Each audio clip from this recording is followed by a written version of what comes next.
Unstoppable Confidence. If you're serious about gaining more confidence, you must get this book, Robert Allen, The 1 Minute Millionaire. This wonderful book will give you the boost towards success that you can make all the difference. Brian Tracy. Imagine having the confidence and courage to go after your goals, successful career. Part 1. Getting into gear. Why confidence matters. Without self-confidence, we are babes in the cradle. Virginia Woolf. Confidence matters more than almost anything else determining our success. Therefore, it's necessary to understand exactly how important it is. Why confidence is important? Confidence is vital because it's the difference that makes the difference. When people consistently take action and make the appropriate course corrections, they get massive results and achieve all their goals. However, if they lack the confidence to take action, they will stay stuck. It would be no different than if they had no dreams or no goals at all. And after all, what's the point of wishing for anything if you don't pursue it? Having confidence, especially when it comes to having the ability to communicate, is absolutely essential. Without it, people don't communicate effectively. The degree from which you are confident and communicate well with others is the degree from which you will succeed in life, no matter what context you're referring to, business, family, friends, in which you'll experience in your career and so on. It is directly proportional to the degrees from which you will experience a rewarding and fulfilling life. We are naturally drawn to confident people. Imagine what it would be like to have people coming up just wanting to meet you simply because you're so confident that you automatically make an impression in their minds of being somebody different. Imagine how it feels to exude attractive energy, one that radiates out with and attracts people to you. Confident people appear to be more credible. Being confident will immediately turbocharge your success in the business and relationships because you will come across more credible. If people ask you a question, you look at him or her straight in the eye, you have confidence and physiology, answering with an authoritative tone. It took a few blown real estate deals for me to learn this lesson the hard way. After all, if you don't project that you believe in yourself, how are investors supposed to believe in you? Confidence can make your dreams come true. Right now, as I write this book, I'm actually dictating it into an audio cassette recorder on a beautiful Thursday afternoon in Oregon. And I hear geese quacking in the background. It's a beautiful blue sky reflecting off a lovely pond. It's a puffy cloud kind of day. And there you want to relax and enjoy yourself. But it is because of using these techniques, I'm prescribing that I'm going to be able to do so. My journey to unstoppable confidence. Now, before you think I was always this confident, let me tell you my story. I share this miserable tale of shyness and let you know that no matter how shy or unconfident you are now, you can improve and become more confident. My shy self. I had always been a shy child, continuing to shy into my shy young adult. I had a small, select group of close friends my entire life. I've never found enough confidence to introduce myself to strangers, and it led to a serious difficulties for me in dating and having relatings to women. My friends and I excelled in school. It was our main focus, yet in the back of my mind I knew that I was missing out on something. When all the other people in high school were going out on dates, I thought to myself, man, it must be different, or what's that something that must be wrong with me. Consequently, I found myself rationalizing that I could be a great Lothario if I chose to, but in the main area of concentration and excellence was school. However, deep down I secretly desired to trade places with some of the other kids, just to experience what it was like to go out on a date and even be comfortable with someone of the opposite sex. The more I thought about it, and how much fun they were having, hanging out and having the normal teenage experiences, the worse I felt about myself. And it was as if I lacked the ability to really connect with other people on a deep level. Searching for the new way to escape, I turned my studying event harder into burying myself in the books, and at that time it was all I knew how to do.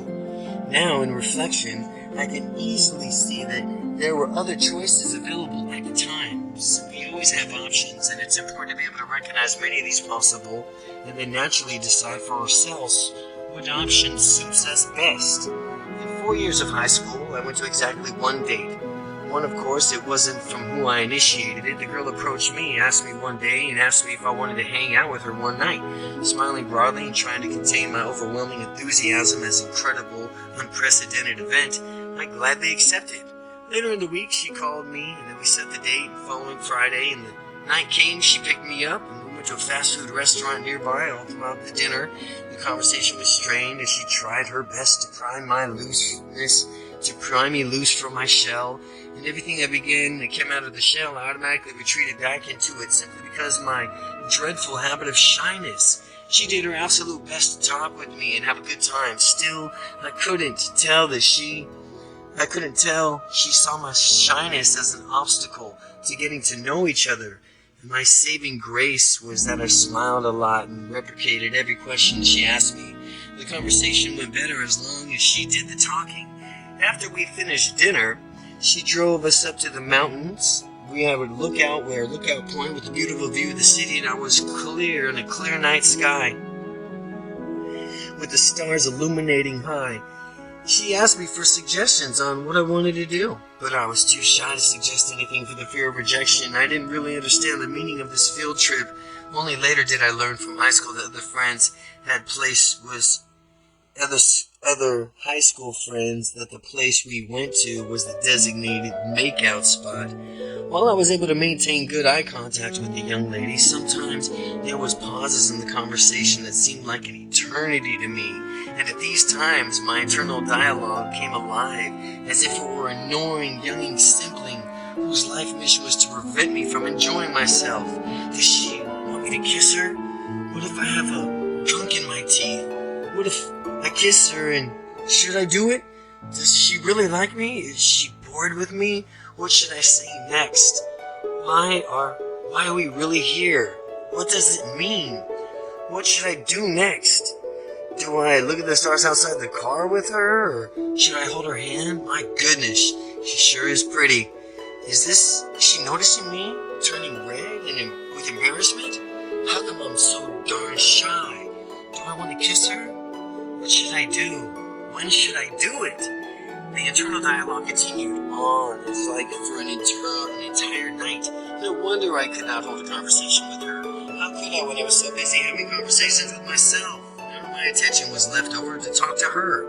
After an hour or more forced conversation, she finally dropped me off at home and offered a handshake, repeating one of my previous awkward episodes.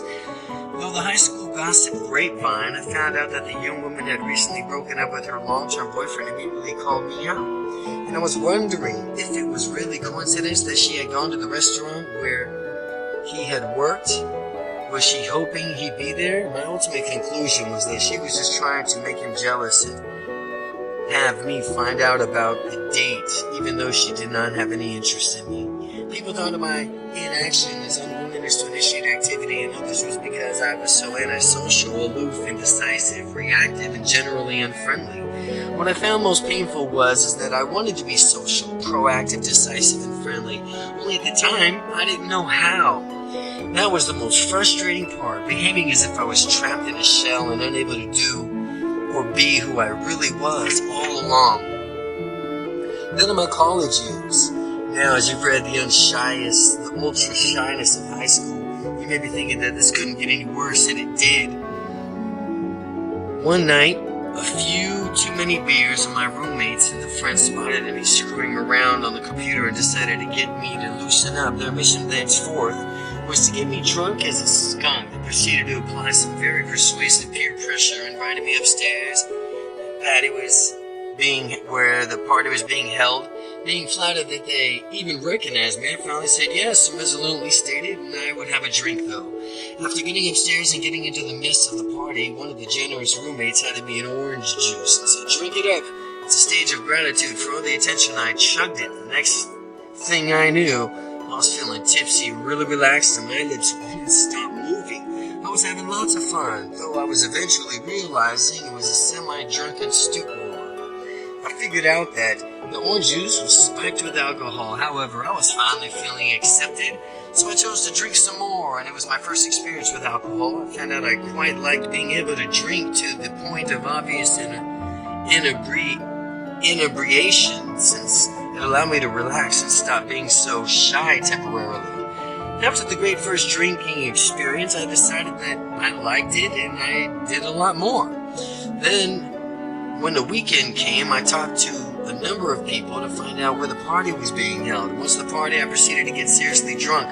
My faulty logic was that if one beer was good, then 2 beers was even better. By following this logic, and by following it, I was drunk in no time, and I transformed myself into a shy wallflower who spoke to no one, into a raving, whirling dervish of humorous drunk who spoke to people, told jokes, laughed out loud and long, and had a great time. But it was at these parties that my friends had to tell me it was time to go home. But I never wanted to leave. This was my escape from the shyness, and I wanted to last as long as possible. I needed it to last as long as I could make it.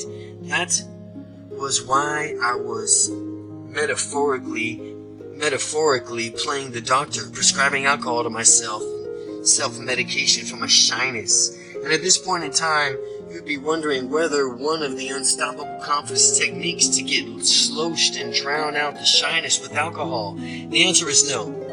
It's just that at that time I didn't realize that there was other ways to overcome shyness, and as a result of these parties I woke up in strange places, forgot what I had done previous nights before I was drunk, felt miserable, hangover still in my mind.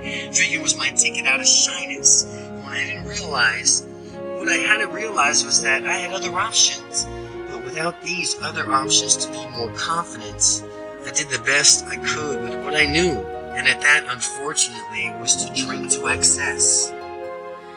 One day after having a miserable hangover, I crossed the threshold and I knew it was time to stop. I decided that there was another way, and after all, I'd seen other people who behaved confidently without resorting to getting smashed.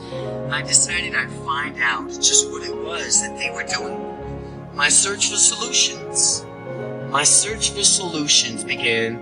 As I was searching for answers, I found myself reading a number of self-help books. From the self-help books gained a little knowledge, useful exercise, and enhanced my confidence in myself and allowed me to relax in the presence of others. Finally, I promised myself that I would become confident in whatever I wanted to do. And I was fiercely determined to gain confidence, ultimately in the experience of breaking out of my shell that made it possible. Specifically in the case, I was talking to women. I decided I would approach every single woman I saw. At first, it was simply smiling at them, and you know what? They responded. Not all of them, but enough to encourage me to expand my comfort zone a little further. The small success catapulted me into the next step, expanding my comfort zone. Next, I would approach women and simply say hi. Again, the slight widening of my comfort zone encouraged me, and after all, I was an adult and had to take care of my confidence myself. I had 2 choices. I could either retreat back into my comfort zone and be shy, blaming someone else for making me that way, or I could take responsibility and go for it.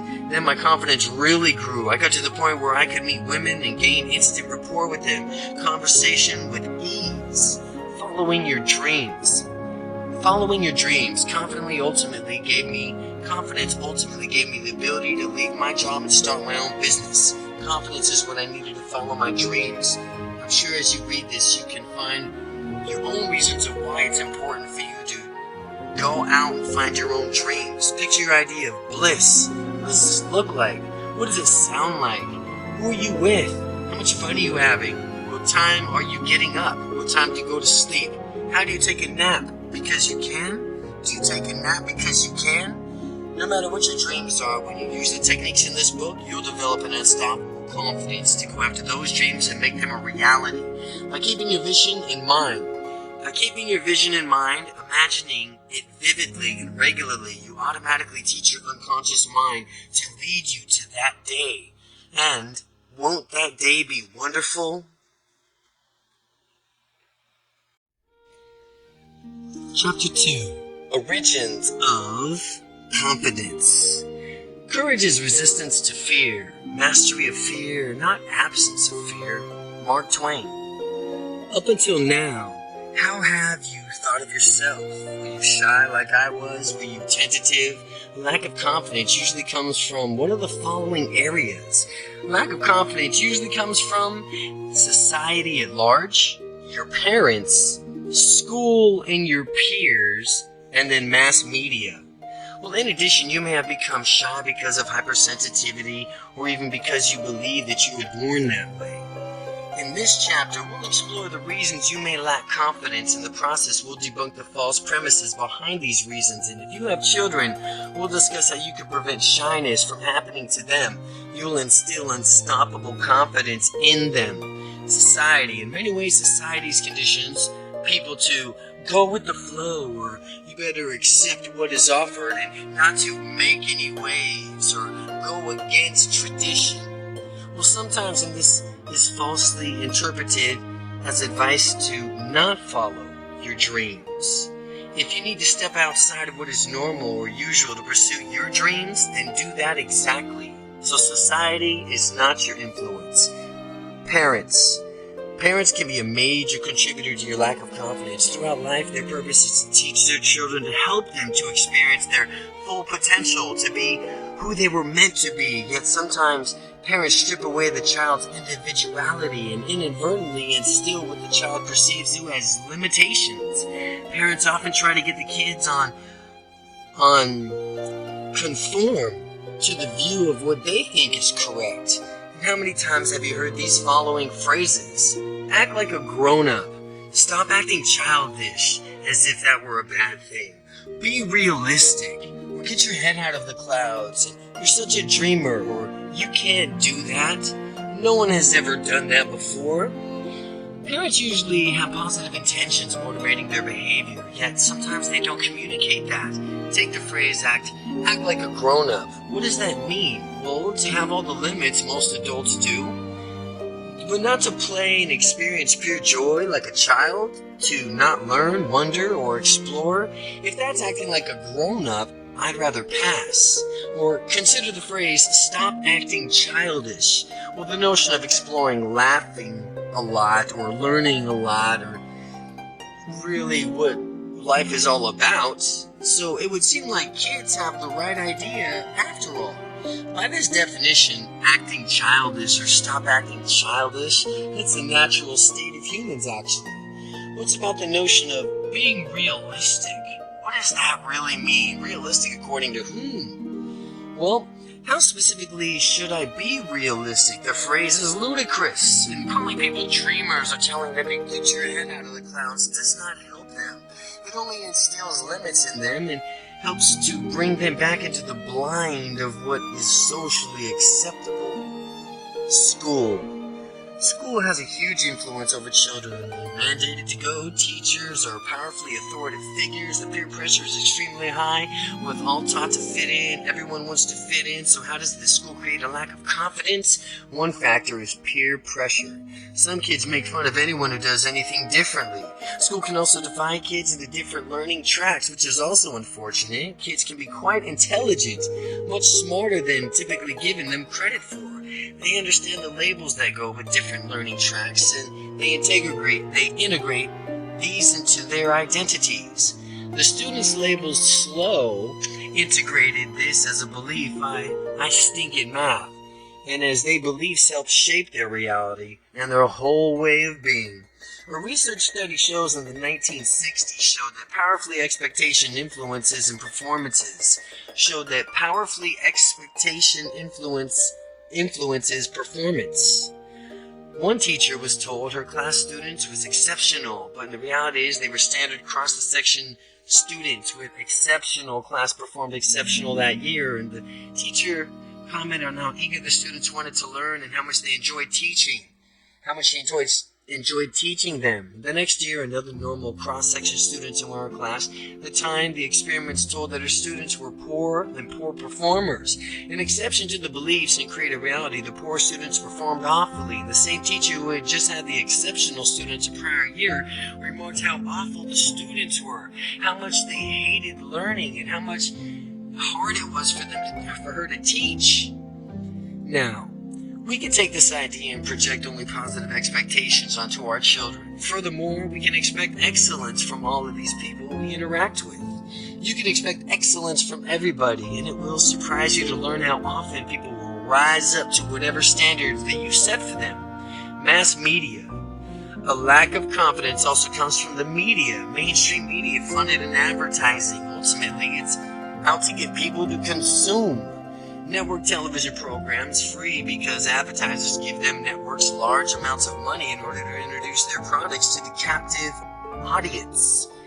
Terrestrial radio is free for the same reason. Individuality is dangerous to these advertisers because when you think of for yourself, you can decide for yourself whether the producer is right, the product is right for you or not.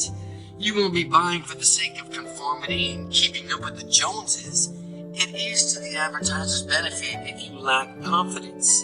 They have tactics of telling everyone else that the product is there for them, and it must be as well. If it's for everyone else, they teach you to feel bad if you don't have their product. They teach you that life can become an instant party if you consume their product. My favorite example is that this is a stereotypical beer commercial. To watch less than healthy guy watching TV endlessly, you see him given a beer and you already know what happens next. At least according to the commercial, life instantly becomes a party. Beautiful women swoon over him if he realizes he has his dream sports car. He's vacationing on a tropical island. He can't forget about any of life's ordinary troubles. It behooves the media to do this to sell more products. Hypersensitivity. Hypersensitivity, sometimes being oversensitive, can lead to shyness. People can become afraid of doing anything or fear the offending person or getting into trouble. Being sensitive may be useful in some contexts, such as when you really want to emphasize with another person. But if a person is super sensitive all the time, it becomes detrimental. I know this because I used to be hypersensitive and I never spoke or never stepped outside of the comfort zone. I never did anything that might have the most possibility of aggravating people. This occurred in a result of my incapacitated fear. I figured that since I was so sensitive, others must be the same way. Therefore, I decided to stop. I decided it was necessary to tiptoe around people so as to manage their feelings. Only later did I discover the nonsense this turned out to be. It's important to be sensitive to one point, but at the same time, you need to have confidence to do what it takes to achieve your goals. People are remarkably resilient, and if you have the confidence to accidentally hurt someone's feelings, there's a very simple remedy: your apology. You apologize, resolve not to do it again, and move on. It's really that simple. The myth of shy gene. Some people label themselves as, I'm just have the shy gene. It brings me to the myth of genetic shyness. Many people simply accept the shyness as rationalizing it by saying, well, that's just the way I am. What a loaded phrase. Step back again. That's just the way I am. Well, that's just me. That's who I am. What a loaded phrase.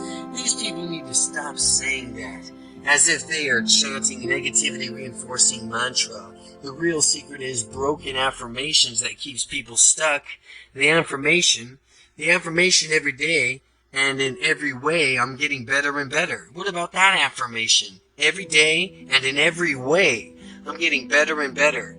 It's famous affirmation by Emile Kuhl. It's an early self-help pioneer, and I'm shy because that's the way I am. That's also an affirmation, but it should be appended with the statement, according to me.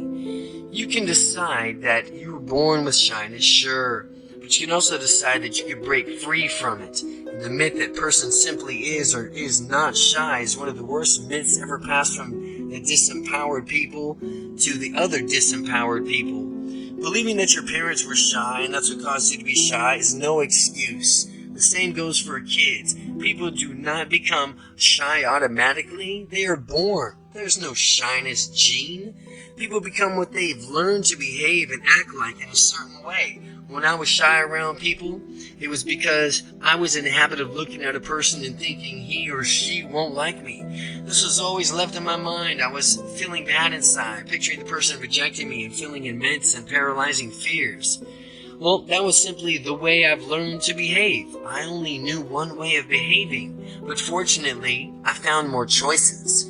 Your parents may or may not have influenced you to be shy, but that's different from the inflicting that you is some untreatable genetic disease, which is really what this means when people say, that's just the way I am.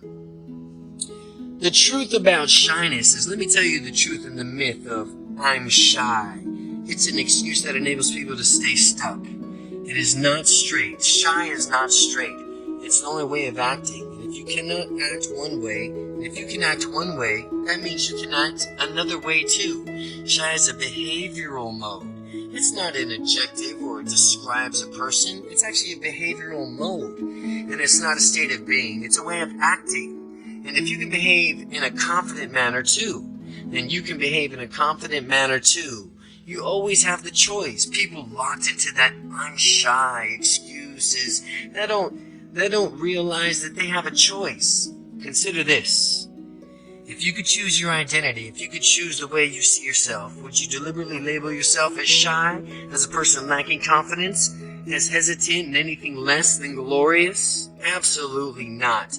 And yet that's unfortunately what so many people do when they say, I'm shy, or I'm just not confident, or anything else of that nature. Therefore, it's important to avoid the phrase, I'm shy.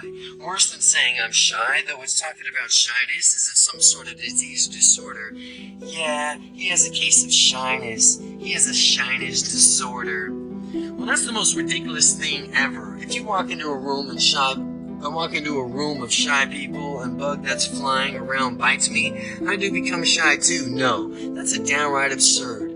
People don't go walking around one day and go, crumple up to the ground and then get diagnosed with shyness. The fear and F-E-A-R, fear.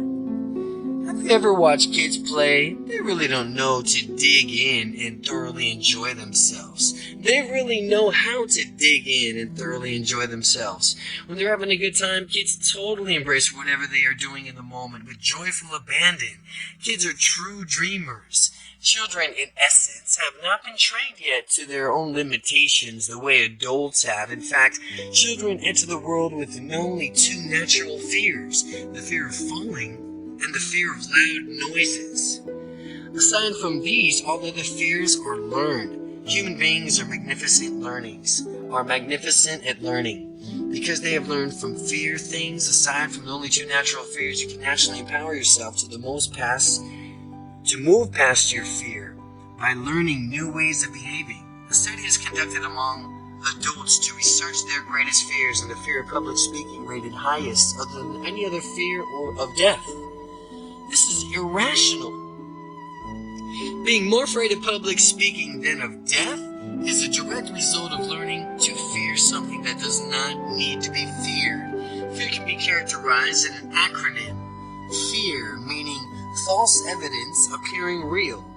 False evidence appearing real. Fear. When people realize that public speaking is simply a process, not a life or death event, the false evidence disappears. With it and goes the fear. With the fear gone, people can be in their more natural, confident selves.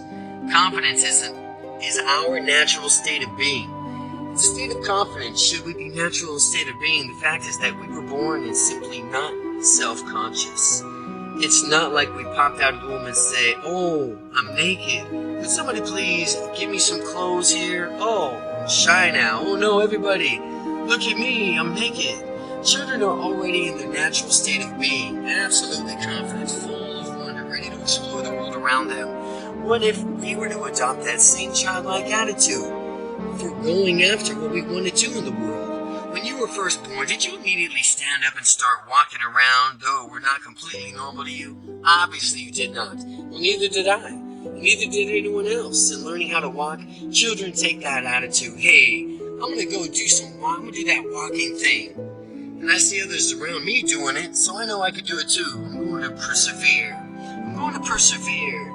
It didn't matter how many times I fall down. It didn't matter how many times I got up. All that mattered is, it only mattered that I just kept getting up. And if you get the chances, watch kids as they begin to walk. They crawl around, stand up, wobble, wobble, fall down, then they do it again, over and over again. Kids continue doing this until they learn how to consistently walk. Nothing will stop them from learning how to walk. When you have the same attitude and going after your goals, nothing will stop you from achieving them. What if kids infected you with the same useless attitudes of some adults have? What if kids were infected with the same useless attitudes? If we try something it doesn't work, we just give up. We'd all have people who refuse to walk just because they didn't get up perfectly when they were kids. They tried it once and they didn't even work or try it again, so they gave up and decided they weren't going to be walkers. Can you picture a little baby with his arms crossed, pouting, scowling intensely just because he took the lackadaisical adult attitude if something didn't immediately work and he just gave up? Can you imagine a little baby saying in a snooter manner, "Walking isn't for me, I do other things. I tried it once and it really was not cut out for me. Walking isn't for me." Kids kept going on until they mastered their skills. That's what they do. We as adults need to learn from them and keep that same attitude that kids have towards learning and walking.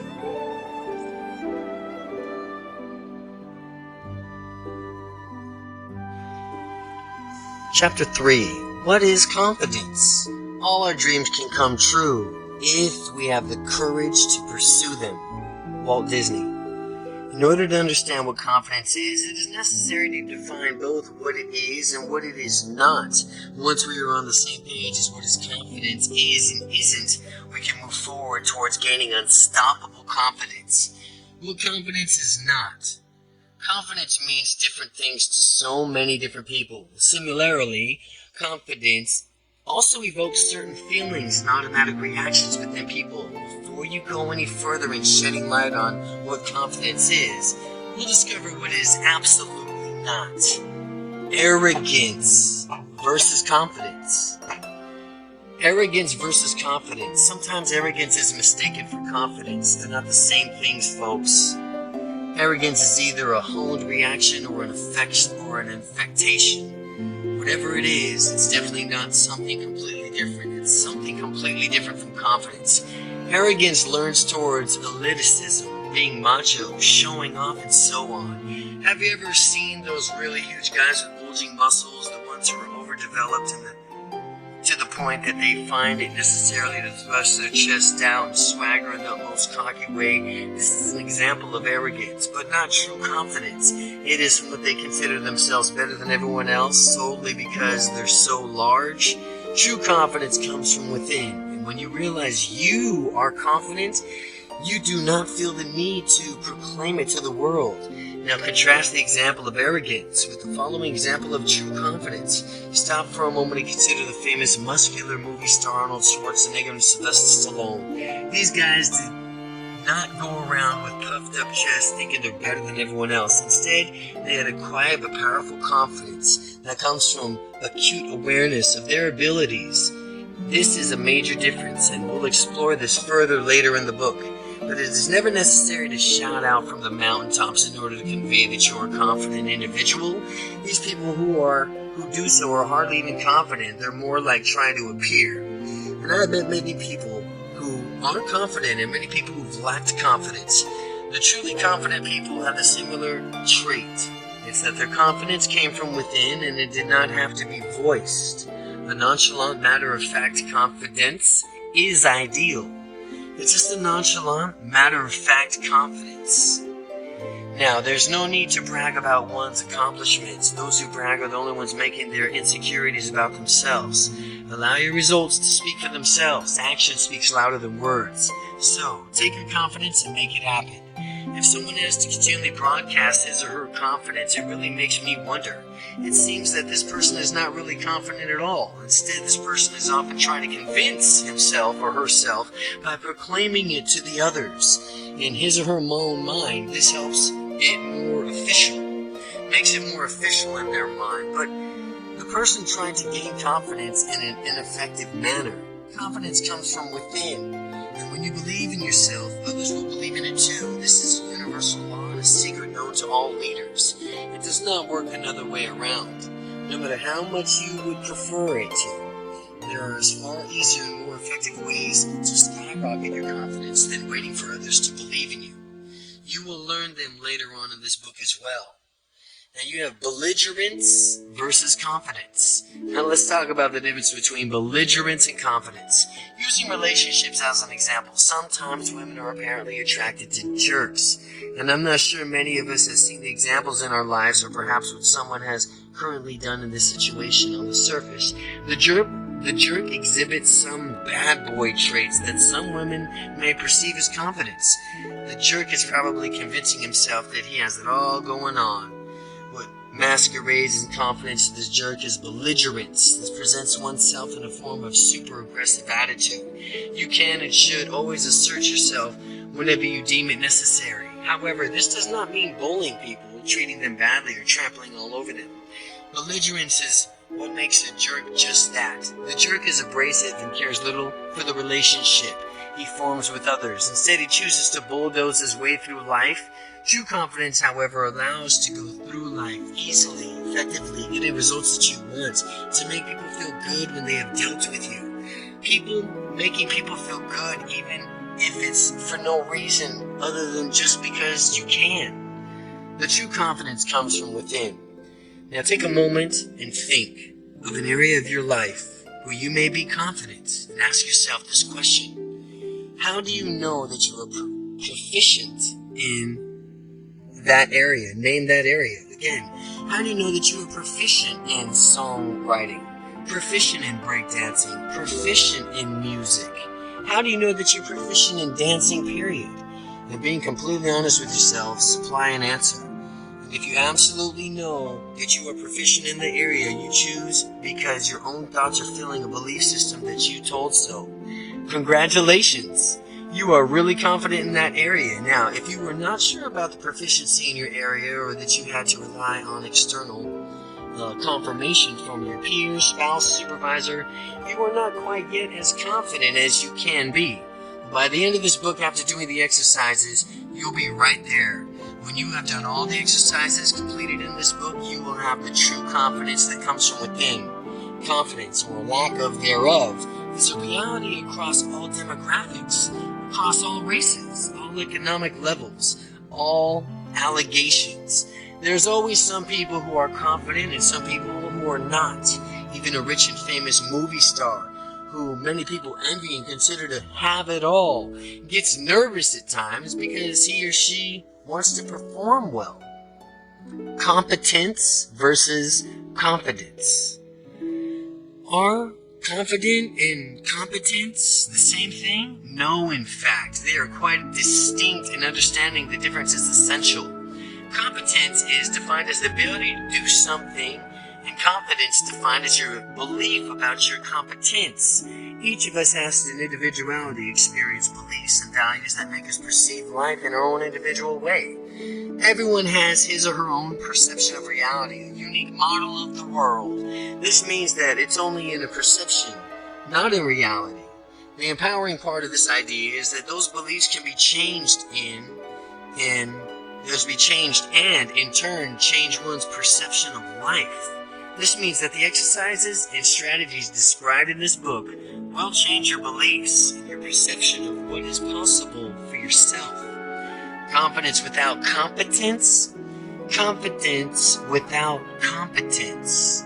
Well, it is absolutely a recipe for disaster to lack competence, yet possess a project unjustified confidence.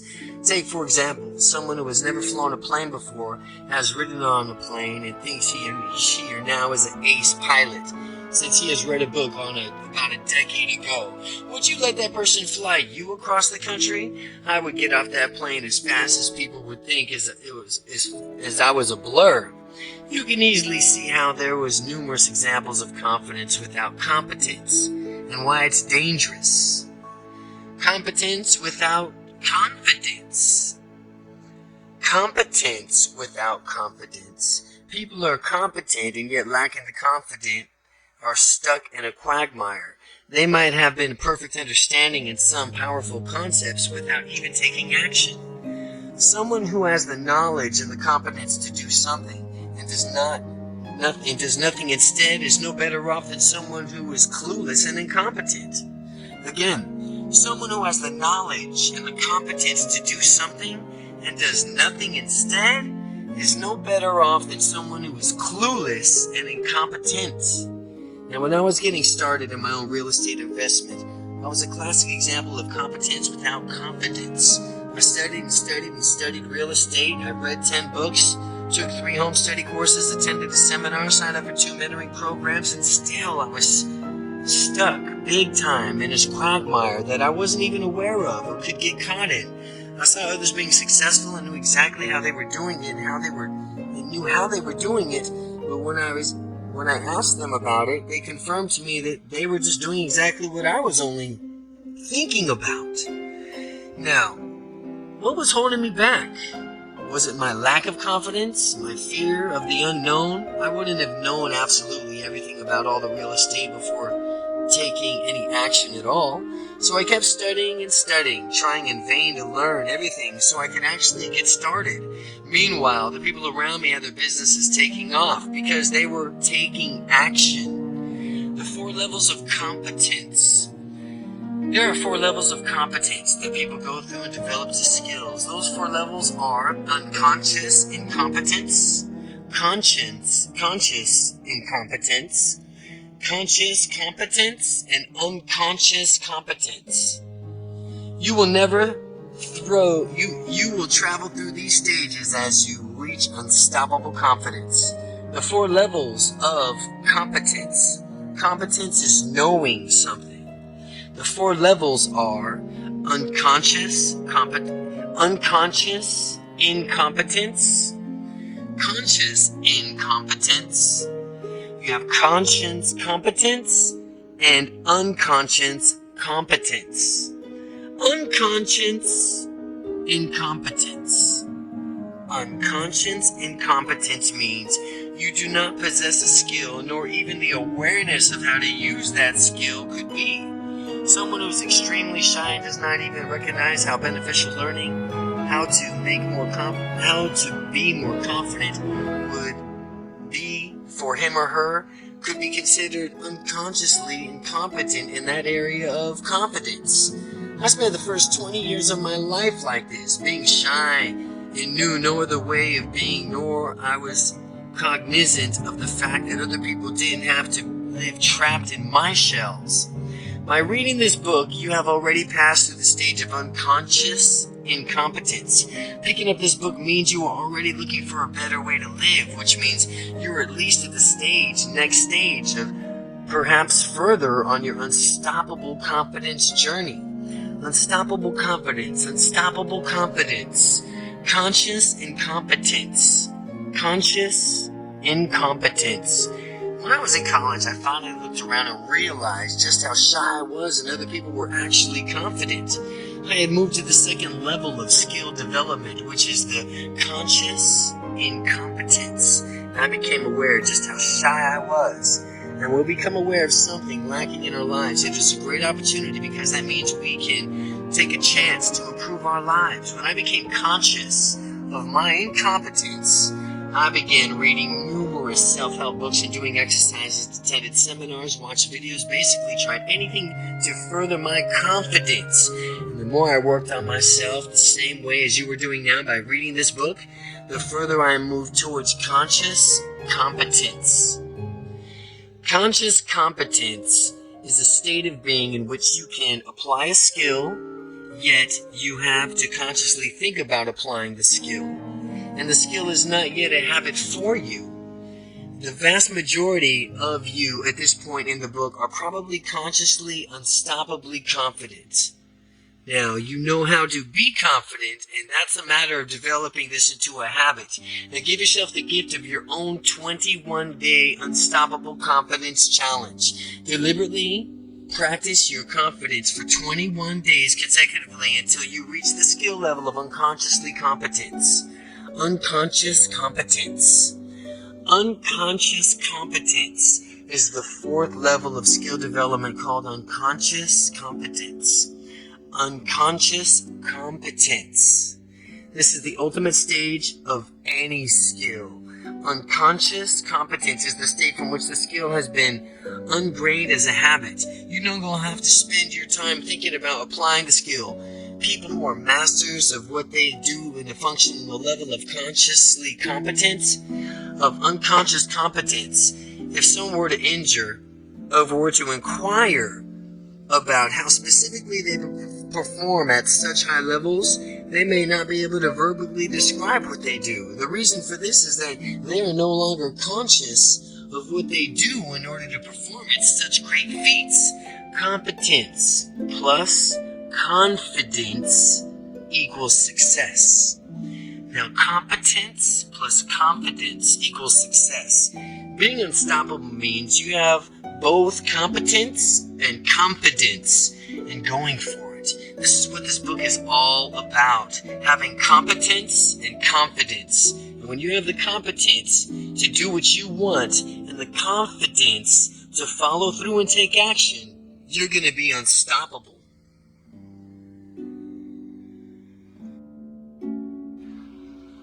The 9 Factors of Unstoppable Confidence. Chapter 4. Courage is the first human quality because it's the quality which guarantees all others. Winston Churchill. Now that we've defined what confidence is and isn't, let's look at 9 factors that stand between you and unstoppable confidence. You must learn to memorize all of them if you wish to master this program and make your dreams come true. The 9 factors are as follows: experience, perception, decisiveness, empowerment, goals, action, motivation, momentum, and commitment. Factor 1, experience. There are certain beliefs that are more empowering than others when you are doing something for the first time. How you perform the first time you take on a new challenge will affect you on how you perform when faced with it again later. Believing the following affirmations will enable you to achieve greater results more quickly. There's a first time for everything, so when doing something for the first time, remember this. The first time I do this. The first time I do this is the hardest. Each and every time I do this, it does get easier, and when I succeed, I will study my actions so I can improve even more. And if I don't get the right outcome, I'll learn from my mistakes and do things differently next time. And it does get easier. That's all you have to remember about doing anything for the first time. Keep these affirmations in mind as you overcome difficult tasks and tackle adversity in the forms of something that you have not done before. The Confidence Success Cycle. In this book, I've given you many generalizations about confidence, and it's important to define what confidence means to you specifically. Now, what do you expect to see, hear, feel when you experience confidence? The reason it's important to know is that so when you achieve the level of confidence you desire, you'll know when you've arrived. With ultimate confidence in yourself, and other people will believe in you too, also your belief in yourself will increase exponentially as others come to count on you. You will also have confidence to risk stepping outside of your comfort zone, and you will also find yourself achieving things that were previously impossible. This in turn will give you more confidence, and others will believe in you even further. This concept is the first basis for the confidence success cycle. Your confidence success increases cyclically as you continue to push the limits and achieve like you've never had before. Factor 2, perception. In the course of this book, I've introduced a lot of concepts, some from which you'll probably accept it straight away, and others from which you have doubts and have to think about more. Well, I'll continue to give you new concepts and ideas that may challenge you the old ways of thinking. For instance, you may not believe this next concept as a key concept of neuro-linguistical programming. Neuro-linguistic programming, NLP, described as more detailed in the introduction. At first, but as you think about it carefully, you'll realize how pervasively it applies to your life. Already. Are you ready? What does it mean? Meaning does not exist as a concrete reality. It is purely a subjective phenomenon of perception. What does it mean? How do you think about something is entirely up to you. You can put a positive or negative frame around whatever experience you have in life. Since you have always the choice to either laugh or cry based on the experience, do whichever you prefer, and I prefer laughing. So I find myself doing that more often. A friend of mine told me this story. He was sitting on a bench out in a park right next to a rather large crack in the sidewalk. Then a man came by, tripped on the crack, fell on his face, and fell face first into the bushes next to the sidewalk. Dusting himself off, he quickly got up, glanced around to see if anyone was watching, and unfortunately for him, my friend was watching the entire episode. Noticing this, the man turned several shades and red before hurrying away as fast as he could. Later that same night, a woman came walking across the same path in the same place in the sidewalk. She tripped, fell flat on her back, spontaneously reacted to let loose with a fully belly laugh. She laughed so hard she began crying. She acted as if this slip was the funniest experience she's ever had, and it seemed she could not stop herself from laughing. By the time her laughter had died down, my friend was staring at her nonchalantly. She picked herself up, smiled, and acknowledged my friend, and happily darted off into the night. The meaning of any experience, event, or interaction varies widely upon two people because their choices as to from which the ways of they make it. If someone offers you an insult, remember that it's only the person's opinion. By adopting that useful belief, you can move thoroughly and through the world more prepared to deal with anything that life throws at you. Contrast this with any way of some people take insults personally and waste your valuable time and energy being bothered by them. You are a meaning maker. You are a meaning maker. And if you have to perceive some comment to be derogatory, stop yourself and give it more positive spins. Do this because you can. Now remember, nobody else has the power to determine your own perception of events, only you. So, in my own life, I had a business project and it went sour, and for a while I spent some time being bitter and frustrated, stuck in my victim mentality. Finally, I started to ask myself a question like, well, what can I learn from this experience, and what does the outcome of this project really mean? And when I asked myself these questions, I immediately recognized that I could shift into a more useful mentality. And what had been a sore point for me became an opportunity to look at the adversity as a challenge. And it now is up to me to rise above and conquer and over the difficult situation in order to achieve the right outcome. This is exactly what happened. Had I latched onto the victim mentality and refused to let go, I would have never completed my own business project. And anytime you choose, you can change your perception and create a new meaning for something. Factor 3. Decisiveness. It is easy to identify people who have unstoppable confidence just by watching the way they make a decision. The deciding factor. Confident people make decisions rapidly and with a sense of finality.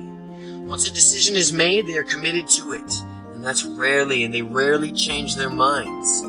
Confident people never waver because they know what they want. As we saw earlier in the book, it is imperative to know what you have wanted beforehand. That way, when either an opportunity or a problem presents itself, you can think hard and ask yourself, hey, is this congruent with what I want? Does this coincide with my personal policies and my integrity? Asking yourself these questions allow you to size up the decision that you are making so that you can come back with a decisive and confident answer. Steps of confidence decision making. Steps of confident decision making. Prior to undertaking anything, there are some things that you have known about yourself. This may sound simple enough, but it is sometimes very different to know what is in your heart. What is it that you want? What is your ultimate goal? What are your personal policies that influence your integrity? And who are you? What is it that you stand for? What are the acceptable and unacceptable outcomes for your goal? Asking yourself these questions with face of any kind of decision will help you make a confident decision. And it will help you with your confident decision making. Before anything else, you need to take an inventory of yourself. Get to know yourself, who you are and what you stand for. where you are going with your life and how you are going to get there, and what you know about the answers. Everything else becomes very simple. Now, if a question or a problem of an opportunity arises, you need to size up your situation from all angles in order of confident and be a confident decision maker. Look at it in front of your position. Look at it in front of the other side and look at how your position will affect you over time. If you were to say yes to this decision and move forward with it, how would it impact your life?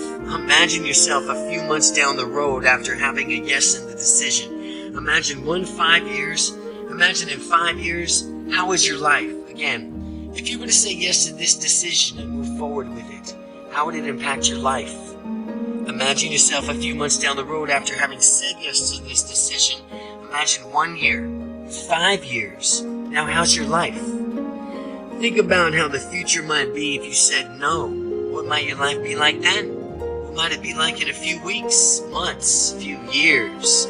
Once you have seen the picture clearly in your mind, decide that it's congruent with your goals or not. Let your goals be your roadmap always. Let your goals be your roadmap. Trust your internal voice. Another difference between people who are unstoppable with confidence and those who do not, is that people with unstoppable confidence trust in their internal voices. Although they listen to others too for feedback, they tend to really place more of their weight on their own internal voice than the voices of those around them. People who lack unstoppable confidence tends to listen to the voices around them far too much. This leads to propensity and conformist thinking, because people listening to the following of everyone else's will naturally become like everyone else. People who are unstoppable have to rely on their own internal voice. Otherwise, they would allow everything else to be stinking thinking. Else would be stinking thinking to convince them that whatever goals they are seeking to accomplish cannot be achieved. Listening to your internal voice means that you recognize what is valid. Useful feedback is what is negative, destructive criticism. People who listen to your internal voice are said to have internal frame of reference. People who follow your voices of others are said to have external frame of reference. Internal and external frames of reference. The way to discover your personal style is in this manner. If you haven't already, ask yourself the following questions. If nobody told you, would you know what to do? How would you do what you've done? How do you know you've done a great job? Does someone else need to give you answers? Who decides if you're getting the best use out of your time? As you answer each of these questions honestly, you might notice a pattern emerging. If you answer them based off the other's feedback, right now you have an external frame of reference. Now, if you answer based off your internal voice, then your gut feeling, you'll have an internal frame of reference. Factor 4, empowerment. When you are unstoppably confident, there is a powerful difference between you and the normal population. The difference is control. You have more control over the environment, over the emotional state, over your beliefs, ultimately over your actions. That is the simple difference between people who are empowered and people who are not. People who are not empowered have excuses, control. People who are not empowered have all the reasons why it is impossible to be, to do, or to have something. Those who are unstoppable realize that everything that you want to do is under their own control. They are the masters of their own universe. And they don't know how to do something. If they don't know how to do something, they realize that there's some other resource that will teach them how to do it. And I like to think of myself as a reverse paranoid.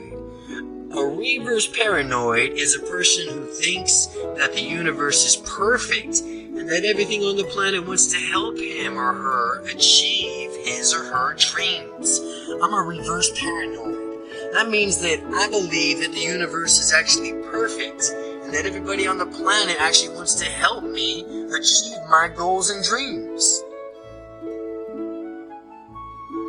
By the law of reciprocity, in order to fulfill my dreams, I'm going to help others make their dreams come true.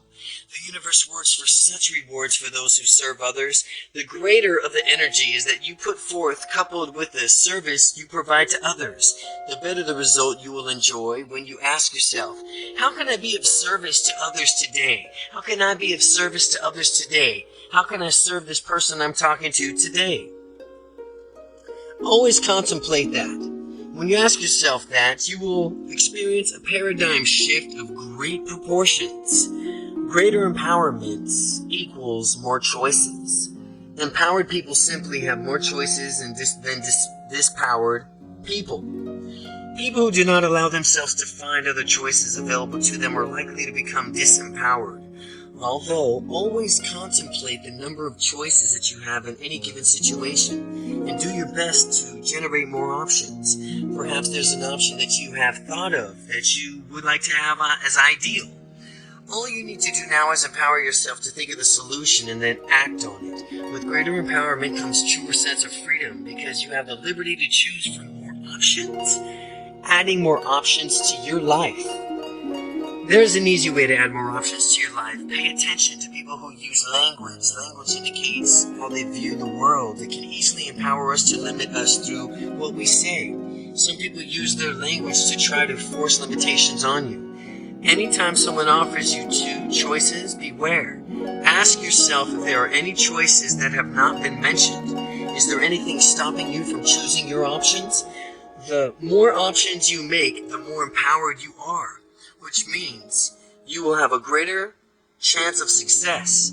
Salespeople are taught to intentionally use their language to limit our apparent choices. For example, let's suppose you found a certain model of automobile that you like, and the salesperson might say something like in the effect of, well, now that you've decided on this car, would you like to pay for this in cash, or do you want to finance it through us? The question automatically assumes that you're going to purchase the car, and with the only remaining detail being now specifically of what you want or how you want to pay for it. Even if you did want to purchase the car, there might be another payment option that the salesperson's limiting statements hasn't covered. What if there was a hybrid part cash, part financing option? That is not reflecting in the salesperson's statement, is it? Well, here's some questions to generate more options when you're presented with only a few options. Well, what's stopping us from doing both? Or all? Or is that all the options only? Or what other options haven't we examined yet? What other options haven't we examined yet? Are these our only options? Disempowered people simply find themselves to lacking choices, which thus compelled to enact upon their addictions, not only of choice, but of our sheer necessity. Even if we were to consider psychopathic criminals, they appear as if they are forced to perform these evil deeds, and interviews they often reveal how they went to great lengths to cover them up, as they did because they internally understood that it was wrong.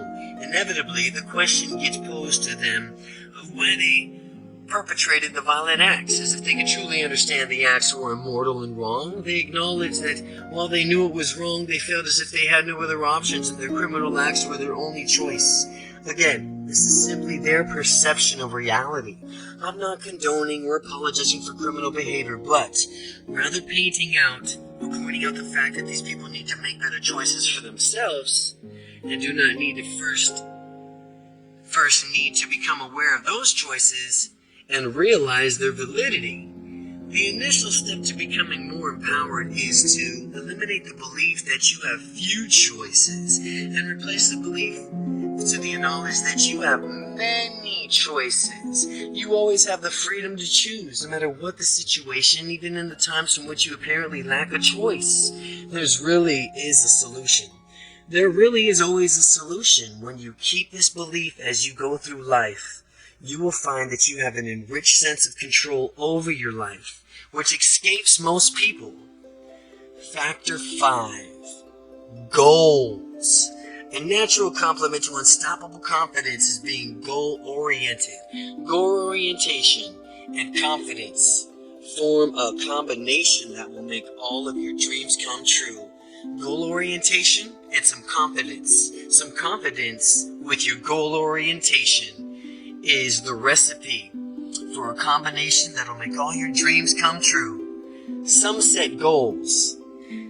Have you the foresight to know what you want in your life, to set up some long-term goals, and when they're fully realized, you will find yourself living your dream with your long-term vision defined? Plan out your own medium-range goals. These are the goals from which between your immediate time and short-term ones, your long-term vision. Now, when you accomplish your medium-term goals, you will find that you are right on track to achieving everything else that you want. Break down all your medium goals into a smaller immediate goal with your accompanying of a next year. By the next year, then continue breaking down the goals until you have monthly and then weekly ones.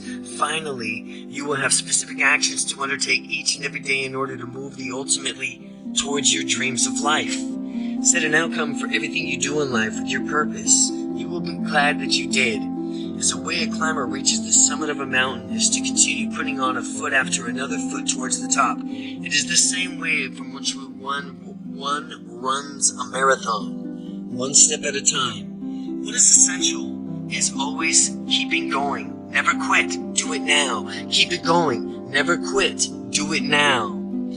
At Harvard studies on goal setting that took place in the 1950s, in a Harvard study, there was a following study in the 1950s, and it followed up in the 1980s.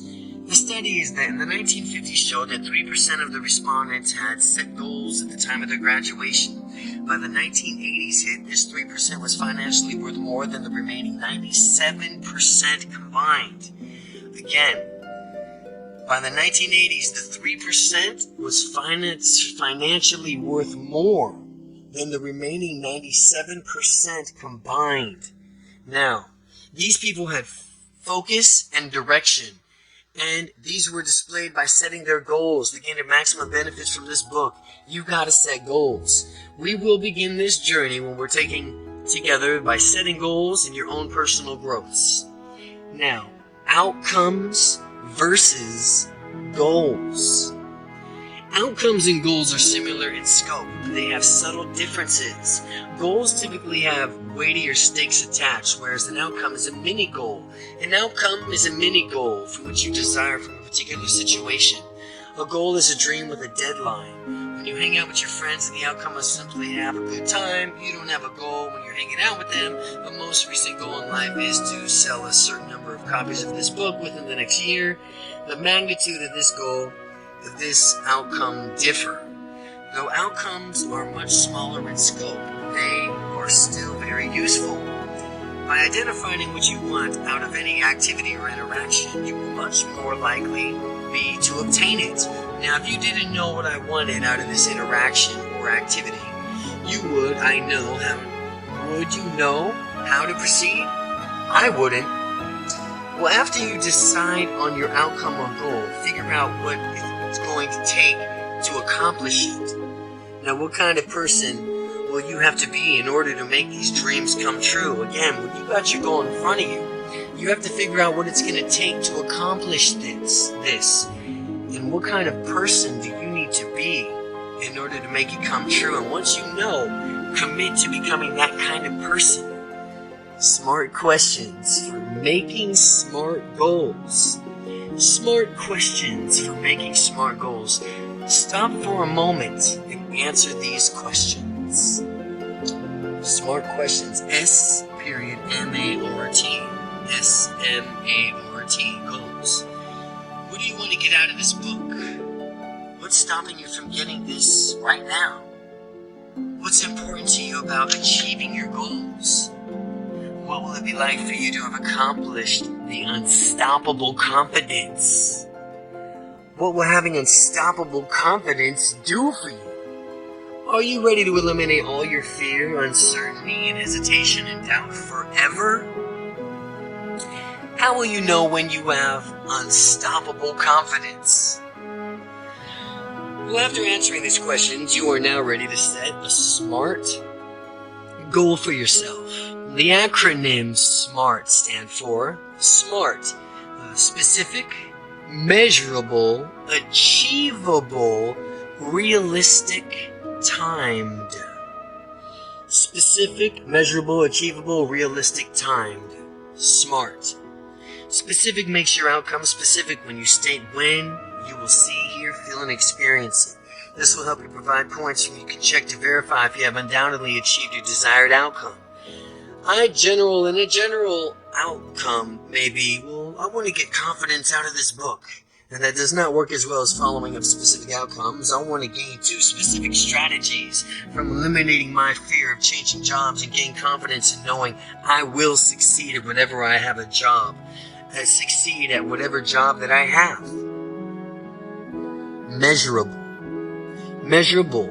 Your outcome is measurable when you have a clear way and know whether you have met it or not. An immeasurable outcome is, I will become confident by the end of this book. I'm using the techniques described in its pages. While confidence is sometimes difficult to measure, you can get creative and find ways to do just that. A more measurable outcome is, I will make direct eye contact with people in my new job. I will maintain confident physiology, posture, and bearing. And I will be more outgoing by initiating conversations with my coworkers. Achievable. Achievable ensures that your outcome is achievable. What is physically viable for you to accomplish? Ensure that you have a good likelihood of success. Remember that while you are unstoppable, you can achieve anything you desire, but you must simultaneously plan a smooth progression, driving a movement from point A to point B that stretches your comfort zone as you march towards success. Avoid setting yourself up for frustration by setting out outcomes that is unattainable in a realistic time frame. Plan your progression, know the small steps, and along the way you will be led to your ultimate goals. Setting achieving goals. Achieve them and reset your goals even higher. If you feel like the shyest person in the world right now, setting goals to instantly be the life of the party will only set you up for a rude awakening. You can and will be the life of the party if you want, eventually. But first, with these early steps, like talking to strangers and confidently asking about how are they doing? How are you guys doing? How are you doing?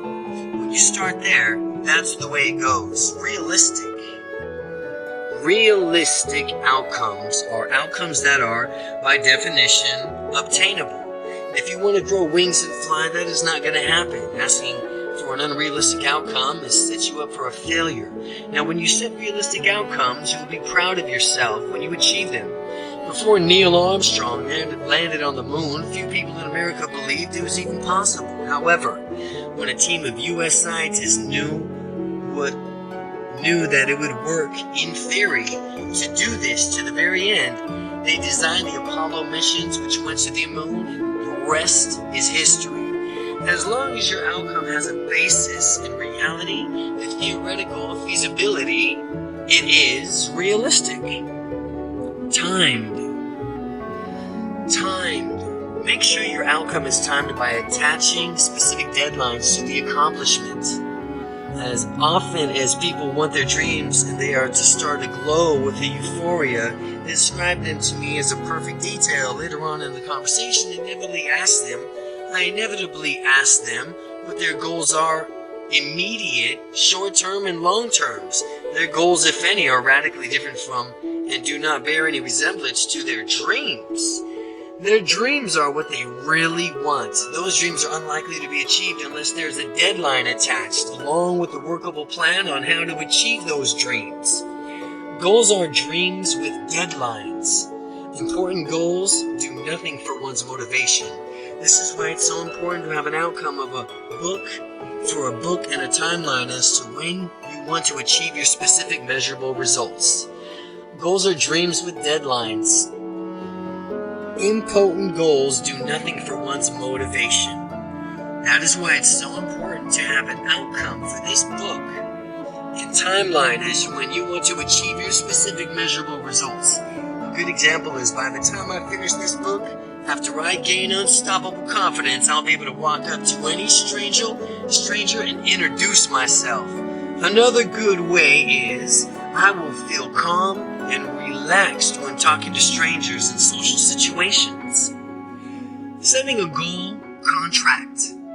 Along with other goals that you are setting, I want you to specifically set a goal for your confidence. I want you to set a specific, measurable, achievable goal for your confidence, and I want you to see through it to the finish.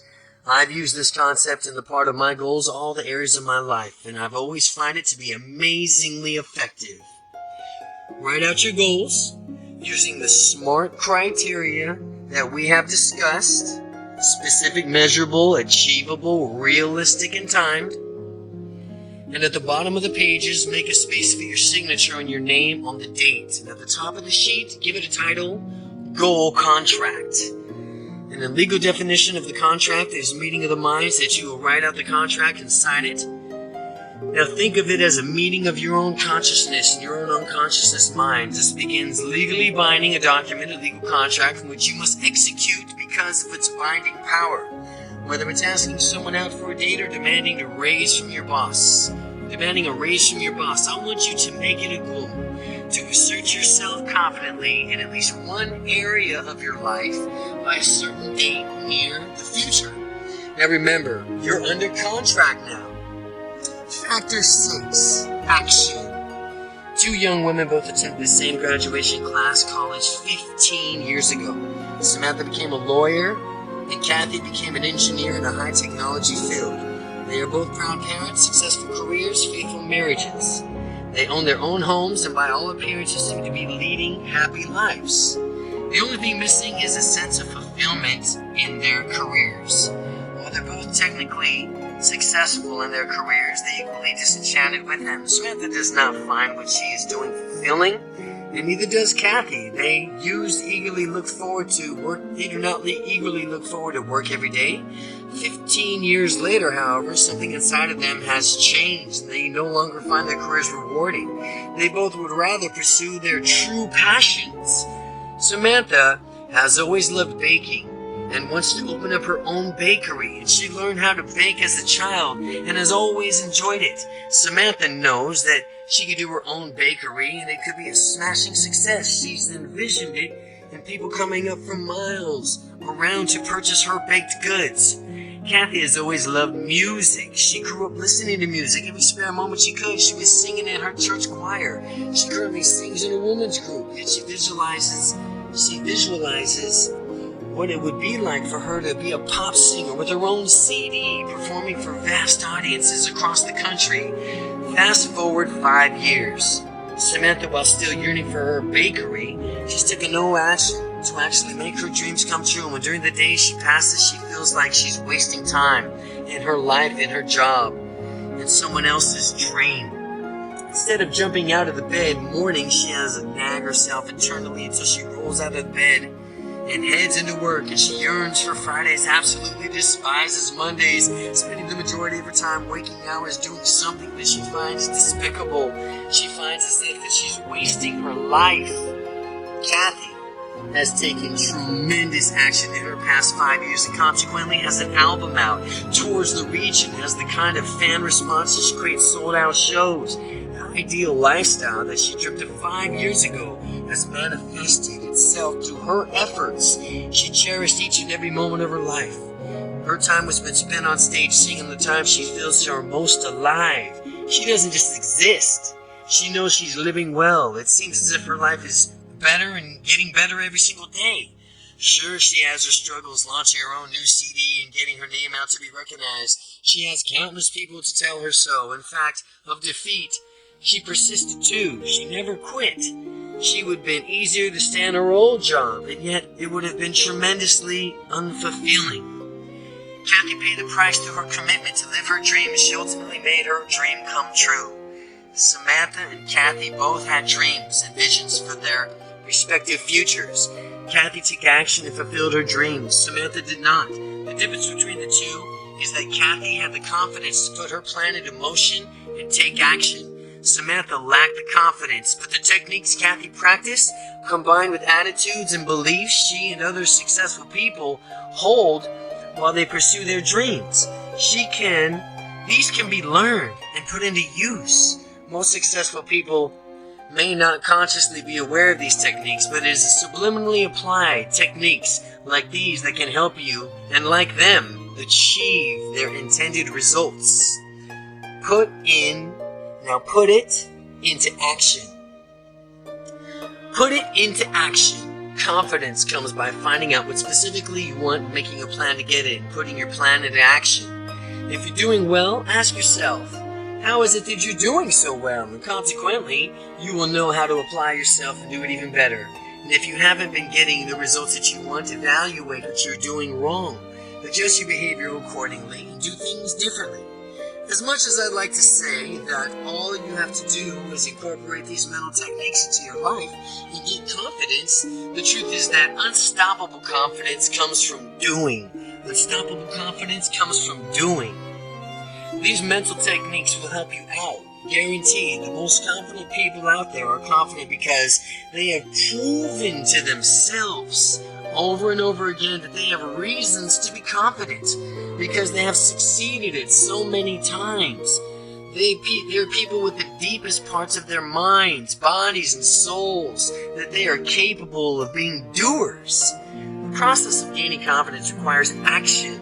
The goal contract that you set is the preceding section that's going to fulfill itself. You will need to do something. Only taking action can give you the undisputed real confidence that you desire and deserve. Factor 7. Motivation. Motivation, another key to being such a go-getter and how you motivate yourself. Do you motivate yourself with pleasure or with pain? Do you think about all the excellence of your life? Think about all the excellence or all the trouble that you want to avoid. You motivate yourself in one of those ways. The only way from which one you know. Now, only you know which one. Are you moving towards the goals or are you moving away from problems? Methods of motivation. Don't move away from problems. Move towards goals. Methods of motivation. Both strategies can be effective in certain contexts. For example, trial lawyers often use pain avoidance strategies in order to construct strong cases for their clients. They seek to minimize damages from the opposing attorneys might do to inflict by creating a strong counter-arguments. Again, for example, trial lawyers often use a pain avoidance strategy. Pain avoidance strategy, which is in order to construct strong cases for their clients. They seek to minimize any damages that our opposing attorney might try to inflict by creating a strong counter-argument. The strategy of being pleasure motivated can be equally effective. In fact, a majority of the most successful people who have close family relationships, massive financial success, and career satisfaction have motivational strategies drawing on their own pleasure principle. You may have already realized which motivation style you predominantly utilize. It's having unstoppable confidence, and I encourage you to focus mostly on having positive motivation strategies, allowing you to seek better things in your life. The most successful people have a positive motivation, and if we want the same results, then naturally we should follow suit. The value of negative motivation.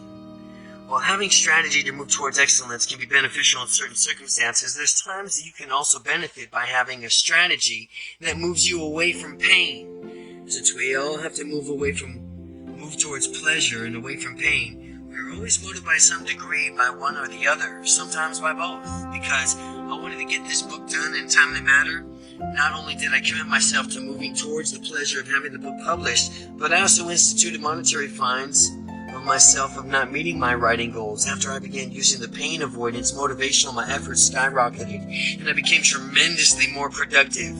As you can think about it, I've applied this. You can think to see all the ways from which you can utilize towards pleasure, moving towards pleasure, and away from pain, motivation methods in your life. Now, when you set up your away from pain strategy, make your negative incentives something more slightly annoying, but not a catastrophe. Just in case some unforeseeable event leaves you unable to achieve your outcome, your strategy ought to be proportionally to a magnitude of the goals that you have set. Here's an example. If you're on a diet and you have a piece of cake, you obviously wouldn't punish yourself for fasting for the next rest of the week. You would be ridiculous. You would want your pleasure rewards and pain punishments to be commensurate with your goal. Instead, you eat some chocolate cake while you're on a diet. You might figure out how many calories are ingested, and next time you work out, you'll just burn that many extra calories beyond your normal workout.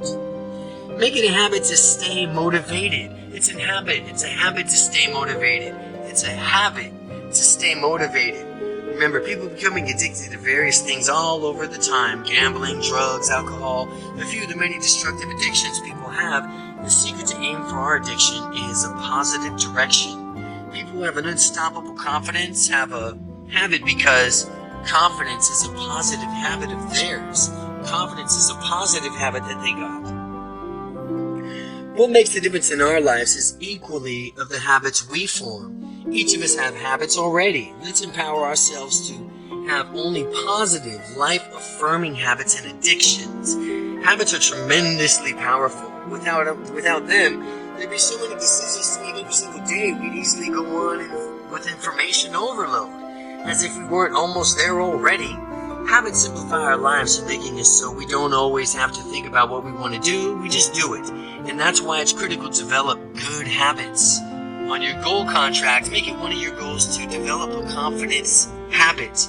Make it another goal to pay attention as you become more and more confident and evaluate your progress.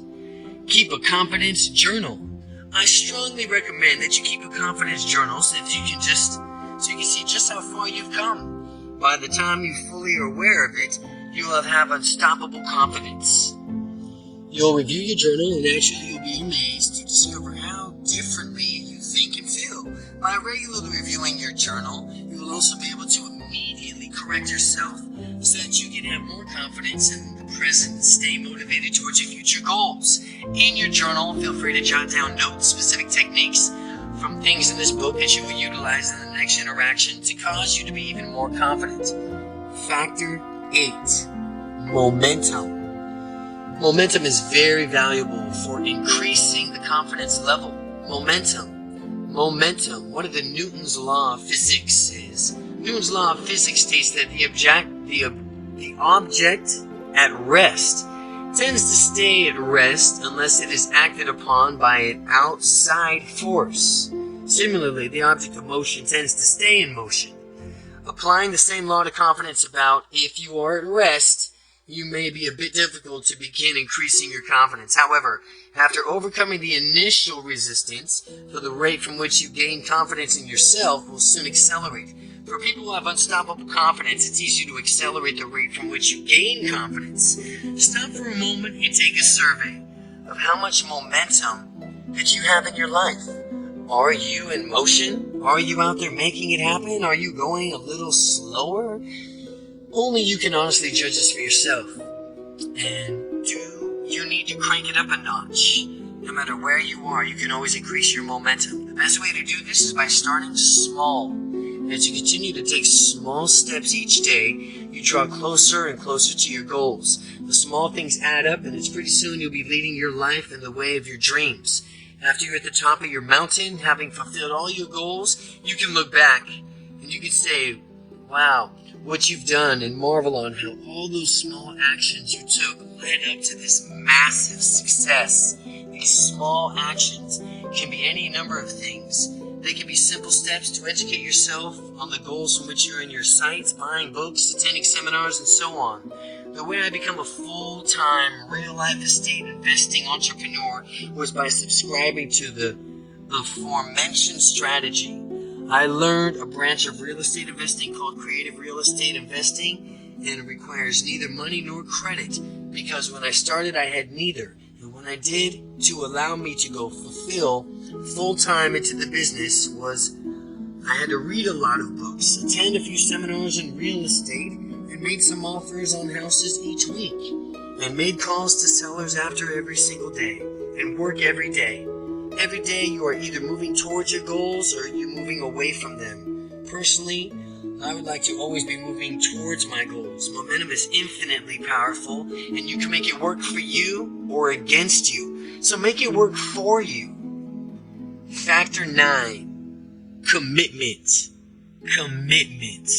When people commit themselves to their destiny, they go for it, full tilt. Consequently, to achieve their goals, master motivational speaker Anthony Robbins says, success is cutting off all of your options for failure. And as you realize what you're specifically wanting out of your life and decide that you're willing to pay that price to achieve it, you must be willing to commit yourself and cut off all options that lead to anything less than achieving your goal. Commitment is very powerful in fulfilling your dreams. Many people say, don't burn your bridges. It's just the opposite. I say, learn to burn and burn very well. Find out what you want to do. Commit yourself 100%. And then burn away any options for failures. And ask yourself about all the excuses that might prevent you from accomplishing the goal. And after you do that, go through the torch of each bridge so that the only options is success. And because you committed yourself to that result, when I left my corporate job as an engineer to a major semiconductor company, I committed myself mentally, emotionally, spiritually to living the lifestyle of my dreams by burning out all of my bridges, all of my ties to the company, potentially forgetting my job back instantly vanished as options, potentially forgetting my job back instantly vanished as options.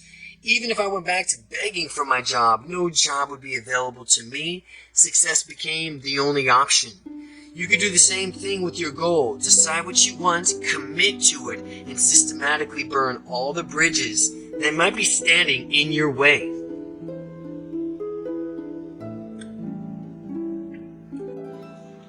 Section 2. Gaining momentum. Chapter 5. Confidence is a process. It's not what happens to you what determines how far you will go in life. It is how you handle what happens to you. Zig Ziglar. Confidence is not a thing, it is a process. You may still be thinking of confidence as something that you either have or do not have, but that's not the case. Calling something confidence is actually a misnomer.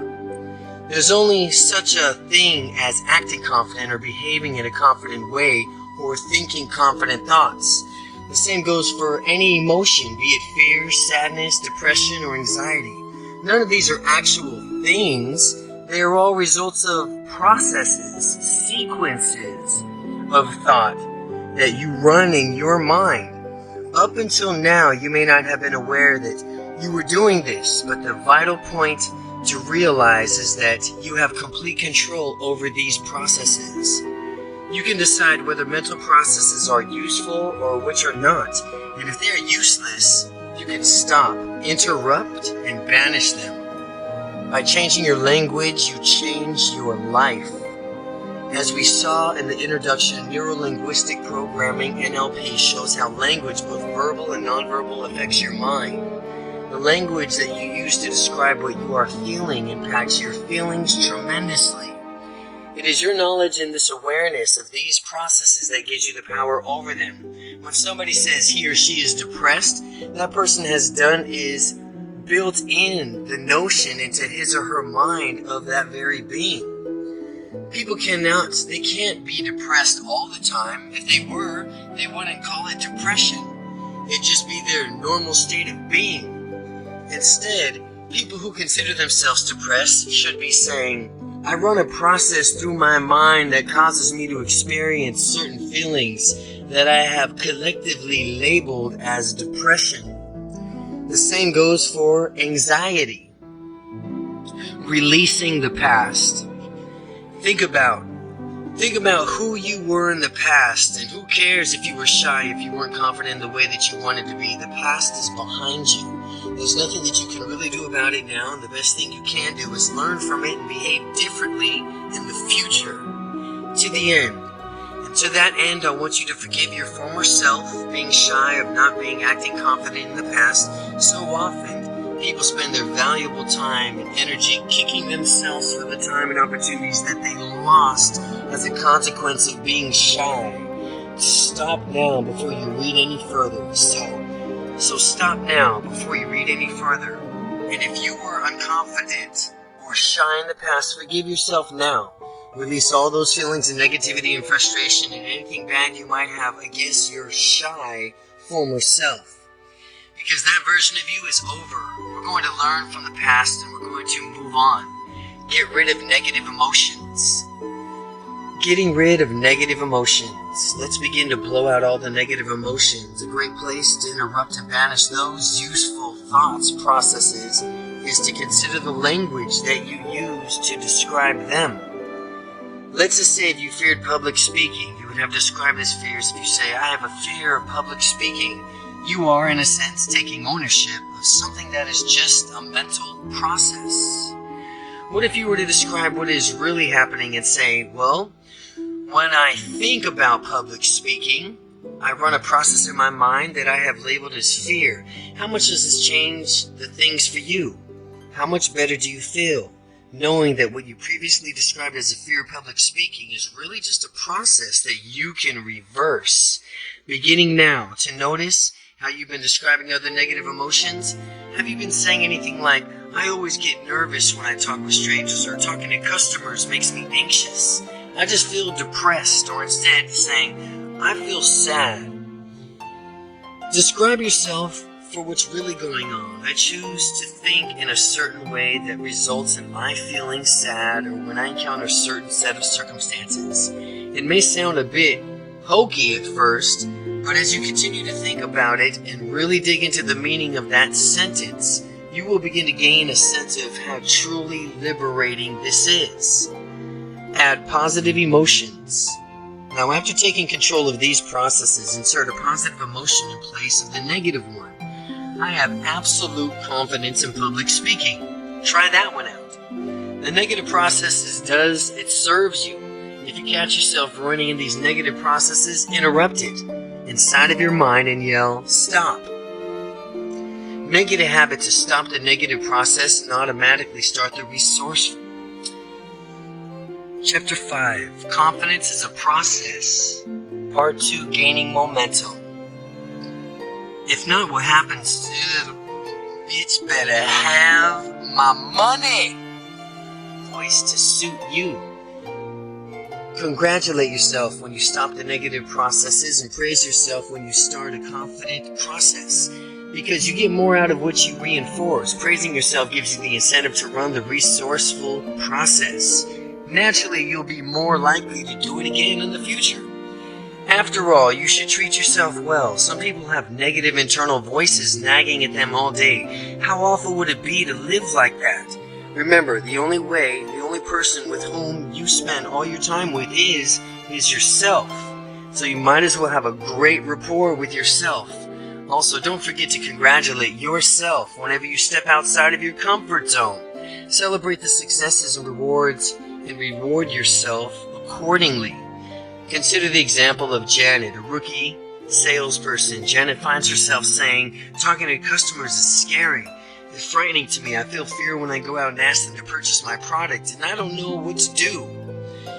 What is occurring here is Janet has given up her personal power of using disempowerment language. And if we were to reward her language in a way that would allow her to easily change her perception of the situation, the translation would be, well, according to me right now, talking to the customers causes me to experience a certain emotion that I describe as scary. I choose to allow my customers to frighten me and feel something that I label as fear when I ask them to purchase my product, and I don't know what to do yet.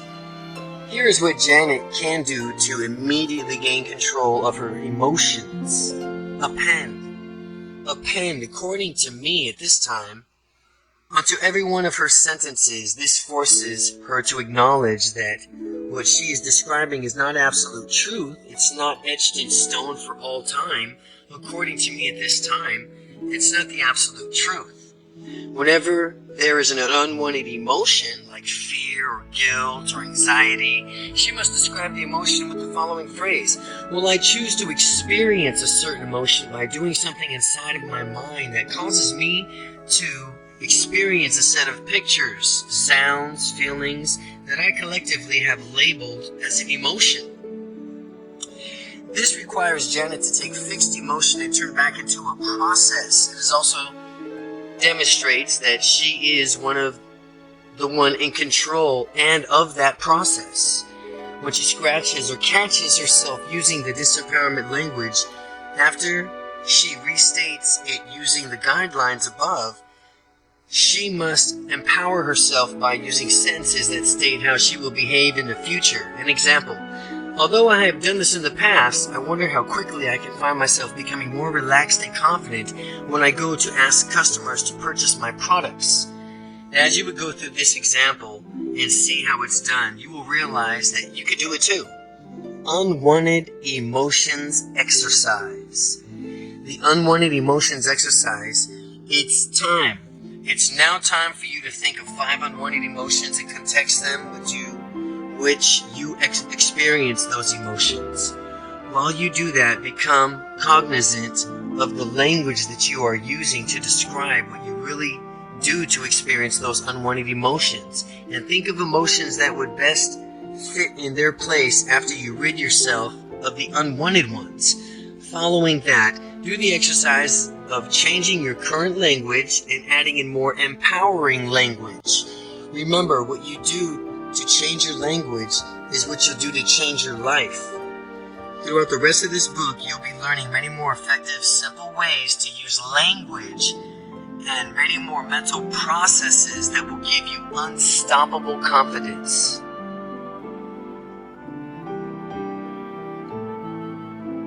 Chapter 6. Your beliefs and how they affect you.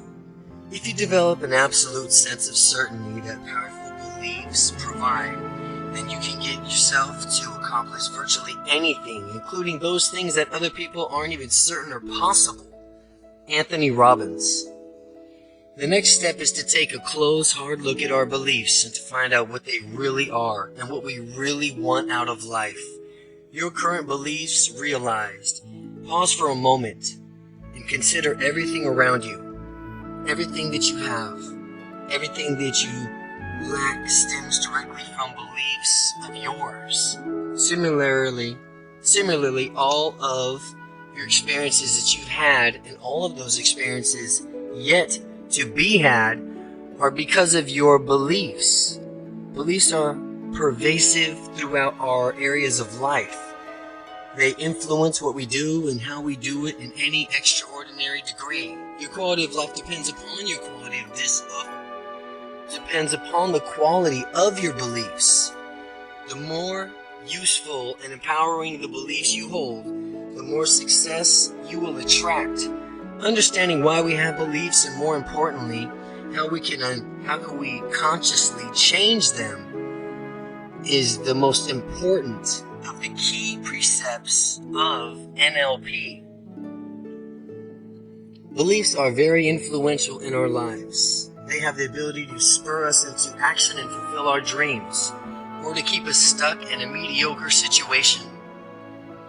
The difference that makes the difference is the quality of your beliefs. By observing a person's actions, you can deduce what beliefs he or she holds dear. If someone has successful and happy relationships, you can deduce that he or she believes strongly in commitment to his or her partner.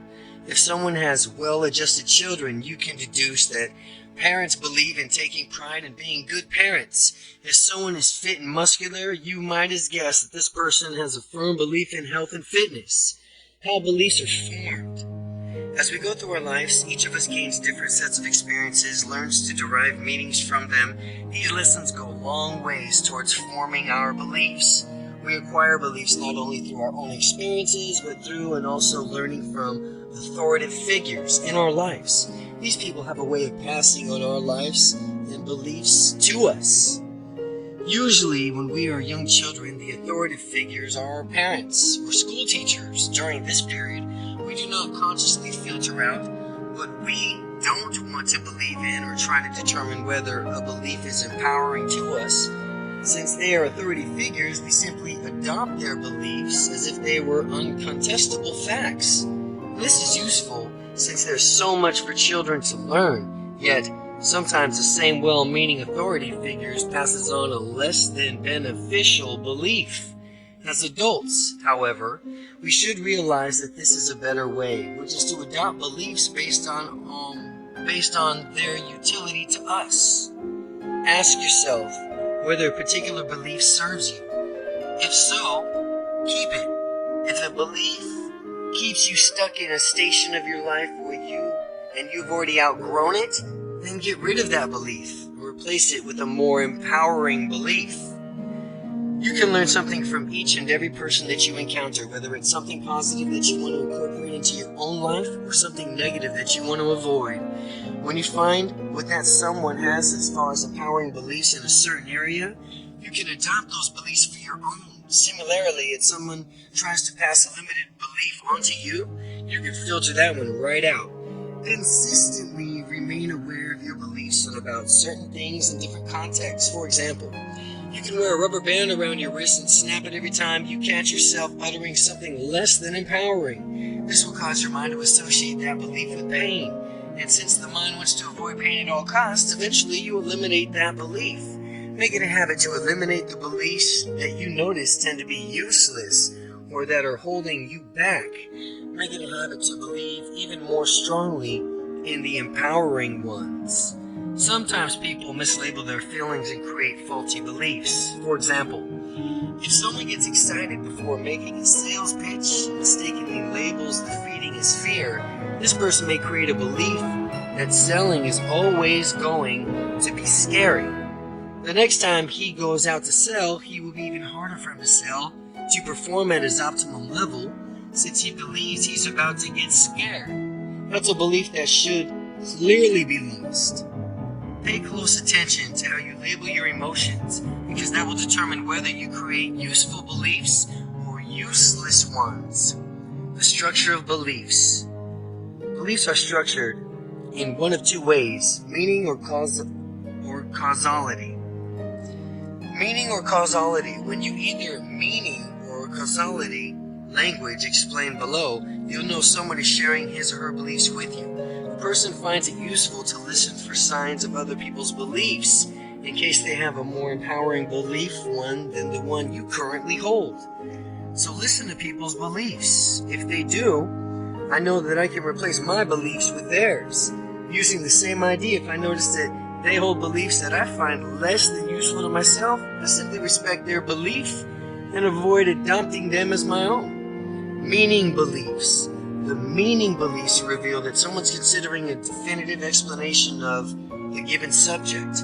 Causality beliefs reveal what someone considers the definitive correlation between two subjects. Whenever you hear one of the following words, someone is imposing one of his or her beliefs. When someone says means, when someone says is, or causes, or because, means, is, causes, because.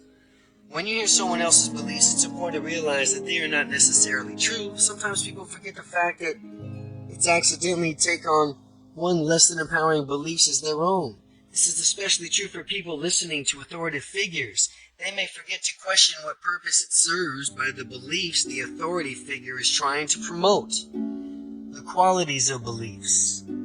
Beliefs are certain qualities that allow them to be encoded as beliefs in your mind. Each belief, certain visual, auditory, emotional quality associated with it. See the appendix for a list of specific qualities. By altering any of these qualities, we alter the belief. By consciously directing our minds, we can deliberately manipulate these qualities in order to keep only the most empowering beliefs.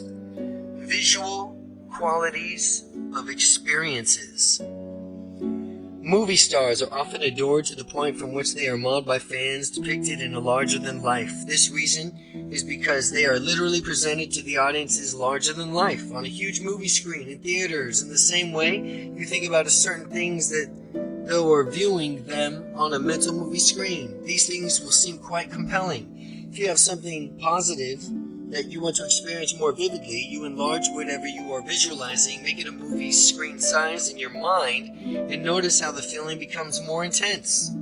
You can make the belief even more intense by making it brighter in your mind, picturing being closer. It's just like switching seats to move the front row in a movie theater.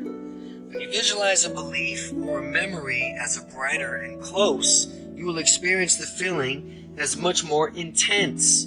The reverse is also true. If you want to make something less powerful, you can visualize it being small, dark, and far away, and listen to intensity even further. This can make the picture of what you're thinking about grainy, black and white. And though you are viewing it on the ancient television screen, high-definition color movies are more compelling, and they inspire people in ways that black and white movies cannot. Remember, make all the positives in your life big, bright, close, and colorful. Push away all the negative in your life into a small, dark, far away, black and white. People often encode their experiences to make the negative ones big and glaringly bright, while their positive experiences are small and much less vivid. Doing this will give people more negative dispositions because the negative images are so compelling in their minds. Deliberately taking charge of your own mind means encoding your experiences and beliefs in the most useful way. Auditory qualities of experiences. Just as visual qualities experience the beliefs affect their intensity, so do the auditory qualities. Going back to a movie theater analogy, people have more intense experience with the sound is loud, engulfing them in stereo surround. A crystal clear bass reverberates with their bodies. Contrast the idea with the movie theater that has a low volume monotone sound that constantly interrupted by a popping static. The latter kind of sound is much less compelling than the former. Consequently, there is much less feeling associated with it. Listening to a movie in a theater with a weak sound is a completely different experience than going to a theater that has a powerful sound. We can deliberately alter our experiences and power of our beliefs by altering the sound qualities associated with it. By turning the volume up and down, changing the location or pitch of the sound, we can experience feelings differently. Emotional qualities of experience. By altering the visual and auditory qualities of our beliefs and experiences, we change the feeling associated with them. If you want excellent feelings, you need to see and hear excellent sights and sounds. Now you need to understand how to deliberately change your memories, experiences, beliefs. You can practice making your positive memories even better. Your negative memories more neutral, and very powerfully lock in your most empowering beliefs. How to change your beliefs for good using the NLP. Now we're going to take you what we've learned about beliefs in order to change them, perhaps faster and more effectively than you've ever dreamed possible. Bust the shy gene. In earlier chapters, we saw that there are really no such thing as being shy or having a shy gene. So the first belief that we will change is the belief that you are shy. You are going to take an old thought of self-esteem, images you have had about being shy, and replace them with thoughts of images of being confident, moving through the world in a whole new way. Don't confine yourself into using this technique. Just one belief. You can use it for any beliefs that you have been holding you back. Use this method to change whatever beliefs you find less than glorious or less than resourceful. Read throughout the instructions a few times to familiarize yourself with what you are about to do. You may also want to get a partner to help you guide you through it. Someone who is supportive of your transformation, perhaps someone who has a similar transformation journey. Your partner can read these instructions out to you, or you can simply take a note of these instructions and then close your eyes and then do it then. You have certain mental pictures, sounds, and feelings that are associated with beliefs. What we're going to do is change the structure of the belief and thereby change the belief itself. By altering the structure of the belief, we alter your mind and how your mind encodes it. The mind encodes powerfully. The mind encodes powerfully held beliefs differently from weakly held beliefs. First, we will find out how you doubt something, the way in which we encode doubting beliefs in your mind. Then we'll bring you back to the normal neutral state of being. Third, we'll discover which way strong beliefs are encoded in the mind. We'll again bring you back to the normal neutral state of being. Finally, we will bring about a change in your beliefs. We will take your limited belief and turn it into a doubt. By doubting your limited belief, you will free yourself from it. We will then take a new and more empowering belief and lock it into your minds to be held strongly. Step 1. Discover how to doubt. The first thing you need to do is close your eyes and think of something that you used to believe and that you believe no longer. For example, you might think about as a child you believed in Santa Claus, from which you no longer do. As you recall the belief, become aware of everything you see that is associated with the belief. More importantly, since you are paying attention to the structure of the belief, look at the different visual qualities of the belief and make note of them. Reading what you see, your belief that is no longer true but used to be. Answer these questions. Is it flat or three-dimensional? What size is it? Is it clear or out of focus? How bright is it? Your eyes still closed, tune into the sound that's associated with a belief of yours that is no longer true. Listen closely and pay particular attention to the sound qualities as you answer the following questions. Do you hear a voice of doubt? Do you hear a voice of authority? Do you hear other sounds? How loud are the sounds that you hear? And step 2, break state. Open your eyes, take a deep breath, and name 3 different things in the room that will help you shift from a state of doubt back to your neutral state. You will even want to physically move around a little bit and helps you return to your neutral, normal state. Step 3, discover how you believe. Think of something that is absolutely true. Pick out something that you have no question about, that you believe 100% about to be true. Choose something simple like, the sun will rise tomorrow, or I need to breathe in air to live. We're going to elicit the same visual and auditory qualities in this powerful belief that we just elicited for the doubted belief. Just as you did before, when you think about this absolutely true belief, become aware of everything you mentally associated with it. Remember, since we're paying attention to the structure of the belief, pay attention to the structure of the belief. Look at the different visual qualities of the belief and make a note of them. Regarding what you see and your strongly held belief, answer these questions. Is it flat or three-dimensional? What size is it? Is it clear or out of focus? How bright is it? With your eyes still closed, tune in the sounds that are associated with this belief that are absolutely certain. Listen closely. Pay particular attention to the sound qualities as you answer the following questions. Do you hear a voice of doubt? Do you hear a voice of authority? Do you hear other sounds? How loud are the sounds that you hear? Step 4. Break state. When you're done making note of all the qualities from which you see and hear, open your eyes, take a deep breath, name 3 different things in the room that will help you shift back to a neutral state. You may want to physically move around a little to help you return to your neutral, normal state. Step 5 is change the belief. Think of limited beliefs of yours. Since this book is about confidence, think of one that relates to your confidence or shyness. A good example is I can't go up and meet strangers easily.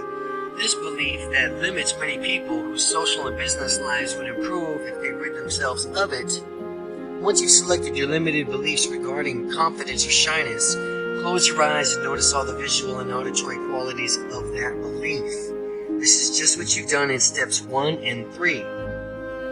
After you've gotten the visual and auditory qualities of your belief, begin to change each and every visual auditory quality of your limited belief to match all the visual and auditory qualities of something that you used to believe but no longer do, an old belief.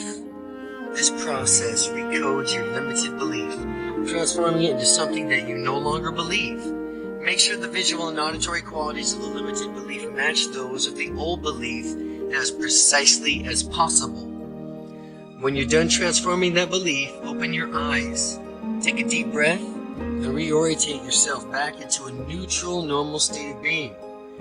Congratulations on removing a limited belief. Since nature abhors a vacuum, we will place an empowering belief in your mind where it is limited belief used to reside. To do this, think about something with respect to your confidence that you believe it will improve your life. Now, as you close your eyes, think of what you want to fully believe. As you become aware of the visual and auditory qualities of your life, begin to change in each of its every quality to match precisely the visual and auditory qualities of one of your strongest absolute true beliefs. When you process it complete, you will think of this new empowering belief in the way that you thought of your absolute empowering belief in the same way that you thought of your other absolute true. Strongly held belief in step 3. Ensure the visual and auditory qualities of this new absolutely true belief and your previous true beliefs match up as much as possible. Again, when this process is complete, you will think of this new empowering belief in the same way that your thoughts of others are absolutely true. Strongly held beliefs in step 3. Ensure the visual and auditory qualities of this new absolutely true belief and your previous true beliefs match up as much as possible. Belief changing patterns. Number 1, close your eyes. Number 2, think about something that you used to believe was true but no longer do. Then, number 3, notice the visual qualities of the belief. Number 4, notice the auditory qualities of that belief. Number 5, notice all the emotional qualities of that belief. 6, open your eyes. Name 3 different things in the room to clear your mind. Number 7, close your eyes again. Number 8, think about limited beliefs that you have, such as I'm shy or I'm not confident. Notice all the visual qualities of that belief, all the auditory qualities of that belief. Notice all the emotional qualities of that belief. And then number 12, open your eyes and name 3 different things in the room to clear your mind. Finally, number 13, adjust your limited belief to resemble something you used to consider true but no longer do. I encourage you to practice changing your beliefs and experiences. You'll be surprised how easy and effective it is. Use expectancy to your advantage. What you expect tends to be realized more often than you might think. Resourceful people have different beliefs from those who are not resourceful. Resourceful people expect to be able to find a way to achieve their outcome. They expect to be able to easily and naturally form a rapport with anyone they meet. When they want something to happen, they often go for it. And if they make a mistake, they learn from the feedback. These expectations tend to influence a resourceful person's outcome. Believing the following ideas will increase your interpersonal skills and personal effectiveness. When you meet people, you want to create rapport. Remember these beliefs. People automatically like you because you are a good person. You can easily and naturally meet anyone you choose. You can have instant rapport with anyone you choose using these techniques. You have a lot in common with any person you meet. You can learn something from each and every person you speak with. You may be thinking that these beliefs are not necessarily true, and if so, you would be correct. However, we're not out to get a result, not to logically prove what is or isn't, but above beliefs are using useful generalizations that will help you when you believe them.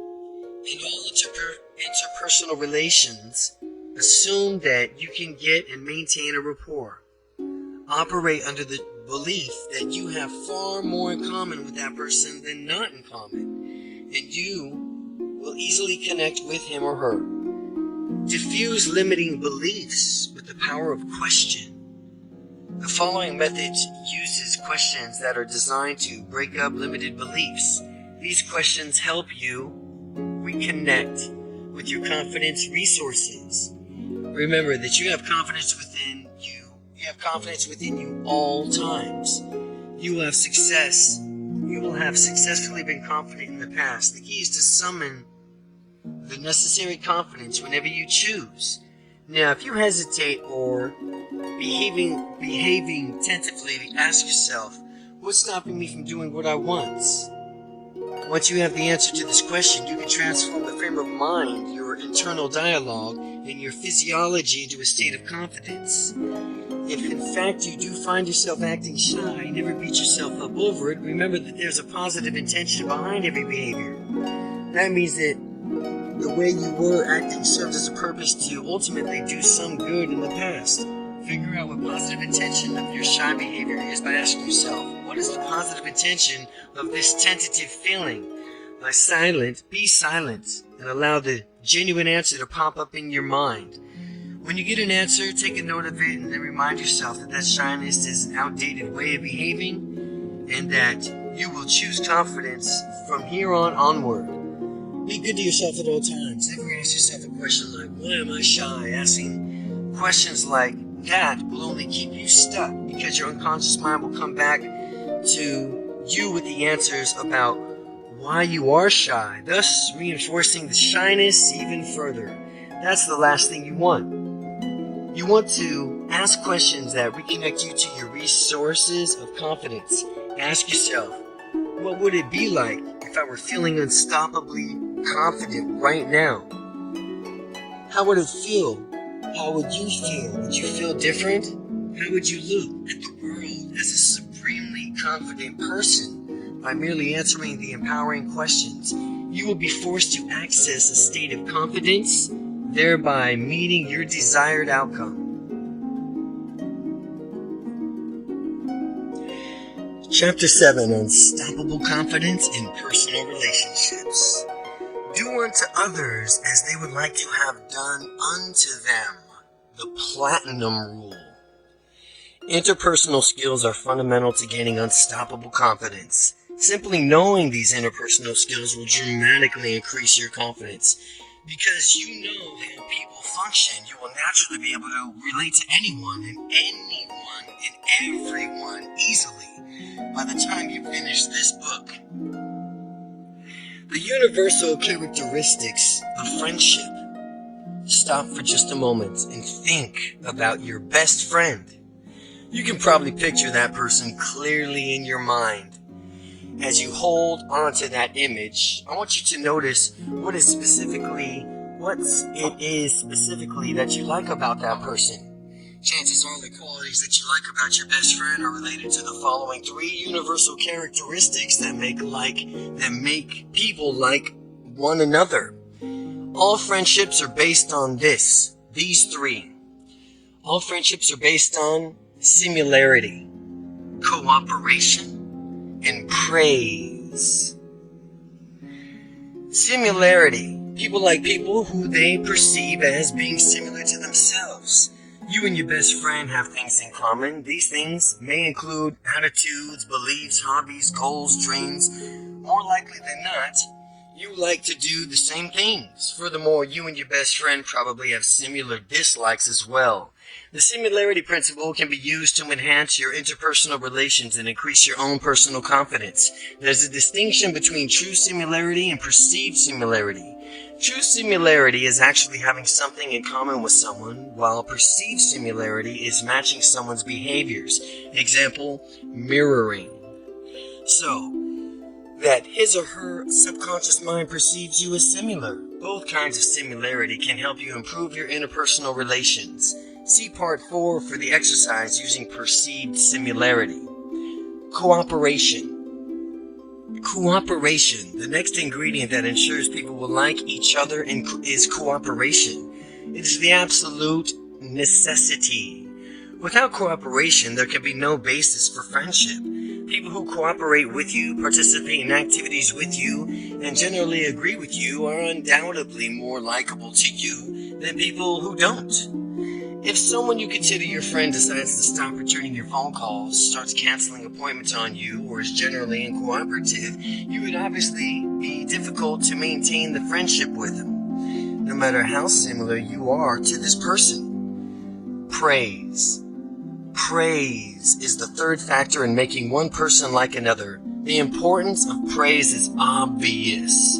People like to be praised, complimented, and recognized for their achievements.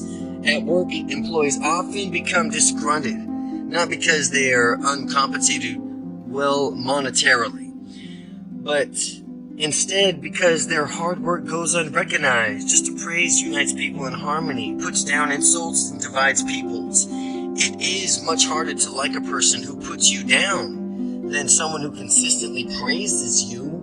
If your best friend did nothing but insult you, you would quickly dissolve that friendship. Perceiving others. How you perceive people will influence how they perceive you. If you love people and enjoy their company, that belief will impact your life tremendously. Again, if you love people and enjoy their company, the belief will impact your life tremendously. And on the flip side, if you dislike people and generally disdain their company, that belief will affect you in just the same way. The better you can get along with people, the higher quality of life you will lead. Intention. Let's discuss the concept of intention. Intention is the subtext of the interaction between people. The intention. If you intend to connect with someone before beginning to talk to them, him or her, you will project the intent, and the person will unconsciously pick up on it, responding to you more positively than he or she may have otherwise. People want acceptance. They want to relax and be themselves, free of any judgment. When you set someone else's comforts as one of your own outcomes, that person will find him or herself automatically more comfortable in your presence. The person may not know why he or she feels relaxed around you, but he or she will feel it. A positive frame of mind. Do the following an experiment to reveal the influence of your frame of mind. For a week, make yourself believe that people are all unfriendly and don't like to meet you, and they don't like to meet new people. Imagine that they don't want to be bothered at all. After temporarily adopting this frame of mind, you go out each day, night, and week and try to strike up conversations with strangers, and it will be difficult because of your frame of mind. What the thinker thinks is the prover proves. The prover proves. Having these preconceived negative beliefs become a self-fulfilling prophecy. Once the week is over, purge yourself of that toxic frame of mind. The following week, adopt the belief that people are perfectly friendly and they love meeting new people, dynamic people such as yourself.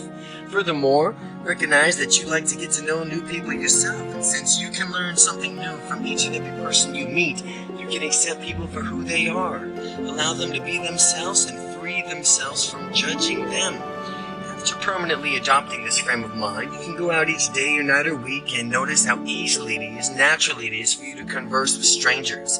One of many beliefs is having a confidence is how other people are put in ease when you interact with them, and the confidence with you. Again, one of many benefits of having confidence is how other people are put at ease when interacting with the confidence and the confident you. If someone is uptight and ill at ease, other people can sense it, and that may act correspondingly uptight. However, when someone is genuinely comfortable in being him or herself, others sense it as well, and consequently, it lets their guard down. While you do these experiments and see yourself on how influential a positive frame of mind works and is, remember to have fun. Just go out and experiment, play and practice your new skills, adjust your behavior continually based on the feedback that you receive, and eventually you'll find yourself just where you want to be when you're meeting new people. Pitfalls to avoid. There are several pitfalls to avoid as you develop unstoppable, confident interpersonal relationships. As you develop your unstoppably confident interpersonal relationships, overcome intimidation. One thing that you may encounter on your journey to connect and click with other people is feeling intimidated and intimidation. Many of these things can cause a person to feel intimidated, including beauty, fame, fortune, social status, others.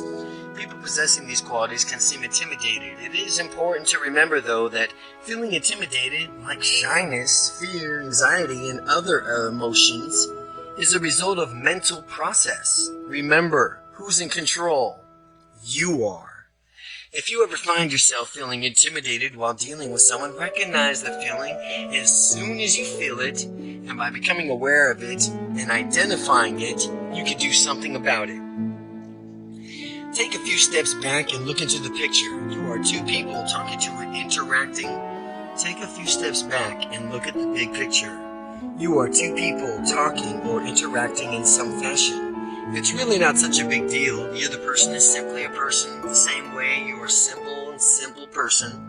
When you strip away everything else, whoever it is that intimidates you puts their pants on the same way that you do. Remember, this will eliminate intimidation and help you build the unstoppable confidence within you.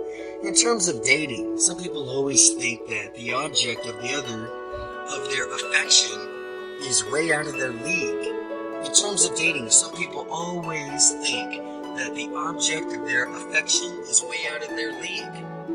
That is utter and complete nonsense. People are people. No one is below or above anyone else. Beautiful people who might intimidate others are simply human beings with beliefs, desires, values, hopes, dreams, fears, and goals like anyone else. When you think about it in that way, doesn't it make it much easier for you to interact with people? That everyone, and even beautiful people, they might be intimidated as well. They're simple human beings with beliefs and desires and values and hopes and dreams, fears and goals like anyone else. Now, as you apply these ideas in your life, I think you'll find that it does. If I ever feel intimidated by someone, it's because I'm focused on the wrong attribute. All of us have extraordinary gifts. If others focus solely on our gifts, they might become overwhelmed and thus intimidated. We're all human beings, and we all have much more in common than we have in differences. If I feel intimidated, it's because I'm not only dwelling on someone's extraordinary gift, but I'm also blowing that person way out of proportion. I'm totally exaggerating and making that person seem larger than life. A useful belief in dealing with someone who has the potential of intimidating you is to realize that you have at least something in common with every person that you meet. People have more in common than others think or even realize. Most people want to be happy, prosperous, take care of their families, enjoy their lives, and have freedom to pursue whatever they want. And when you keep these beliefs in your mind and when you talk to a person, you will discover the connection between you and the two are deeply as a result of you projecting that similarity to the other person. Beware of mind reading. The second pitfall in mind reading occurs when you pretend to understand someone's internal state without actually communicating with that person. People mind read often. It is almost always to their detriment. It is almost always to their detriment. Sometimes people will mind read about what others think of them. I know I've done it from time to time. You may have to. What someone thinks in his or her mind could be completely different from what you might think to be from reading off of that person. If a friend fails to call you back as a customer does not get back to you immediately, if a friend fails to call you back or a customer does not get back to you immediately, he or she may not be interested in you or you project, or he or she may have just accidentally forgotten. There are many different potentials causing for everything. The only way to verifiably know is to ask someone. For the next week, practice becoming aware of whether you're mind reading. If you're automatically presuming to know someone else's private thoughts, stop and ask yourself. Stop trying to presume someone else's private thoughts. Ask yourself, how do I know? Have I asked this person? Or has this person communicated this to me? Are there other possibilities from the way this person is doing a certain behavior? And when you are aware of this, and you are of that in the mind reading, stop at once. Fortunately, we can mind read in a positive way too. I know that I just told you that the mind reading is something less than useful, and it does not lead to good communications, with everyone running around you pretending to read other people's thoughts. However, when you mind read positively, it can actually be very useful. When I was overwhelming and overcoming my shyness, I had difficulty meeting strangers, and in a particular woman. I used to mind read and say, she won't like me, she wants to be left alone, and this led me to be shy. Fear of rejection became incapacitated in my own shyness, and then I decided I'd had enough of mind reading negatively. I will never mind read someone negatively again, ever, for the rest of my life. Never, ever read somebody negatively, mind read negatively ever again. And then I decided I had enough from the mind reading, and from this point on, I would avoid mind reading. Or, if I was going to mind read, I would do it positively, only positively. I figure if you're going to mind read, you might as well do it positively. And when I began to do this, my confidence immediately swelled up.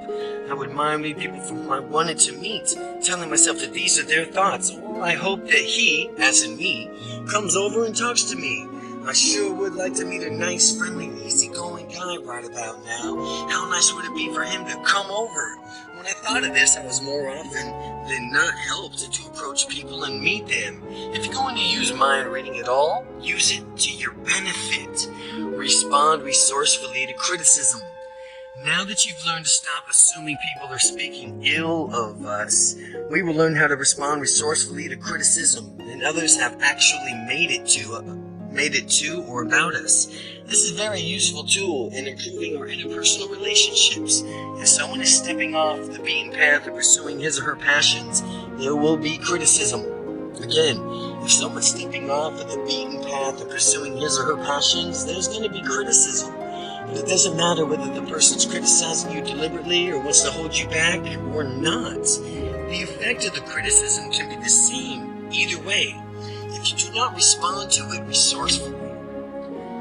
Usually criticism of someone is going after his or her dream signifies an element of jealousy or ignorance on the part of the critic.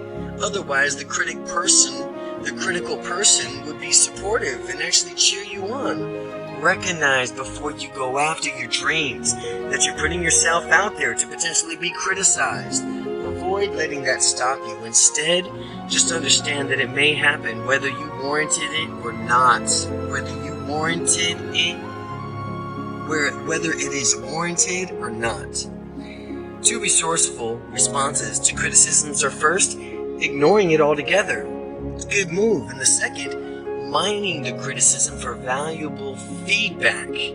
Make a distinction between the kinds of criticisms you receive and determine which response you would like to utilize. The first kind of criticism will be from the person who you are trying to tear you down in order to feel better about themselves. The other kind of criticism comes from people who mean well and do, but in fact they have good intentions of wanting you to improve. But remember, the people who treat you how you've taught them to treat you. Remember that people treat you how you've taught them to treat you. For people giving you destructive criticism, inform them that they need to correct their behavior. For people giving you destructive criticism, inform them that they need to correct their behavior. In order to respond resourcefully to criticism, there must be some sort of distance between you and the criticism so that you have time to digest it. As you listen to the criticism, imagine that you were surrounded by a thick glass barrier and absorbs any negativity or negative emotions from the criticism so that only the useful positive content of the message seeps through. Other people may see and hear things differently from you and therefore have good suggestions for you on how to improve, which is why you need to be able to receive positive, constructive criticism. Teach people how to give you good feedback. Good feedback comes from the form of a sandwich. The structure is praise for something done well, suggestions for improvement, and then some more praise for other things done well.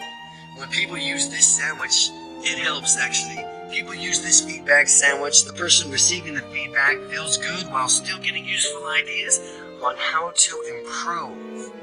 When giving constructive criticism, remember that the more specific the suggestions for improvement is, the more useful the suggestion will be.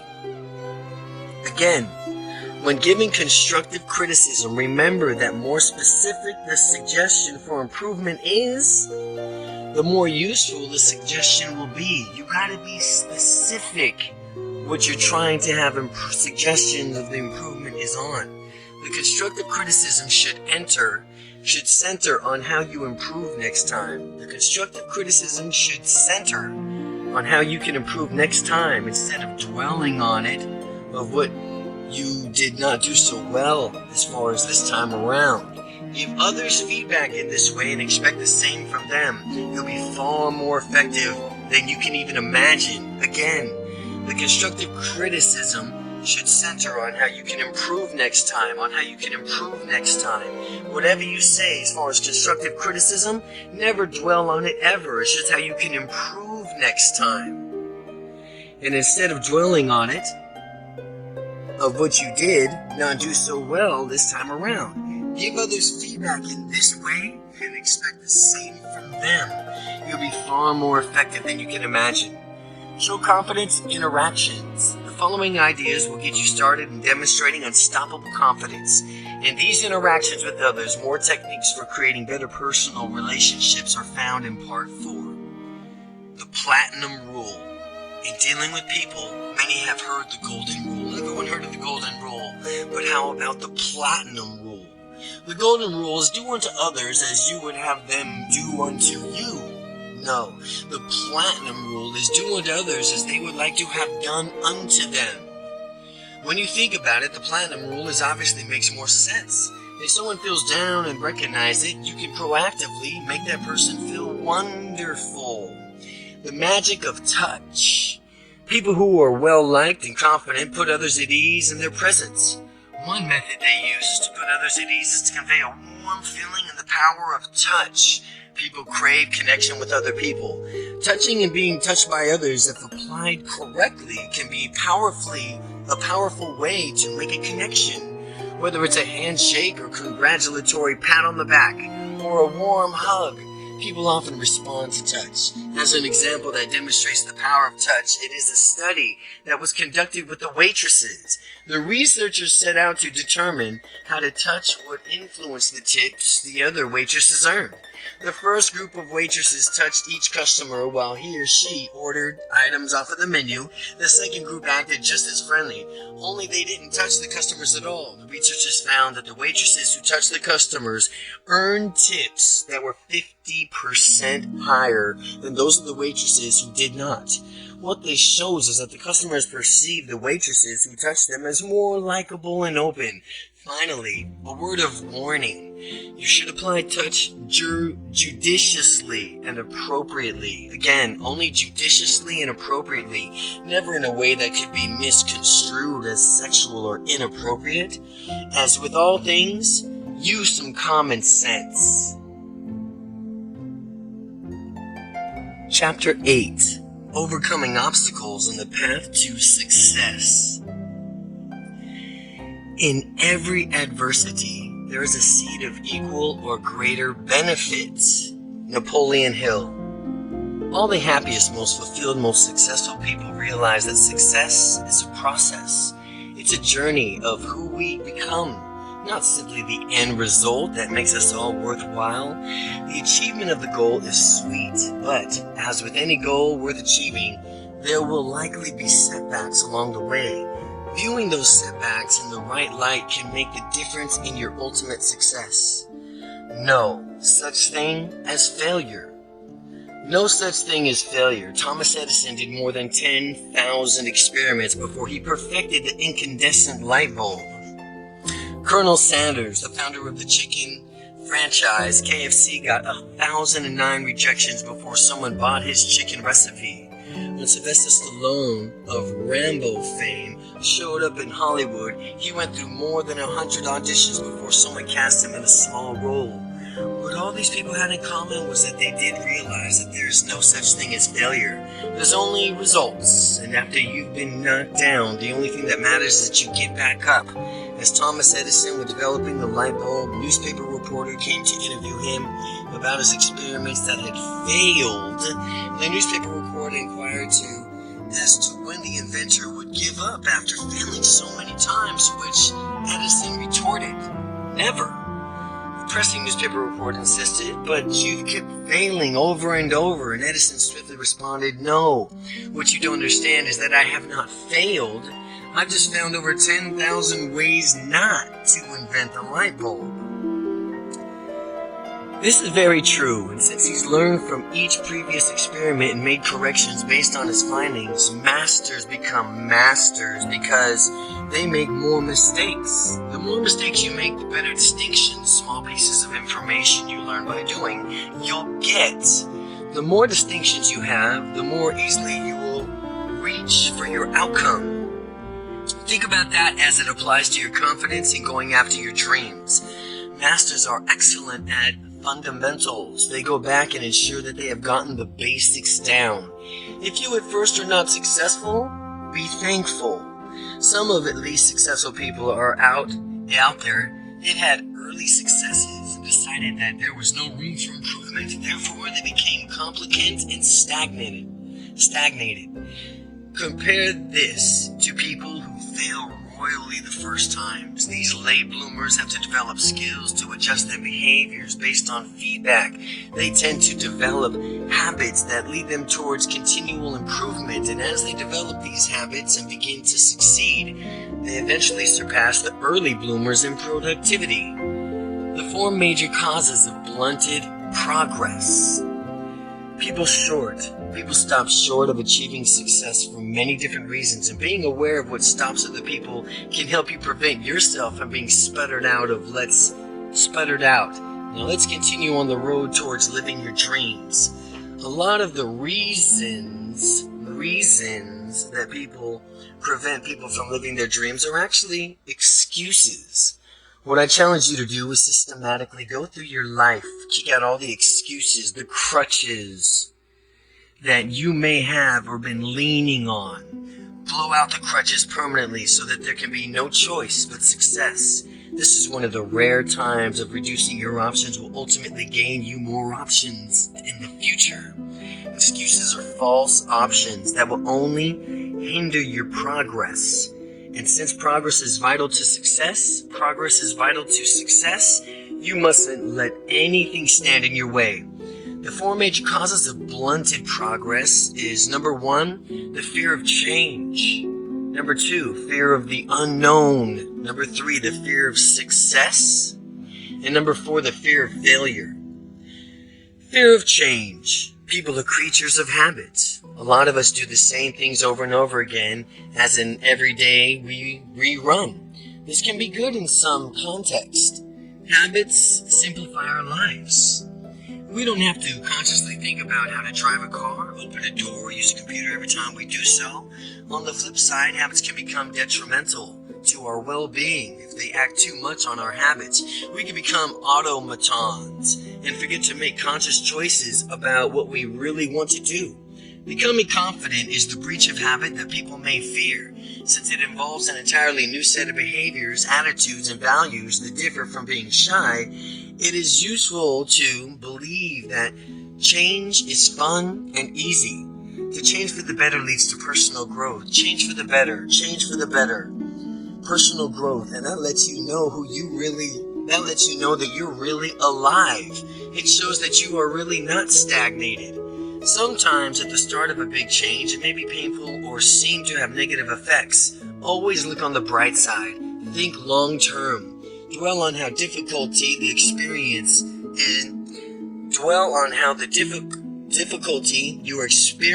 in making the change can only help you down the line. Pretty soon you'll discover yourself doing these same difficult things automatically. The more you practice, the easier it gets. Fear of the unknown. Fear of the unknown is quite common.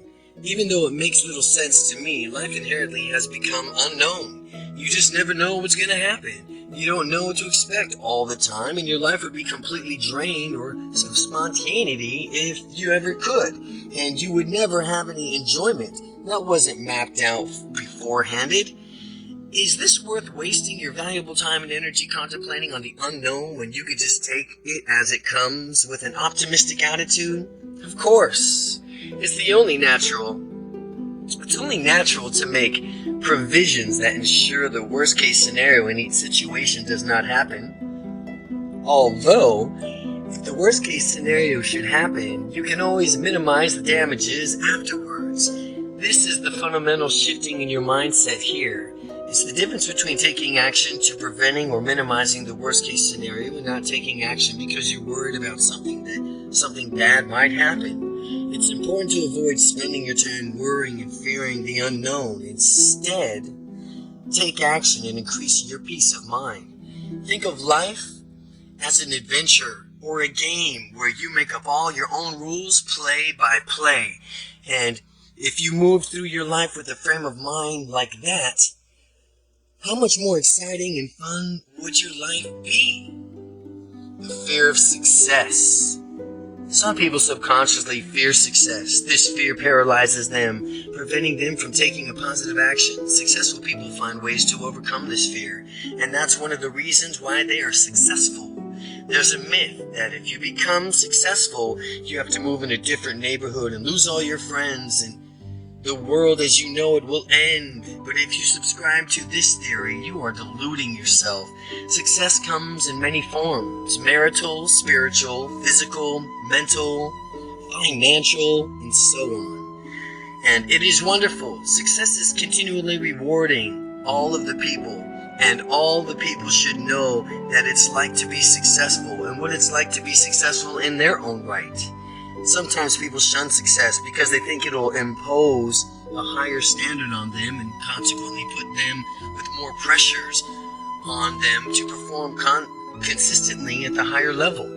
It's true there's a higher standard and that the higher standard is set, but who says you can't meet expectations once you've raised the bar? You should always expect your excellence out of yourself.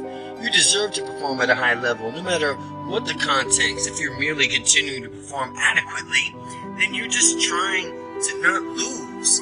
Or if you continue to perform with an excellence, then you are now in it to win, performing with an excellence. Avoid playing the trying not to lose energy or the trying not to lose game. Always opt for the playing to win this game instead. Fear of failure. Fear of failure stops many people from even going after what they want. Some people tend to dwell of what happens if they fail. They focus on thoughts that will happen if nothing goes right. When you do that, you get your all sorts of negative, hypothetical situations and eventually talk themselves out of doing something that could have been done wonderfully. When people venture outside of their comfort zones, they need to focus on their potential benefits and remembering it's important to go after them. After all, there's no such thing as failure. There's only results. You'll never fail again. You'll never fail again at anything again for the rest of your life. There's only results.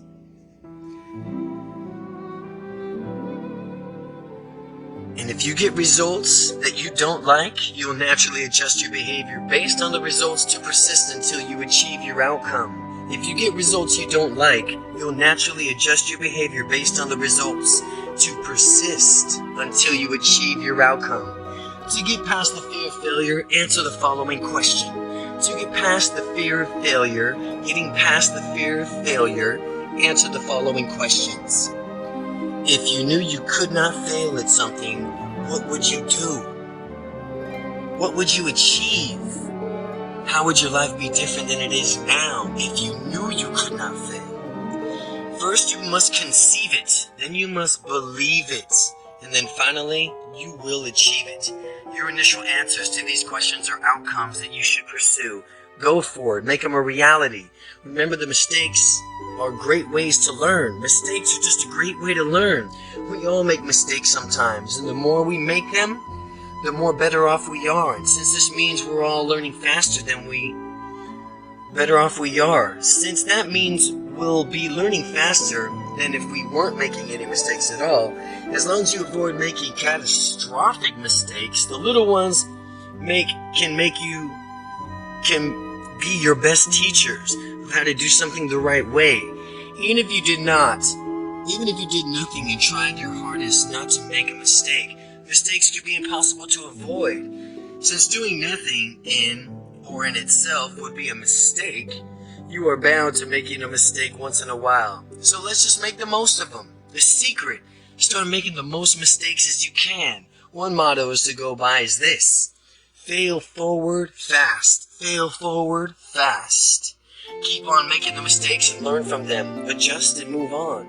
Then repeat the cycle without making any mistakes. There's no personal growth. Without personal growth, there is stagnation. Be confident about mistakes.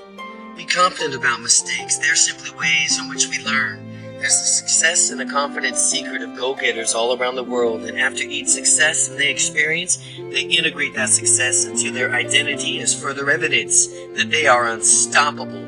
And after each mistake, they start thinking simply as a byproduct of their behavior and learning opportunity.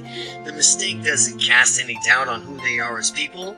Many people have their strategy flip-flopped. Instead of integrating the success as a part of who they are, they dismiss them, and that's all wrong. Dismiss the mistake as flukes, but not the successes. People downplay their successes with each phrase as, oh, I just got lucky, or oh, it's bound to happen sometime. Those phrases absolve the person from any responsibility for taking action and generating the success.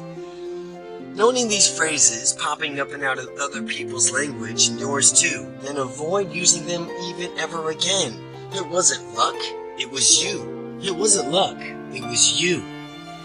To get the victories to occur more often, just as soon as you have a major success, visualize yourself having the same results again in many different contexts. When you got the winning feeling, it's such easier to imagine it yourself having the same feeling over and over again in the future. Visualizing the victories is different contexts, and it will help you create a belief that the success is part of who you are, not just an isolated incident that occurs from time to time. Here's how to be successful, and here's how successful people view their mistakes. Well, a mistake is simply a function of what I did, not a part of who I am or who you are. A mistake is something to learn from. A mistake lets you know that you should adjust your behavior. Here's how successful people view their successes. Success is part of who you are. It happens because you are a successful person. Success is something to congratulate yourself on and celebrate. Success can be built on to reach even greater heights in the future. The confidence you are rapidly developing can take to a form of a snowball.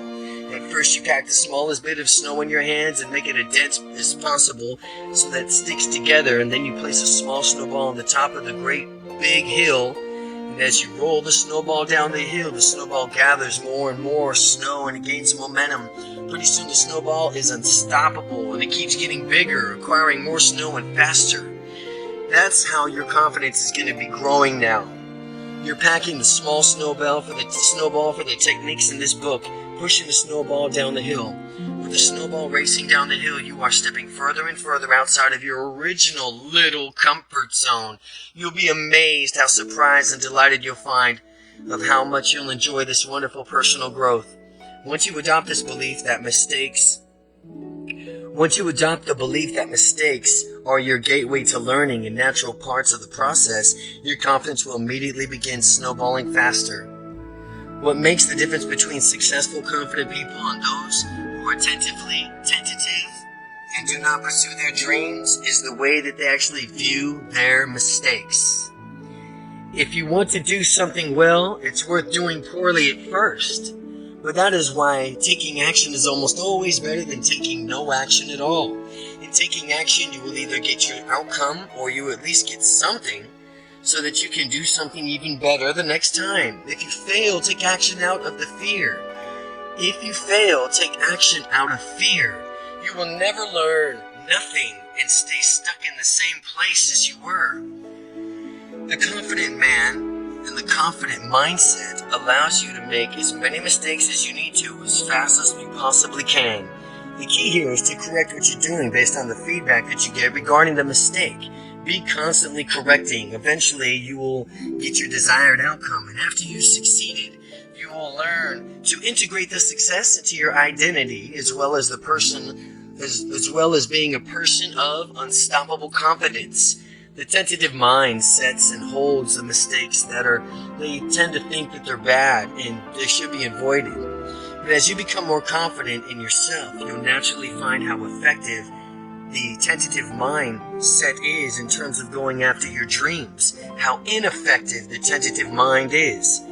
Mistakes are really only a measure of one specific instance of your behavior. They are not personal evaluations, and a mistake is just a moment that you had a mistake as far as a tentative or a temporary behavior. They are not a personal evaluation of your worth or you as an individual. Avoid taking mistakes personally. Don't take mistakes personally. Instead, learn from them and move on. Failure from an unstoppable, confident perspective. Failure from an unstoppably confident perspective. Confident people are confident because they know that they can achieve anything they want. How do they do this? Because they have a history of persisting until they succeed, until they win, until they get what they want. They may experience temporary setbacks from time to time, but they always learn something from these and do something different, and eventually until they finally achieve their goals. So, how do you do this? Well, I'm reminding you of a story that you may have already heard. A group of frogs on a farm came across a bucket of milk the farmer had accidentally left behind, and they dared each other to jump over the bucket, and they did, and over until the frog kept misjudging his jump and fell into the milk. He tried to scramble out of the bucket, but the sides were too slick, and he fell back in. He could hear the other frogs laughing at him outside. Not only was he in danger of drowning, but the other frogs that he thought were his friends were laughing about it. He was determined to get out, so he swarmed and jumped and flailed about. And the more he tried, the more they laughed at him. So he kept it up, and as he kept it up, all of his motions ended up churning the milk until it became butter. And when the butter was thick enough, the frog had enough leverage to jump up and out and escape. And what does this teach us? If you want something badly enough, you will achieve it, no matter how it happens, no matter what happens, no matter what anyone says. Even if those whom you thought were your friends tell you otherwise, always know that you can. Refrain from asking yourself a question like, is it possible? Or can I do this? You already know that you can do it. Presuppose it is as a given. Presuppose it as given. You can accomplish whatever you set your mind to accomplish. With the inevitability of achieving your goal already firmly established, ask yourself, what is it going to take to accomplish my goal? What is it going to take to accomplish my goal? This question assumes that the possibility of success is already a definite in your mind, and now the only thing is to determine is how. Specifically, will you get there? Chapter 9. Act as if. Act as if. Quality persons create a quality life. Successful people ask better questions, and as a result, they get better answers. Anthony Robbins. So now you may be wondering how to get unstoppable confidence. We've talked about confidence. We've talked about what it is, what it isn't, as well as about aspects of your language and body systems and how they need changing. But how exactly do you get there? Parts 3 and 4 give you techniques and exercises to help you change your language and change yourself. To get started, here's the first step to set you on your journey to unstoppable confidence. Acting as if. Acting as if is an NLP essential. If you act as if something is real for long enough, you will eventually forget that you are only pretending. And however you are acting will become your habit, and this is one of the keys to neuro-linguistic programming. People who used to be shy have used this as-if frame of mind to develop their confidence. The difference between people who are confident and those who are shy are their habits. Habits can either be good or bad. The secret is to have a wealth of good habits. The more empowering habits you have, the better life will be. Developing these habits of behaving confidently can be enjoyable too. It's exciting to witness your personal transformation as you gain more confidence in yourself. The pretend it, have it technique. the pretend it, have it technique. The mind and body are part of a cybernetic system. This means that the body influences the mind, and the mind influences the body. You can pretend to have a confidence, reliving confident experiences in your mind, which will get your body to adopt confident physiology. Or, if you choose to adopt confident physiology, your mind will adjust from what you are seeing, hearing, and feeling internally to experience confidence. You can use this to our advantage, and we should use this to our advantage. Getting confident is no different from pretending to have confidence. Keep doing it for long enough, and pretty soon you'll forget that you're pretending. By the time you've done that, the confidence will become a habit. Following that, your confidence gets integrated into your personality, and it becomes a part of your identity. Remember, times as a child when you played make-believe. Children have excellent imaginations. They're very good at playing, and consequently learning. People play make-believe now and pretend that you have the confidence before you really do have it. Here's some questions about confidence. Questions about confidence. Imagine what it'd be like to be 10 times more confident than you are now, and answer the following questions. How would it be? How would you be moving differently? How would your body posture be different? How would your inner voice be different? How would you be speaking to others? What is going through your mind? How does your body feel? Where is your body? Where in your body do you feel the confidence first? How could you intensify that confident feeling in your body? By answering the questions, you can do what they invite you to do. You will see your unstoppable confidence soar. You will see your unstoppable confidence soar. When your confidence soars, forget that you are pretending and take action to do whatever you need to do to get done. When I was learning how to walk up to strangers and begin talking, I would ask myself these questions one by one. With each question I answered, I adjusted my behavior and pretended as if I already had the confidence that I was seeking. And after answering all the questions, I could actually feel unstoppable confidence within me. This propelled me to introduce myself to strangers and begin talking to them. The reverse of this technique is also true, so be forewarned about that. If you think about shyness and adopt body language, your mind and body will make you feel shy. But if you catch yourself doing this, acknowledge it, and then begin asking yourself the confidence questions, which are designed to get you into a super confident state. Now work on your way through the techniques and strategize in parts 3 and 4. Before long, you won't be acting unstoppably confident. You'll be unstoppably confident. Again, the questions about confidence are, how would you be moving differently? How would your body posture be different? How would your inner voice be different? How would you be when speaking to others? What's going through your mind? How does your body feel?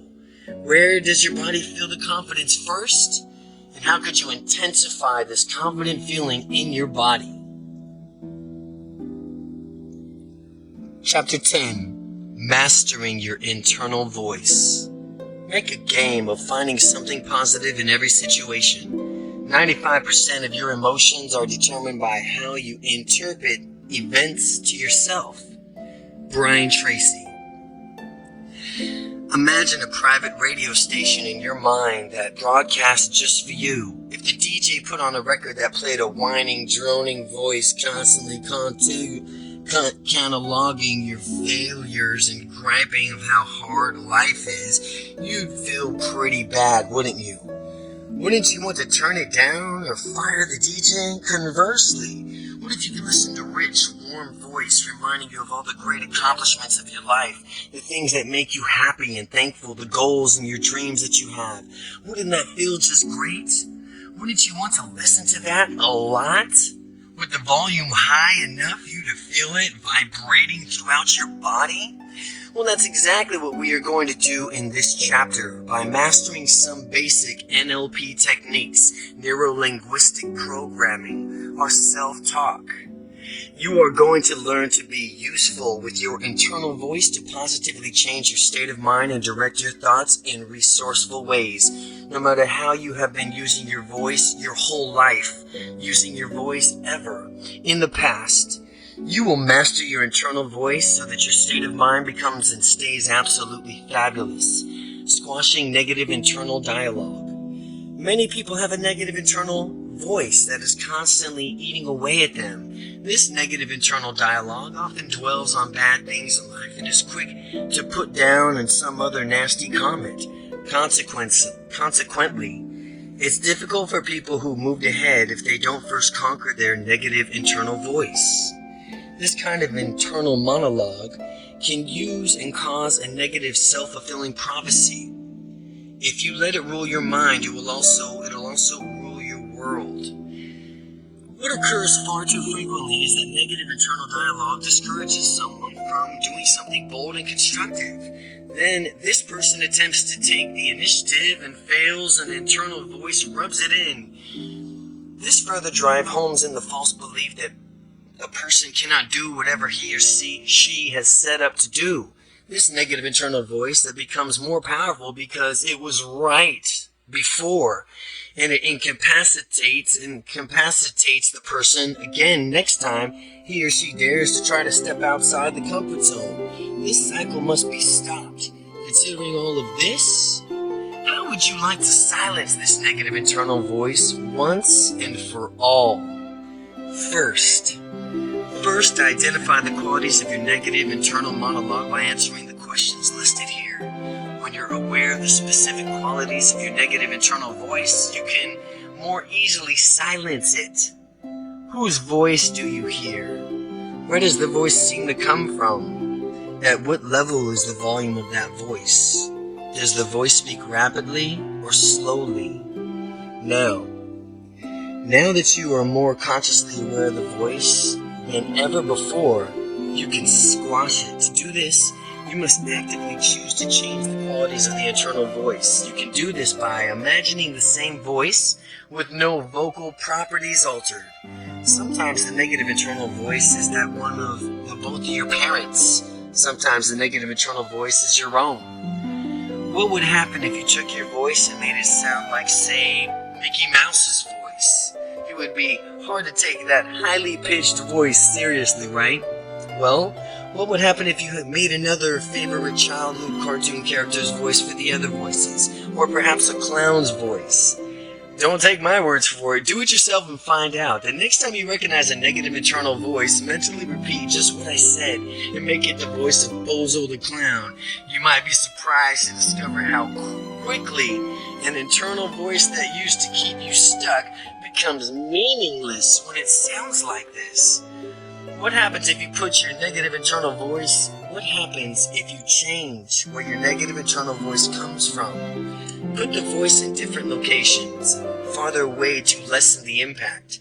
Picture a voice coming out of your kneecap, softly taunting you about your shortcomings. Notice how this changes things. What happens when you speed that voice up so very fast that it is almost incomprehensible, like a record turned up to 180 RPMs? What happens when you slow that voice down so much that it's a deep and distorted that you can adjust your internal voice and go in the same volume dial? Turning the volume up or down in the suit of a situation, most likely, the quieter the voice, the less influence it will have. Find if that works best for you. Find out what does and use it to thwart the impact of that pesky, negative internal voice. The underlying foundation of this technique is the idea that you can consciously direct your mind instead of just allowing it to function on impulse. You can consciously direct your mind. With the techniques I've outlined, you will be consciously directing how you hear your internal voice. I bet you're feeling better about having more control over the negative internal voice, and that voice is having less and less of an impact on you. Amplifying positive internal dialogue. An inhibiting as a negative internal voice is, a positive internal voice can be twice as effective in leading you to greatness. Everything that we did in this last section to de-emphasize the negative internal monologue, now you'll learn to do this in reverse, to amplify the positive internal monologue. When you hear positive, encouraging words inside of your mind, take a moment, silently thank yourself. If you hear something positive or something upbeat in your mind, anything, take a quick second and thank yourself. Eventually, you won't feel the need to do so, but when you feel the confidence of your positive interior voice, congratulations are in order. As your internal voice bursts forth with positive words, reinforce them with appropriate behaviors. The more you reward yourself in acting this way, the more in the way that you want, the more you will find yourself automatically acting in this way that you want. You won't even have to make it a point to do so. It'll simply become a reflex. Your ideal internal dialogue should be your own voice. The reason for it is that you and you alone run your life and make the decisions. If the internal dialogue is the voice of anyone other than you, you are effectively relinquishing your personal power to that person. Since you are the one running your mind and your life, reclaim both by making an internal dialogue yours alone, forever. Simply replace the current voice of authority in your life with your own voice. Let your own positive voice resonate within. Let your own positive voice resonate within and allow it to spread throughout your whole body. Wherever you hear that glowing, positive internal voice, let it bloom from within like it's coming from the largest speakers that you've ever heard with the loudest volume imaginable. The louder the volume, the more vividly you feel, and it will course throughout your entire being. So, when you want to really feel it, crank up the volume. While your positive internal voice shows up more and more often, sometimes it'll give you a positive statement disguised in a question form. As an example is, you can do it. The tone may be questioning, but in a deep voice sentence or a statement, ratchet up the power of internal voice by turning the sentence into a statement. You can do it. You can do it. Repeat in your mind a few times if you need to, and next make an internal voice even stronger by converting it to the statement into the exclamation. Like, instead of saying you can do it, now you say you can do it. Shout this instead inside of your mind so that there can be absolutely no doubt. Find your passions.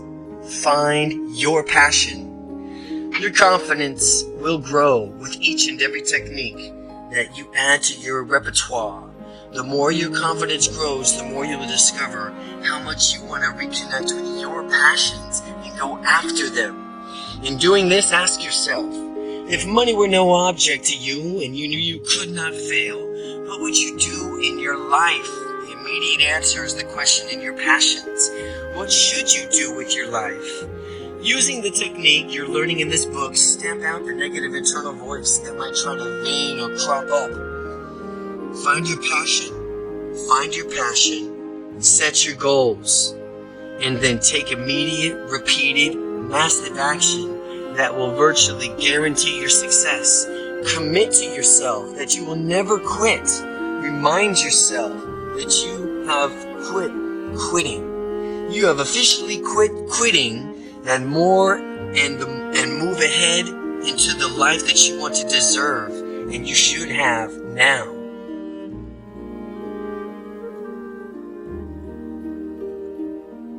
Chapter 11. Speaking the languages of confidence. Dedicate yourself to the good you deserve and desire for yourself. Give yourself peace of mind. You deserve to be happy. You deserve delight. Mark Victor Hansen. Now that you've mastered our internal voices, it's time to turn our attention to our externals, how we project our internal dialogues to the outside world. The vocabulary of confidence. If you listen to other people talking, you will notice that those are confident use of certain vocabulary, and those lacking in confidence seems to draw their words and phrases from an entirely different dictionary. Most people don't give a lot of thought to the language that they use. As such, people's habitual language patterns reflect back of their thinking, being confident thinking or lack thereof. Not only does language reflect a person's thinking, but it also reinforces a person's thinking. The key to use is the following information of transforming your everyday vocabulary. When this occurs, you will not only change your thinking, you'll change your life. So, what are these changes? I have assembled 2 sets of words that you must take into account when speaking. 2 sets of words you must take into account when speaking. First, there's a set of words that you are absolutely need to eliminate from your vocabulary. And then there's a set of words that you need to memorize and integrate into your speech in order to project the maximum confidence. It is hard to overstate the importance of sending the right signals with your language, but it is easier learning to do so than you may think. Let's get down to it. The confidence killers. First, we'll tackle the set of words that need to be eliminated completely from your vocabulary. And if you catch yourself using this word, say, hey, wait a minute. I'm no longer shy. There's a better word for that. Don't beat yourself up when you hear yourself using one of these words. Just acknowledge that you've used the word in the past and increase your efforts to eliminate it from your vocabulary in the future. Try. The first word is try. Have you ever heard someone say, try to do it, something? There's a difference between trying to do something and actually doing something. Quite simply, trying is lying. In Star Wars, Yoda said, there is no try, only do. Yoda was right on the money. There is no try. If you ask someone to do you a favor, the person can't say, well, I'll try. No, you can count on him or her for not doing the favor for you if they say, I'll try. Otherwise, the person would say, I'll do it. The word try communicates a maybe attitude in the world that craves certainty. Instead, use the word do. Say, I will do it. Eliminate the word try. Try is gone. Never say try again. Never say try again. Don't try to eliminate the word try. Just do it. The shy sentence. I try to do the laundry. I'll try to do the laundry tomorrow. The confident sentence. I will do the laundry tomorrow. Try becomes do. Try becomes do. Try is gone. No more try. It's do. Hope. Hope is another word that is not for confident people, is hope. Now, hope is a nice and pleasant word, however, it announces a lack of action. For example, I hope things will get better, or I hope my situation resolves itself. Contrast with, I'm going to make it better, and I'm going to make my situation better. Hoping that something is to happen is being reactive, whereas taking action and expecting success is proactive.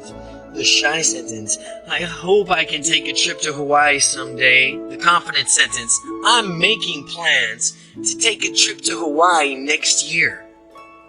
But negates every word that precedes in its sentence. But negates every word that precedes it in a sentence. As an example, I want to go to the movie, but I have a lot to do. In this example, it sounds as if the person will not be going to the movie.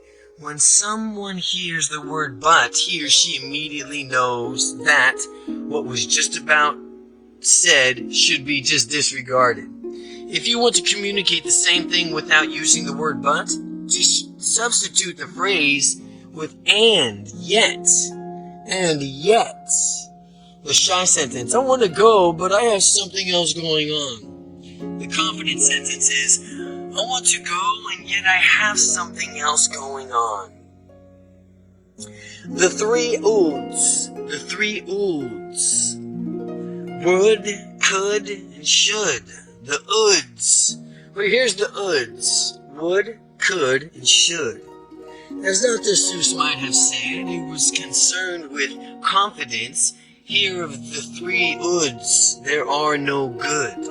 As we go through each oud, we'll discover how its usages in some places decreases confidence. The ouds are no good. We'll learn how to replace these words that will propel you with furtherness into your success, propel you even further into your success. Would. Would is a conditional word. It's not confident, it's not absolute, but when I was discussing this notion of writing a book, some people said, yeah, I would write a book too if... And then they give some reason why they supposedly precluded them from writing a book. Would is conditional and presupposes there's something standing in the way of success. It's pointless to use the word would because nothing can stop a confident person from achieving success. Eliminate the word from your vocabulary. The shy sentence is, I would talk to strangers now if only. The confident sentence is I will talk to that stranger now. Could. If someone says, I could go meet that person, then my question is, well, what's stopping you?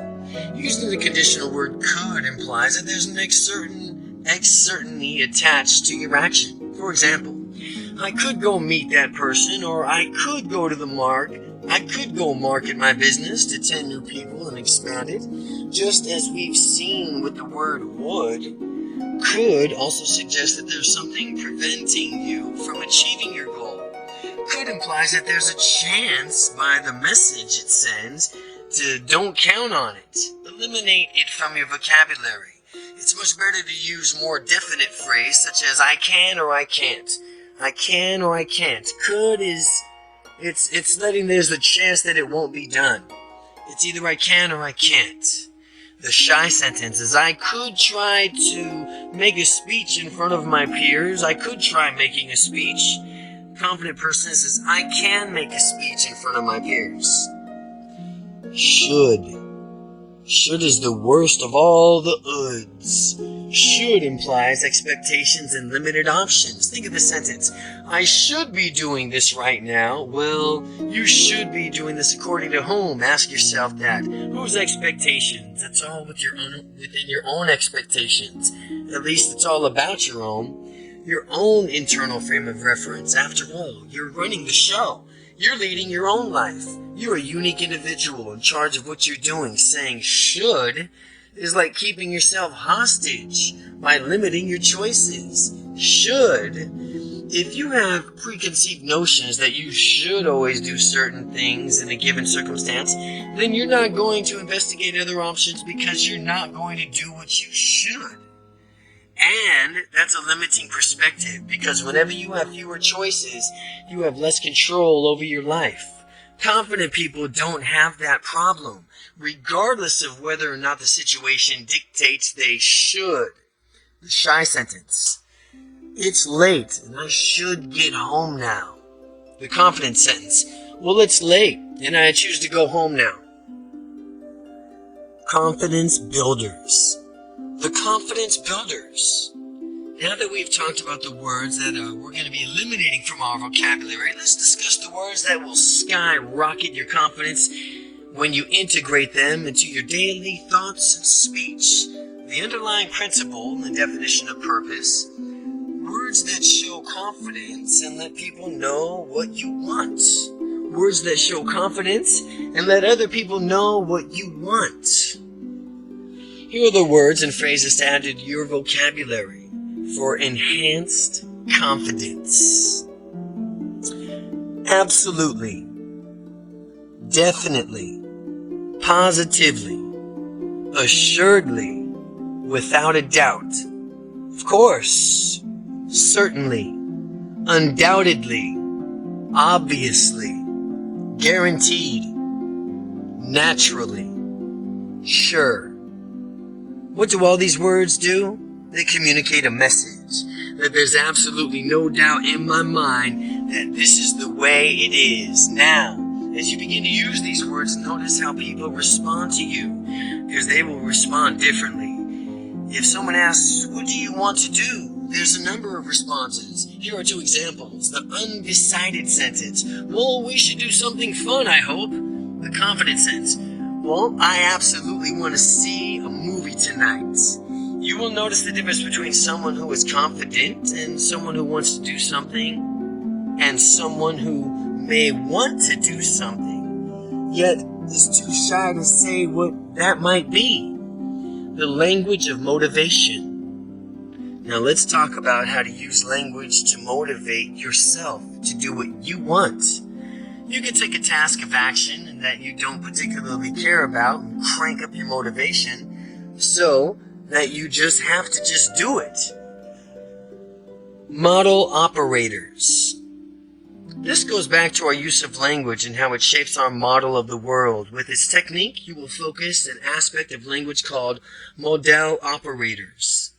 When you listen to someone's language, and especially his or her model operators, you will hear so much about that person moves through the world and how the source of his or her motivation. So, what are model operators? They are words like must, have to, need to, will, can, should, would, and so on. For our purpose, they fit into three categories: necessity, possibility, and impossibility. Model operators of necessity. As model operators, necessity indicates that something is necessary and that something needs to be done, but they are words such as have to, need to, must, mandatory, and required. As such, using them in the right places in our language to excellence for motivation. I have to take a break. You need to go do some training. We must work on this project now. It's mandatory that you do your confidence exercises regularly. Model operators are possibilities. Model operators of possibilities are words such as can, could, might, possibly, maybe. These words are possibilities to us. When we use them correctly in our language, model operators, not only one is the dreaded ouds, they imply choice. We have so many options we can pursue. I could make it at 9:30 p.m. sharp, easy. I can make it 9:30 p.m. sharp, easy. Perhaps we might consider the new developments. Model operators of impossibility. When you have a model operators of impossibility, these words are to imply that we simply cannot do something. Cannot is just one of those words. Cannot, will not, must not. Notice most model operators of impossibility close off options that may have been available to us. I'll never go back to the old way of being. You must not neglect the following these instructions carefully. I can't go a day without doing my unstoppable confidence exercises. How to easily motivate yourself. So how do we use this knowledge of the model operators to crank up our motivation? How do we simply start chaining them together? I want you to follow along in this example. We will begin by saying a set of phrases. Each of them will differ in just a few subtle but powerful ways. Now, the purpose of this exercise is for you to fully experience the impact of this technique. I want you to say each of these phrases out loud, confidently, powerfully, and take on the confident physiology and sit up straight. Say these phrases with an authoritative tone of voice. We will begin by thinking of a moment that's taking tomorrow off from work. Or, if it's a weekend as you read this, taking off an upcoming Monday. Notice that it's like motivation. Your beliefs from whether or not you can do this will be influenced by how you say the words in the exercise to yourself. I want you to say to yourself, I can't take tomorrow off. And notice how you feel about taking the day off tomorrow.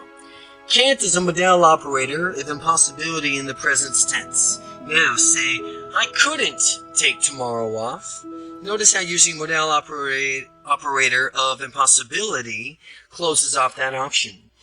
Then say the following sentence, I can't take tomorrow off. As if you fully assume the confident physiology, say aloud, I couldn't take tomorrow off. While you do this, notice how it feels to you internally each time we exchange one of these model operators from the other. The feeling will change. Next, say aloud, I could take tomorrow off. Using the could will Similar to the experience as if you find a saying, it produces a different feeling.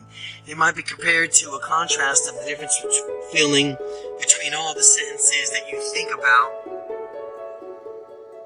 How one word can so drastically alter the meaning and feeling of the sentence. Could shifts your thinking from that the impossibility into thinking that something is possible, albeit with conditions attached. Well, to paraphrase the sentence, you could take tomorrow off if some condition were met. The conditional aspect is implied through the usage of the word could, as I explained earlier. Now, say the same sentence replacing could with can, and I can take tomorrow off.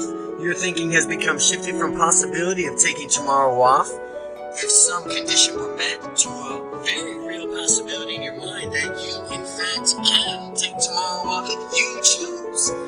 To amplify this possibility, next replace the model operator in the sentence with may. Say to yourself out loud, I may take tomorrow off. May pre-proposes that you may or may not take tomorrow off, and implies that not only the fact that you can do something, but it suggests that you are considering whether or not to do it. Where we've gone now to absolute impossibilities to serious consideration regarding taking the day off. Now use your next model operator. I should take the day off to tomorrow. Next, say to yourself out loud, I shall take the day off tomorrow. This exercise has taken you from a conditional probability to almost certain. You're finally making a commitment to yourself to take the day off tomorrow because you deserve it. After all, don't you?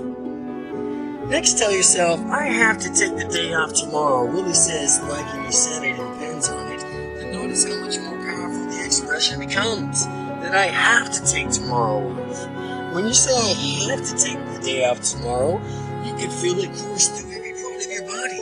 Next, say, I need to take the day off tomorrow. You need to. Taking the day off tomorrow has gone from a requirement to a necessity, a fundamental need.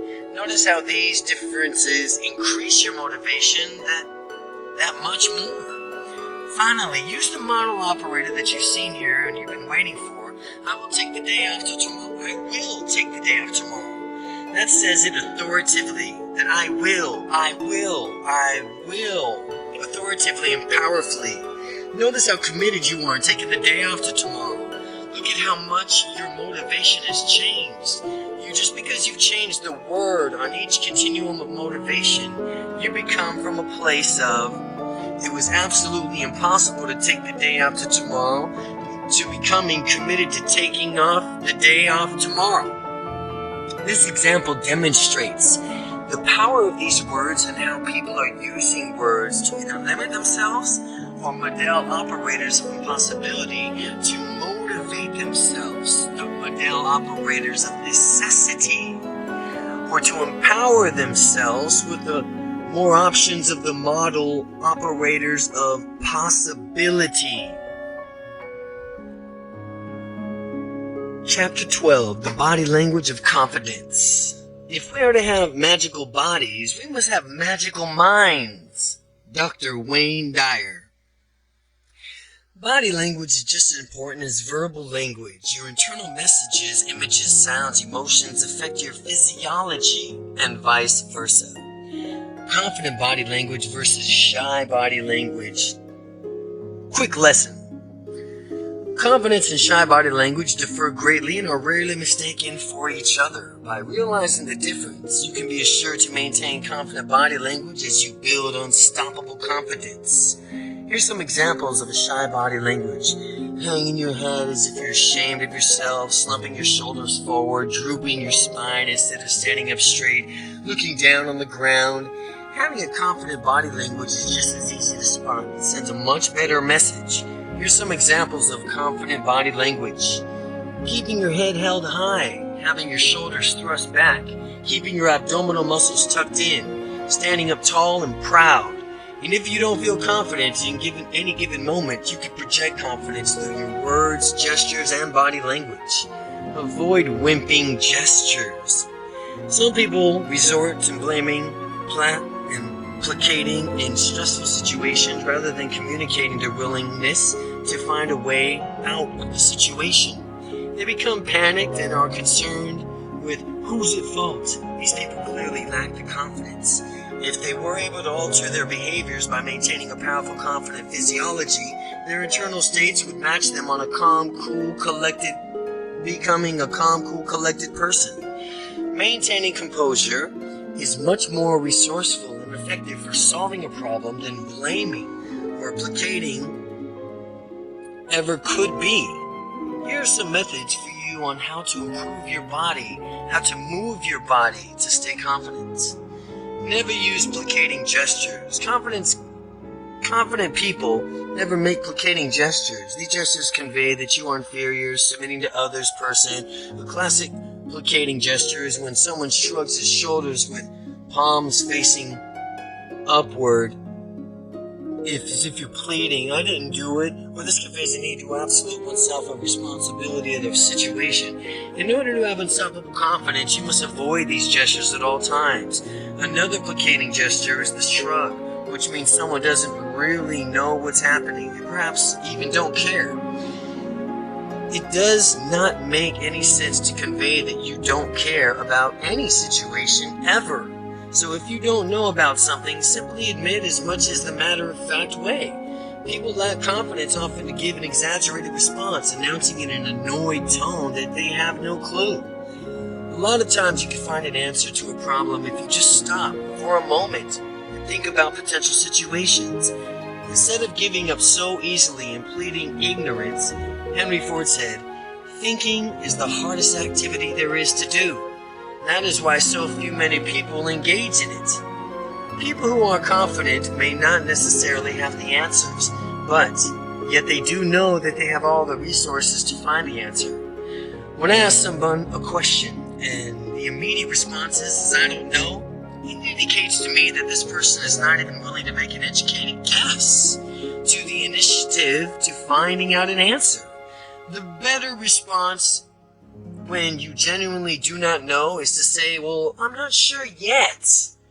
Well, this indicates the truth about your uncertainty and proposes that you will probably be sure to sometime in the future indicated by that word "yet." So never say "I don't know" again. Just say "I don't know yet." Never use blaming gestures. The opposite of placating is blaming. Unstoppable confidence people will never do this. Blaming takes place when you're accusing someone else in your stead. This blaming frame of mind is very negative frame. It does not empower you at all. The classic gesture associated with blaming other people is pointing fingers or for some people to learn when they're young, when your finger pointer is aimed at someone else, that there are 3 other fingers actually pointing right back at you. Too many people blame, and it is not useful. Confident people come from a place of wanting to find solutions. They come from an options on how to solve problems and create solutions. They move through the world calm, cool, unperturbed by outside events. They manage their emotions rather than letting their emotions manage them. You manage your emotions. Avoiding both blaming and placating gestures will help you and who you are, an unstoppably confident person who solves problems and gets the job at hand done efficiently. Who and what caused the situation is irrelevant. The main idea is to solve it. You don't care who or what caused the situation. Your main idea is to solve it, prevent it from occurring again in the future. Practice unstoppable body language. If you want to feel like the most charismatic person around, project good thoughts outward. They will manifest themselves in your body language as well. Walk confidently. Confident people have a certain walk. When they enter a room, it seems as though they belong there, even as if they own the place. As you practice walking in confidently, remember that the situation is whatever you make it. Keep your head held high, your shoulders back, your tummy tucked in, and make a move and move through the world in deliberate steps. Feel free to walk at your own pace instead of adopting the speed everyone else is using. Avoid shuffling your feet, looking down at the ground. You'll notice a difference as you practice your confident body language and pay attention to the way you walk. Steeple your hands for confidence.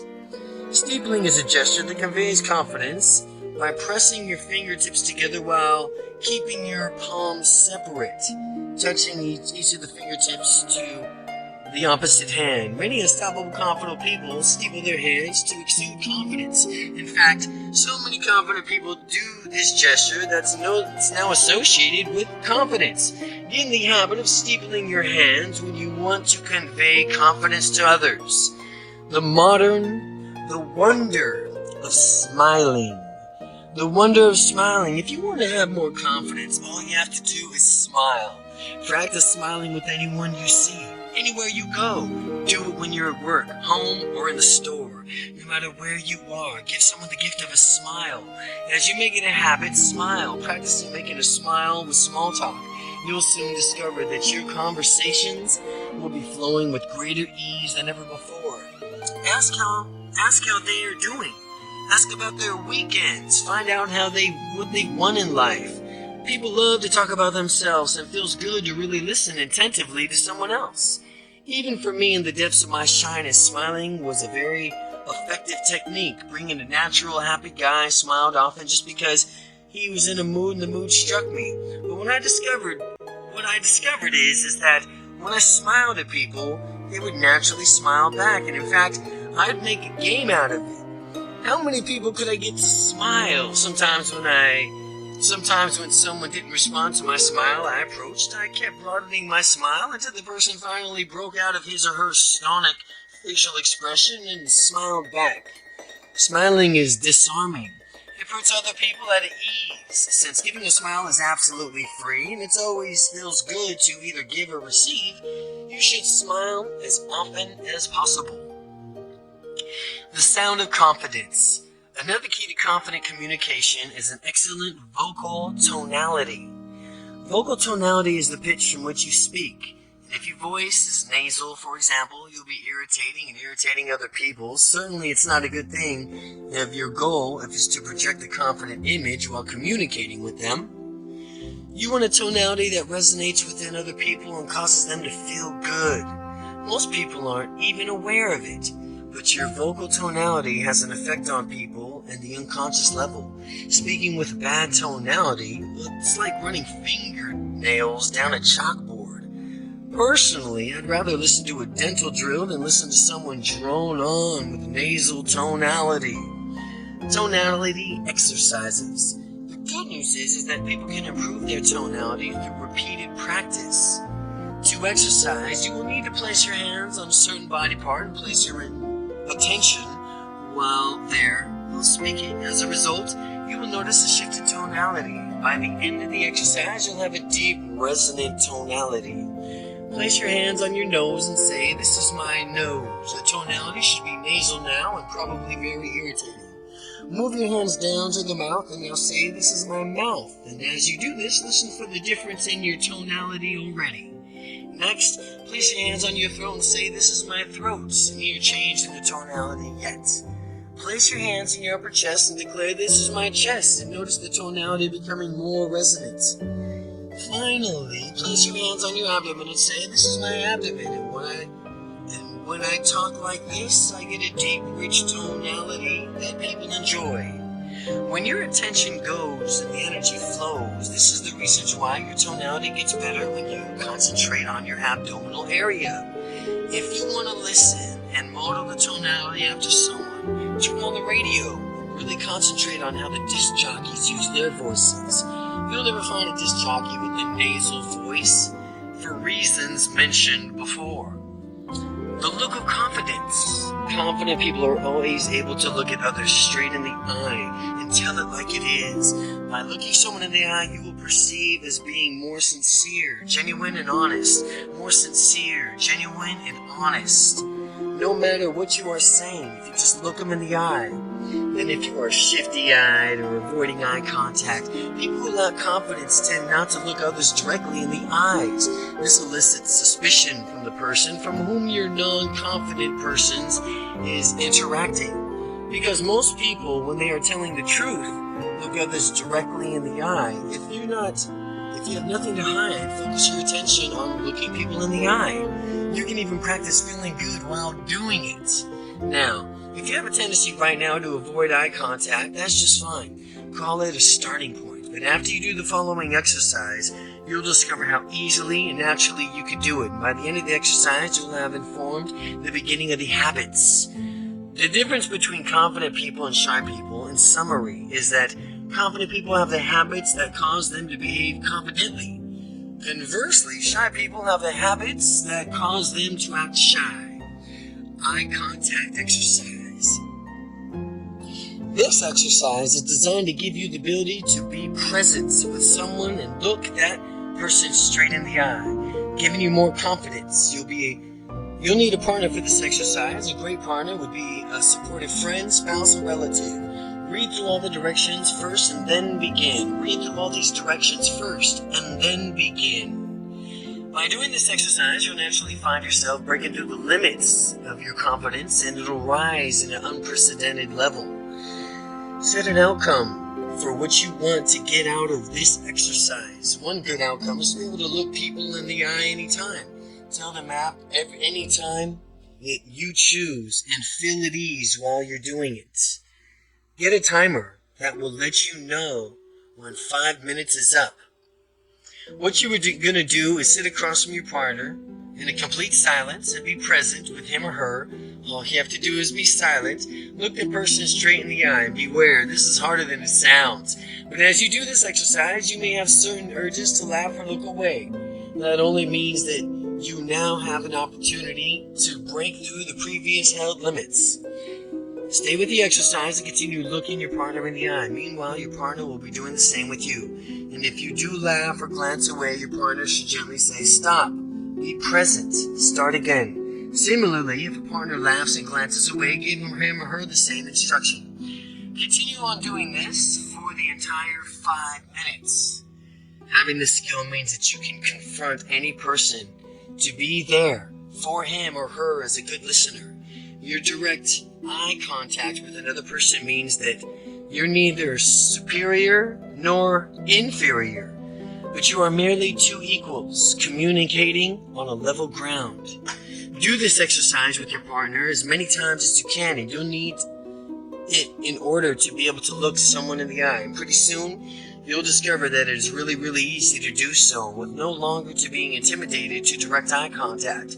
The real world is a true test of gauge. Now, how you've come from, of how far you've come. After doing the exercise, practice in the real world and notice how easy it is that you do it. How surprised will you be when you find others doing it automatically? Others will react positively to your new confidence, and this eye contact that you've learned is not designed to intimidate, but foster better communication through honesty and openness. It will also let other people know that you have the look of confidence. Part 4. Becoming Unstoppable. Chapter 13. 21 explosive techniques to supercharge your confidence.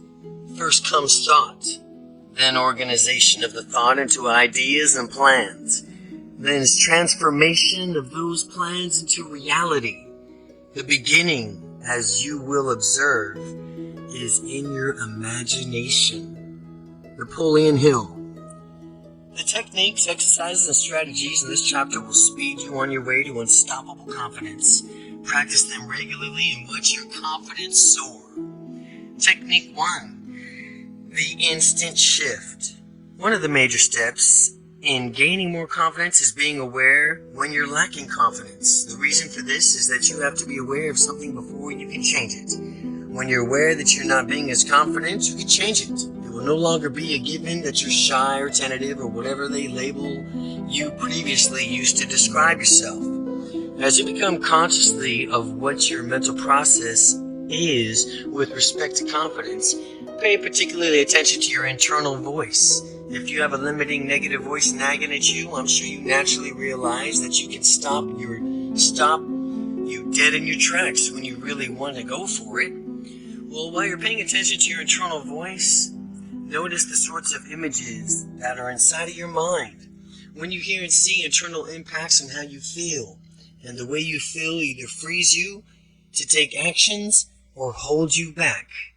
Now, when I was locked into my dungeon of shyness, anytime I wanted to go out and meet a woman, I would project a big picture of a woman rejecting me and laughing at me before I even said hello. With these images in my head, I was completely paralyzed with the fear and took no action. Instead, I watched an opportunity pass me by, and I regretted it every time. If you want excellent feelings, you have to see and hear excellent things, which is easy because you're in control of your own mental processes. Whenever you're acting shy, you must simply stop and realize that this is a process and that you can change it.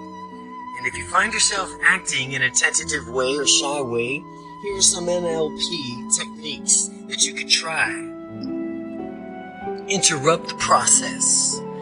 Imagine a police officer springing up inside of your mind, holding a red stop sign. Imagine that he shouts out with an authoritative tone and loud as he can and says, "Stop." When you hold these images in your mind, you'll find yourself immediately stopping the processes of feeling that lack of confidence. Shift your state, and once you stop the process, you can change the directions and go in any direction you want. For purposes that you should immediately shift your physical state to one that exudes confidence. Employ excellent physiology and posture, head up, shoulder back, stomach tucked in. Put your smile on your face, feel good just like that. And if your body is in this state of confidence, it's easy for your mentality and for you to mentally follow suit. The instant shift. Number 1, recognize your shy or unconfident action. And number 2, interrupt the process. Number 3, shift your physical state to a confident posture. And then 4, let your mind follow suit. Technique 2, rehearse confidence. Once you interrupt a negative mental process, you can then consciously choose your emotional state you want to experience. You won't be merely acting out the habit, you'll be acting out a conscious choice that is very powerful. With this technique, you can program yourself to have unstoppable confidence whenever you need it. The key is that when you rehearse what you get, the key is that what you rehearse is what you get. A friend of mine who was into martial arts always reminded me that train the way you fight because you will fight the way you train. This holds true for being confident as well. By rehearsing confidence in your mind, you will have it when you need it. For you to have unstoppable confidence, you need to mentally rehearse it in your presence. This means that you're going to have to visualize what you desire. Confidence. We will watch ourselves walking, talking, moving confidently. We will see ourselves doing things that never before have been done, not even realize they were possible. If it's difficult to do this at first, don't worry. Visualizing is a skill like any other, and you will need to get better at it with practice. If you think that you have difficulty visualizing, pretend that it's easy for you. You have a way of dealing with anything. One way to dealing with anything, to fake it until you make it. Pretend that you can visualize. As you do that, you will develop such a skill in visualizing that pretty soon you'll forget that you were just pretending, and you'll soon be a great visualizer. Now that you're visualizing, focus on the image of yourself behaving confidently. As projected on your mental movie screen, notice how you exude confidence in every fiber of your being. Now others can sense it coming from you. As you can see yourself behaving confidently, listen to what you hear as you fulfill your experience, that ultimate state of confidence within. To amplify your confident state, make the picture bigger, brighter, closer. Crank that sound way up in your state of mind so that you can feel that confidence coursing through your entire being. Let the past resonate all throughout your body. Let the bass resonate. When you make these adjustments to your experience, notice how much powerful and confident you become. Do this exercise as many times as it takes to thoroughly feel the confidence inside of you. How will you know when you've done it right? The answer is that by looking at the mental images of your confident self, you'll automatically feel the confidence. This is how you know that you're successfully completing this exercise. Your unconscious mind does not understand the difference between a scenario that is genuinely real and a scenario that is vividly imagined. For that reason, vividly imagining confidence is your future means that you are literally programming yourself to have the confidence when you need it. Set a trigger for confidence that you've rehearsed. Here's how to set yourself up for confidence anytime. Number 1, close your eyes. Number 2, watch yourself on a mental movie big screen as confident. Number 3, enhance your visual and sound qualities of the movie. Number 4, jump into your own on-screen body and let's see through your own eyes and hear what you hear and feel total confidence. Number 5, hold your thumb and your first finger together as you experience confidence. The more you feel confident, the harder you press your thumb and first finger together. After 5 seconds, separate your thumb and first finger and open your eyes. Repeat the first step. Repeat the first 7 steps, but watch a different confidence scenario. By doing this, you'll have programmed your mind to respond to a feeling of your thumb and forefinger pressed together as a confidence trigger. Confidence trigger. Now that you've rehearsed it, whether you need confidence or not, you can just close your eyes and press your thumb and forefinger together long enough to let you have starting a feeling that you've triggered. And it starts flooding through you. Rehearsing confidence. Focus on an image of acting confident as on a movie screen. Listen to yourself speaking confidently. View the picture in a close-up, turning up the volume. Feel the confidence as you project it on screen. Technique 3. Program confidence. You and I have all the resources that we'll ever need to become total, successful, unstoppably confident.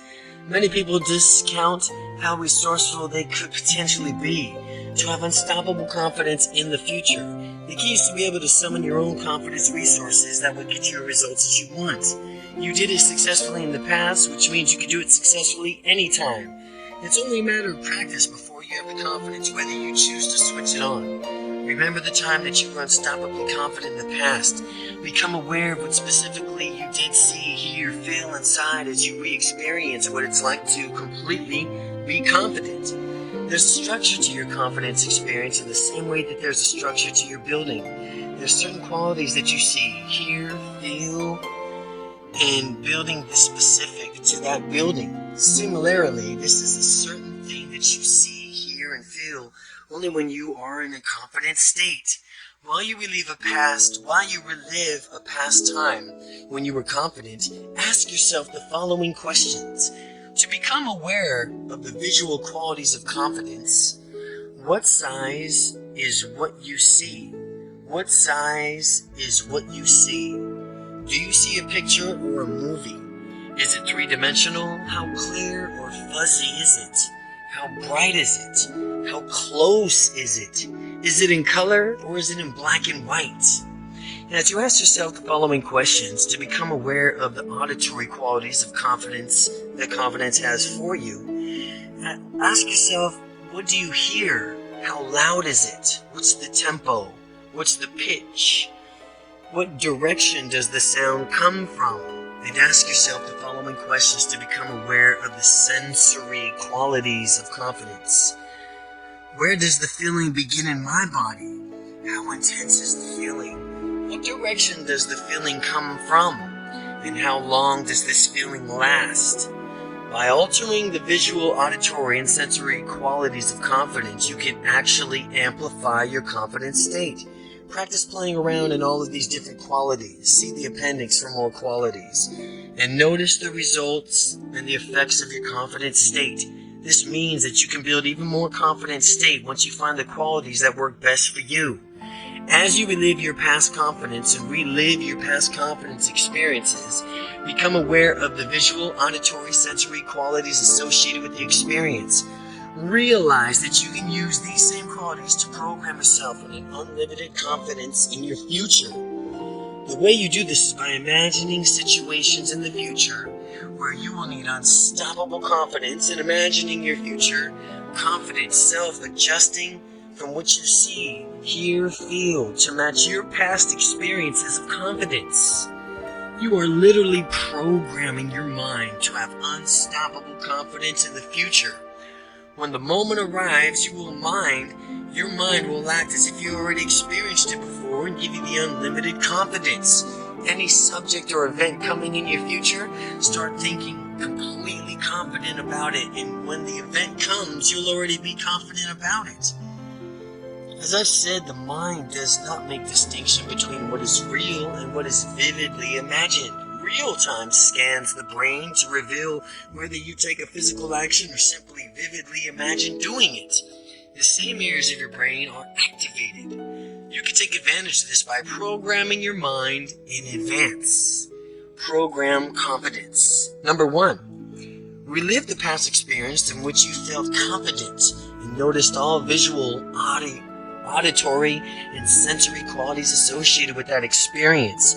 Now imagine a situation in the where where you'll need that type of confidence, and imagine yourself adjusting to what you see, hear, and feel to match the past experience of confidence. Technique 4. Anchoring.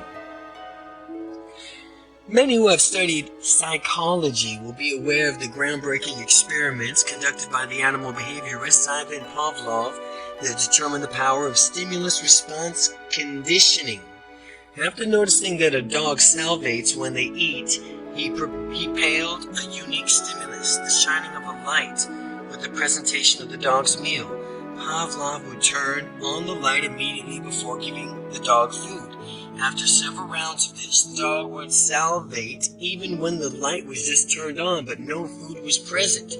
Prior to this pairing, shining the light had no effect on the dog's salivation.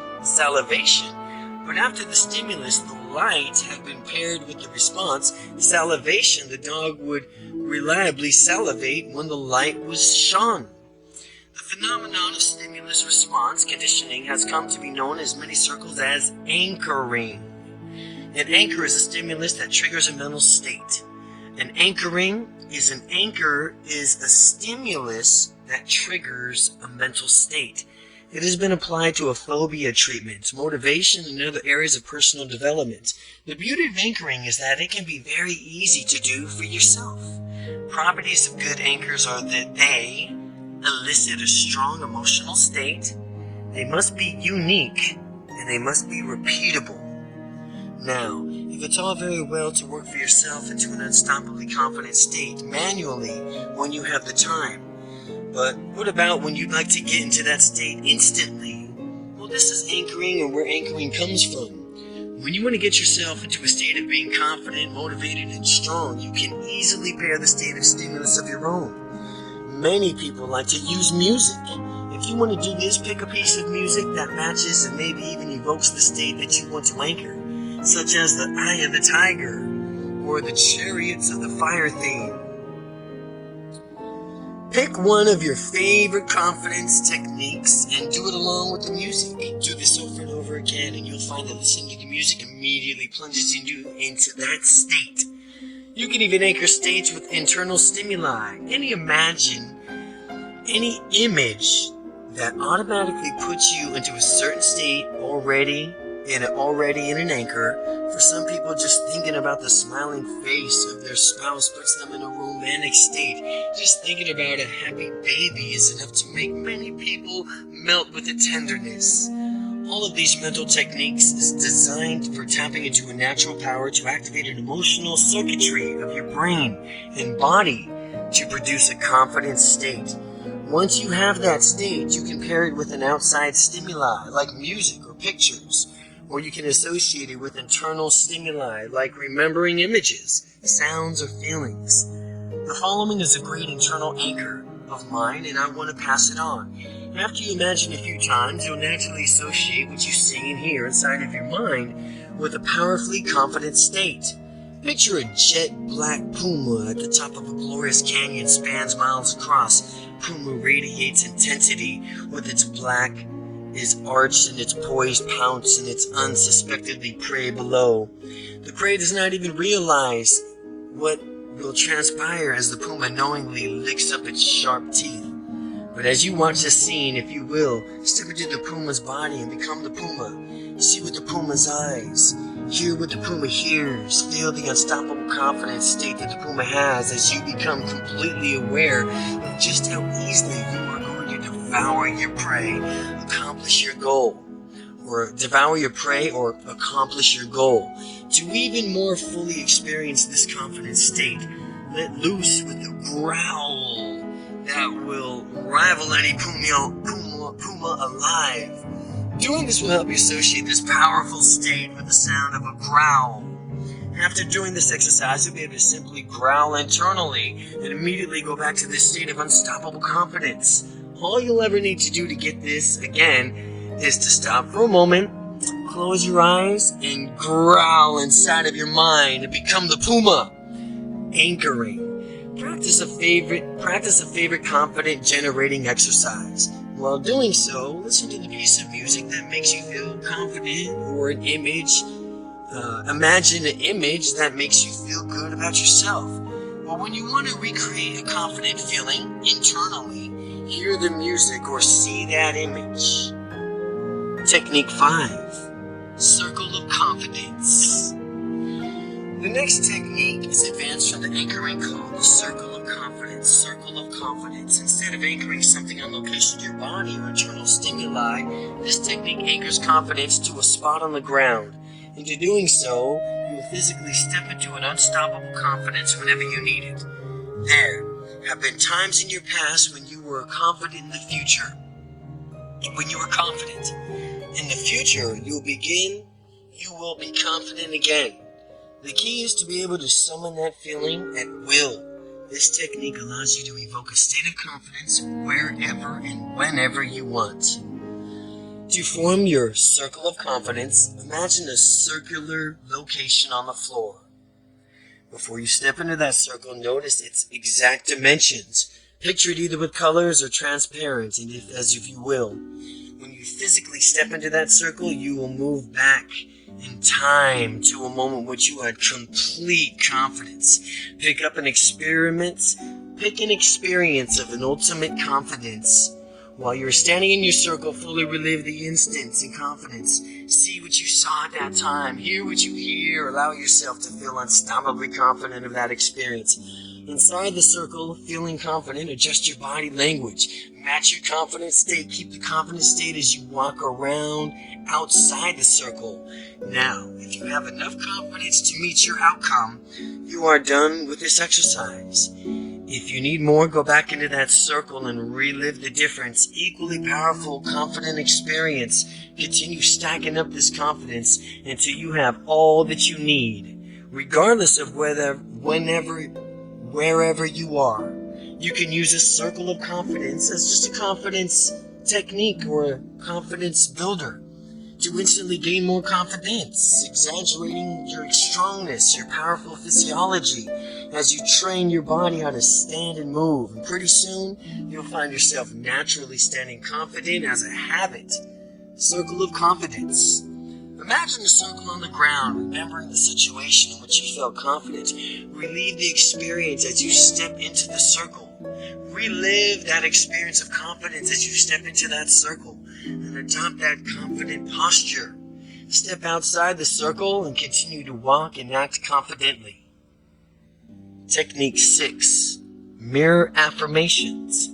Typically, when people do affirmations, they repeat them endlessly in hopes that they will not work. Doing so is somewhat effective, but it can be made such more effective when someone simply has a modification to it. This technique can supercharge the efficiency of the affirmations. Instead of using statements like beginning with I, you will use statements beginning with you. These situations are more powerful because they allow you to consciously mind to tell you, your conscious mind, specifically what you want and how to behave. Get in front of a mirror and stand in front of the mirror with a confident physiology and project your intention for these affirmations to change your life. The larger the mirror, the bigger it is, the better, because you can see more of yourself. With your shoulders back, your head held high, and your stomach tucked in, look yourself squarely in the eye and say, with the following affirmations, you are completely powerful. You are unstoppably confident. You will become more and more confident each and every day. Nothing can stop you. You can go for what you want and get it. Repeat these affirmations to yourself in the mirror until you totally feel them in your body. Perhaps you could see yourself a bit differently when you do it, as you will already notice behaving differently and more confident. Or maybe you'll hear the inner voice speaking forcefully with absolute confidence from within. Do this daily as part of your confidence building regimen, and I can guarantee you that you will have an unstoppable confidence in a little bit of time. Mirror affirmations. As you stand in front of the mirror, adopt a confident physiology, shoulders back, head up, stomach tucked in. Deliver affirmations to yourself in the mirror using you instead of I. You. Technique 7. Future success now. I have future success now, and if you were to taste the future success, how would it feel? What would it look like to achieve your goals now? Wouldn't it feel tremendously more motivating to go for it right now? This future success now technique does exactly that. It brings all the future feelings of success into your heart, mind, and soul right now. You can experience such an overwhelming sense of success. You'll surrender to your passion and go for it. Any fear that might have had still in the present, but your desire for success dominating all other emotions, you'll feel the need to take action and fulfill your goals. In this exercise, the outcome you will want is to set to increase your confidence. This means saying, either aloud or in your mind, I'm doing this exercise to increase my confidence and feel more passion, which will naturally cause me to go after my goals and make my dreams more reality. Are you ready to feel your future success? Close your eyes. Picture your mental movie screen. See yourself at the point from which you're about to reach that pinnacle of your success while you're watching yourself. Make sure that you see yourself in color, big, bright, close up in a picture in HD, crisp and clear right in front of your face. Fill your mind with stereo surrounded sounds. Turn up the volume all the way.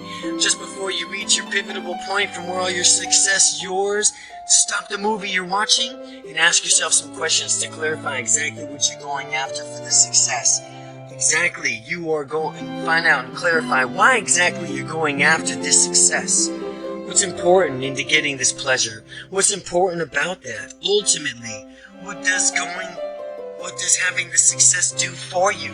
Now restart the movie and witness yourself achieving your goal and getting all the massive success and pleasure that you deserve that comes with it. Right as you see yourself on the mental screen fulfilling your goals and experiencing the wonderful feeling of victory, jump into your on-screen body. Now, through your own eyes, as if you could see there, through your own eyes, as if you are there now, because your mind, you are. Hear the sounds of success, feel the success, like in every fiber of your being. As the moment comes to a climax, I want you to take all these wonderful feelings and wrap them up. Take those unlimited feelings that you have and jump out of that mental screen back into your physical body, allowing all those magnificent feelings to ebb and flow. You've just smelt the sweet scent of your future success. You've tasted the victory. You've realized the glory of yours to be for the taking. It's up to you to take action now and claim what's rightfully yours. As you complete this exercise, write down 5 immediate actions that you will take to bring you one step closer to achieving that success that you deserve. A future success now. Number 1. Only your mental screen, play a movie. On your mental screen, play a movie of you succeeding massively. Just at the point you are about to get the peak of your success in the movie, temporarily hit pause. Ask yourself, what's important about the success? And what will having the success do? Jump into the movie as you begin playing it again and soak up the unlimited massive success that you deserve. When the movie is done, take all these wonderful feelings back with you as you open your eyes. Write down 5 immediate actions that you will take that you will begin to get you one step closer to achieving your goals. Technique 8. Put your life in perspective right now. Consider whatever appears overwhelming to you now. By the end of this exercise, you'll think about it completely different and one with much more confidence about what you're going to do. Picture a line representing your lifetime. The past is off to the left and the present is in the center and your future is off to the right. Now, place whatever is bothering you on this timeline and visualize it as a small dot in your mind. Take a step back so you can see a larger portion of your entire timeline instead of just the present. Notice how this puts you in a minor nuisance into a different perspective.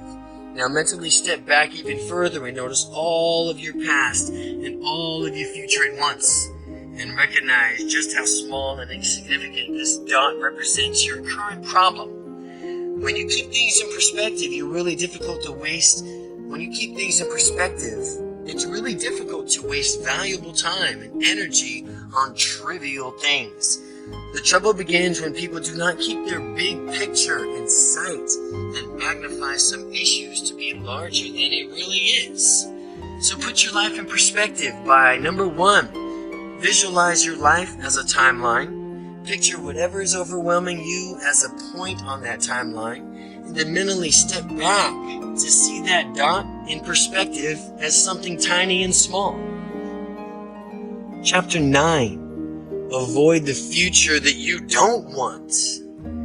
Well, as we saw earlier, people are motivated either by moving towards pleasure or by moving away from pain. Well, if you were bunny rabbits, it would be equivalent as us moving towards carrots or away from people's boots. The next technique will work best for people who run away from the boat, so to speak, because it amplifies the pain of not going after your dreams to the point from where it'll seem easier just to do it. To do this exercise, visualize a timeline from Technique 8. Close your eyes and imagine floating above the timeline, drifting forward far into the future. Continue floating forward until you get to the point from where you were older. Most of your opportunities have passed you by, and as you get the point, you'll see yourself in a mental movie, screen, walking around, feeling miserable. Doing this, you might realize that you are looking at a person who has lived a life unfulfilled. Turn into the sounds coming in the older person who had so much potential, yet somehow failed to take action, live his or her dreams. Just the feeling as it disappoints rises to an extreme when your future self appears to realize that his or her life has not been invested wisely. Jump right into that older person's body and see the experience and what it's like. Feel how awful it is to lead a life unfulfilled. It is really quite tragic, isn't it? When you fully experience that feeling of deep regret, all the pain, disappointment, frustration that you will if you don't go after your dreams, immediately take action. Jump back into your physical body, and if you don't take action now, then go after your dreams, and that's how you will feel. If you don't take action now to go after your dreams, then that's how you will feel when you get older. Now, since you've experienced the pain that will happen if you don't go after your dreams right now, you are aware of how much you are motivated, and you are to avoid the feeling that you cannot live your dreams. Now, if you hesitate in your future, call that a horrible feeling from the experience that allows you to propel you to take action. To break out of this negative state of mind induced by the exercises, use one of the previous visualization techniques to see a wonderful future that you will have when you use your confidence resources to get the future that you want. So again, avoid the future you don't want. Visualize a timeline with Technique 8. See yourself further down the timeline with most of your opportunities passed over. Imagine your response physically, audibly, emotionally as an unfulfilled life. Come back to your present self. Summon those feelings of disappointment and rage when you need to get motivated and get busy. Technique 10. Build an enriched past. Oftentimes, a lack of confidence when facing a new experience stems from not having done it before. In order to get good on doing something, usually you have to do it poorly at first. And when this happens, some people equate that poor performance with failure or becoming anxious, and understand that we don't have to do everything perfectly from the start. Having said that, though, how much more confident would you feel if you knew that you had done something many times before? I'm willing to bet you that you would be tremendously more confident. This next technique builds memories from the past that feature you succeeding wildly at whatever you are about to do. You may or may not have heard of false memory syndrome. False memory syndrome occurs when someone gets something else to create memories of events that didn't really happen. However, the false memories are so vividly imagined that they seem so real to the person to whom they are implanted, and consequently the person acts as if they are. In situations like this, the memories are usually disempowered. What if we were to create false memories in ourselves, having massive success that we really are about to do for the first time? How much confidence will we have when we do this? Build into the past as many successes as you can find necessary, and you have done this by visualizing success, what you've done, and imagine happening to the past as you create your past successes. Really intensify the experience so that you can catch the feeling and confidence that you've needed. When I was starting out in my public speaking, I had no experience at all, but since I needed to rapidly gain experience to be credible, I went back into my past and created an entire series of memories, even though I consciously knew that they were all false memories. They were all so vividly imagined that my unconscious mind knew no difference, and which consequently allowed me to behave as if I've already been speaking a lot. And I imagined that I had an entire history of making wonderful speeches, motivating audiences, and receiving standing ovations for my abilities.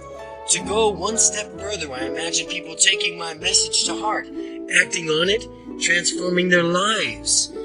By creating all these memories, by the time I got up to actually speak for the first time, I was delightfully simple. I radiated confidence from the beginning, and anyone can use these techniques to better himself or herself. It's just a matter of knowing the techniques and applying them in your life.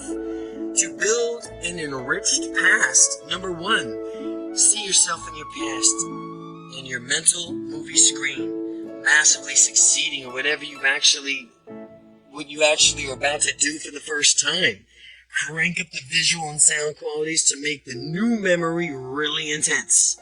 Do this 10 times, create 10 different positions, memories of your successes. Technique 11. The technique goes back into a past of implants, new memories into similar fashions to exercise the technique 10. Only this time, instead of giving yourself a history that will be rewriting your history, go back to the time from when you really blew it. Perhaps something you were expected to accomplish was not smashing success that you intended it to be. Close your eyes and watch yourself on a mental movie screen as you're just about to make the mistake or screw things up. Just prior to the instant in the time from which you're about to start deviating from the success path, start making mistakes or stop the movie. We stop the movie now because we don't want to rehearse the negative incident, but we only want to reinforce it in a way of behaving. While the movie is stopped, think about how the situation ideally would have turned out if you could give it an ending. We'll restart the movie and replace the old ending with an ideal ending. See, hear, and feel something succeeding in the way you deserve. After you've watched the movie from the start, finish the third-person point of view. Just jump into the on-screen body and run the movie from start to finish with a new ideal ending. As you see, hear, and feel the massive success that's yours. Now, run the entire movie from start to finish 10 times. This will recode the past incident as a success in your mind. Furthermore, rehearsing and reinforcing success teaches your mind to create success in the future. As you look back on your past, you'll notice things are different. The way you look at all the failures are actually bridges to the success. Your past has been enriched now. You can enrich your past. and you'll discover yourself moving through the world more resourcefully. One thing about the technique is that its versatility. You can correct any part of your past in whatever way you want.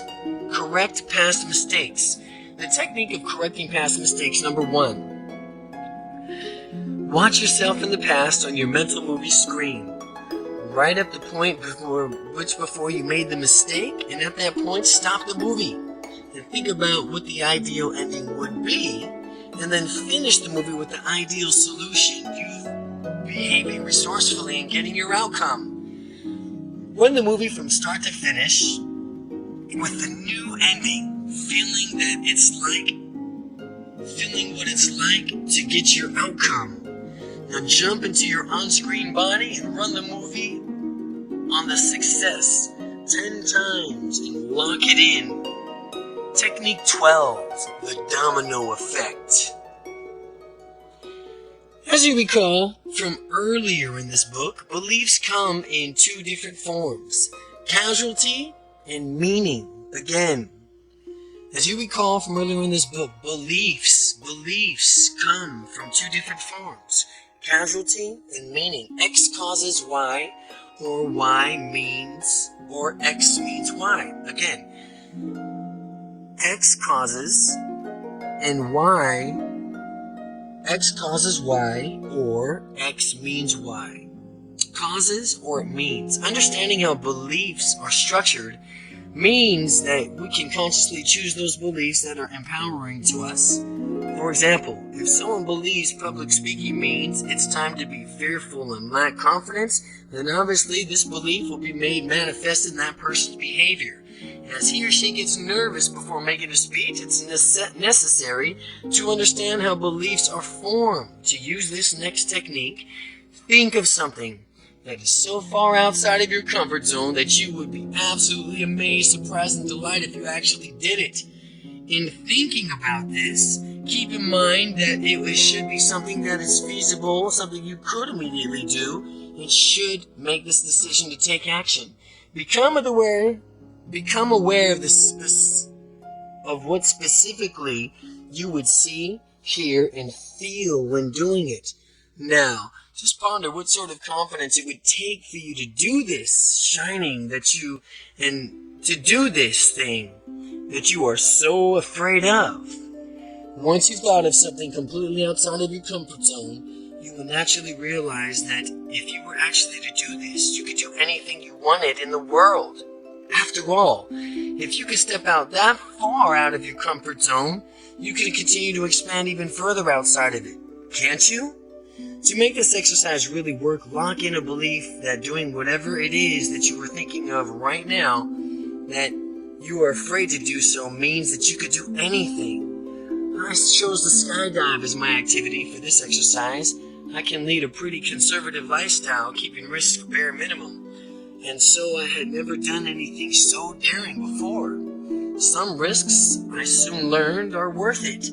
To gain more confidence in myself, I built in this belief that as I jump out of an airplane and hurtle to the ground in rapid speeds, I'll be stepping far outside of my comfort zone. And by proving to myself that I could do things I wasn't quite sure of that I could do, means that I could do anything in the world. For me, skydiving demonstrates that anything is possible for me. When you do this in your activity, you'll realize that anything is possible for you. Your example can be whatever you want it to be, and as long as it is a big stretch outside of your comfort zone, it could be marching into your boss's office and asking for a raise, speaking publicly, running a marathon. The most important part is that when making it happen, you will realize that anything is possible for you when you set your mind to it. When you've decided on what you're going to do, take immediate action to ensure that that's what will happen. Get things in motion so that you can, taking immediate action to starting your excellent habits to develop. Taking immediate action is an excellent habit to develop.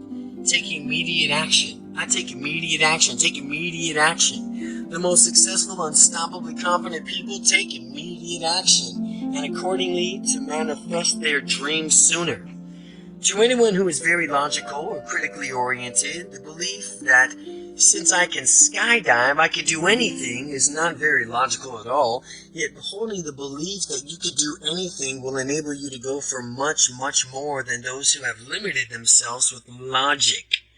You may not be able to do anything, but you'll definitely go past your old limits. Remember, what seems like a limit is very often just a limit in belief, not in reality. So when you choose that your beliefs choose them become because they are useful and empowering, not based on so-called logic. Choose your beliefs because they will help you live your dreams. The domino effect is number 1, choose an activity that is far outside of your comfort zone, and number 2, realize that in doing this activity, it makes it possible to do anything that you choose to do. Follow through with this activity as quickly as possible and hold on to the new belief that you can make anything happen. Technique 13. Technique 13, borrow confidence. A great way to gain confidence is to model yourself after someone else who has already had a lot of confidence. Anyone who has an absolute belief in himself or herself will make a good model for you. One way to supercharge your results is using the techniques to repeat it, using several different people as your models of unstoppable confidence. Once you've identified the person who embodies confidence to you, get to know as thoroughly as possible this person as this moves through the world. To do this, spend as much time as you can with that person and talk about his or her opinions of confidence, life, taking action. If your model of confidence is not accessible to you, perhaps you can get to know the person very viciously by purchasing his or her books, or CDs, or home study courses, or by attending a seminar. If it's a rock star that you could go to his or her concert. If it's a star athlete, perhaps you can attend his or her sporting event. The idea here is to expose your mind to this person so much as possible that you get a better grasp on how to model your beliefs, attitudes, and values. The more effectively you can model his or her confidence, the better you can model his or her confidence. Set a strong outcome for this exercise, such as, I want a confidence like, and then name the model of the confidence. For these reasons, and then list the reasons. By the time you reach the point, you have already familiarized yourself with the model of confidence, and you have a good grasp on his or her perceptions of the world, the self, and what he or she does. Close your eyes and envision your model of confidence behaving in an unstoppably confident way in a movie in your mental screen. Pay attention to how the person speaks, moves, gestures, and walks. Become aware of how this person interacts with others. Imagine his or hers internal self-talk. And notice anything else that you can about this person. Make the movie big, bright, and close, HD, digital, crisp. Turn the sound up all the way that you can and resonate it inside of you. Next, step into the movie. As you are stepping into the confidence model's body, take on this person's entire being as though you're seeing through their eyes, and your confidence models through their eyes. Hear his or her ears, and feel what it's like to completely immerse yourself and be unstoppably confident as this person. Now, as you are inside this confident model's shoes, physically do all you can to be like this person. Gestute, speaking, move, use the facial expressions your model does. Continue doing this until you fully understand what it feels like to make your models unstoppably confident. To make your models unstoppable, to have your model as unstoppable and confident. If it helps, imagine yourself as this person in different contexts. When you fully have that feeling down, you'll see yourself stepping out of your own person's body and back into yours. And as you float back into your own body, take with you that unstoppably confident feeling that you just created. Integrate that feeling into your body, your mind, and your identity. By having your model's confidence once, you can have it anytime. And once anytime you want, simply by just doing the exercise.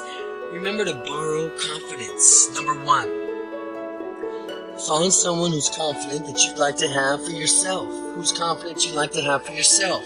Expose yourself to that model of confidence as much as possible. Watch your role model behaving confidently as your mental movie screen. Notice how this person moves through the world, how he or she speaks and gestures.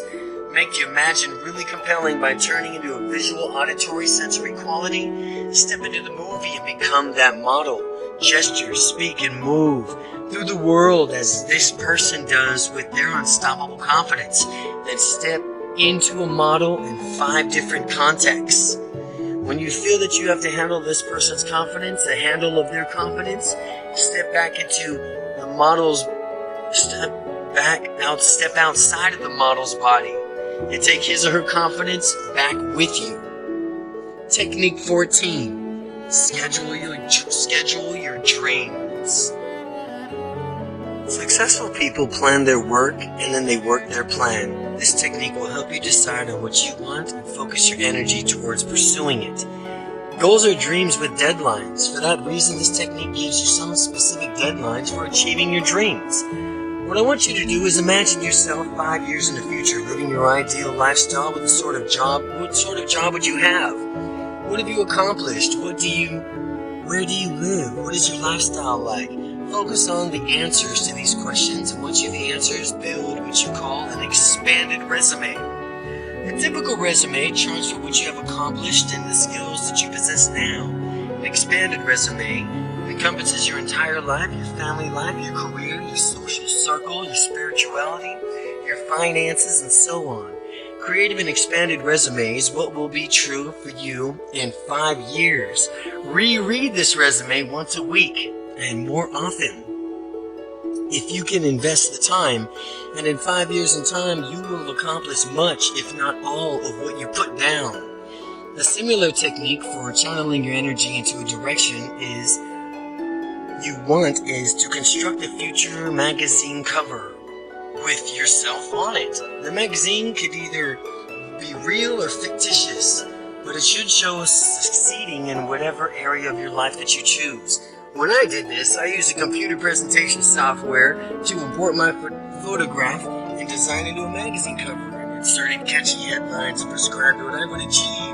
When this cover was finished, I printed it out and proudly displayed it on my desk. From time to time, I would glance over at it and find it there, and I automatically became more motivated to take action and move towards my goals.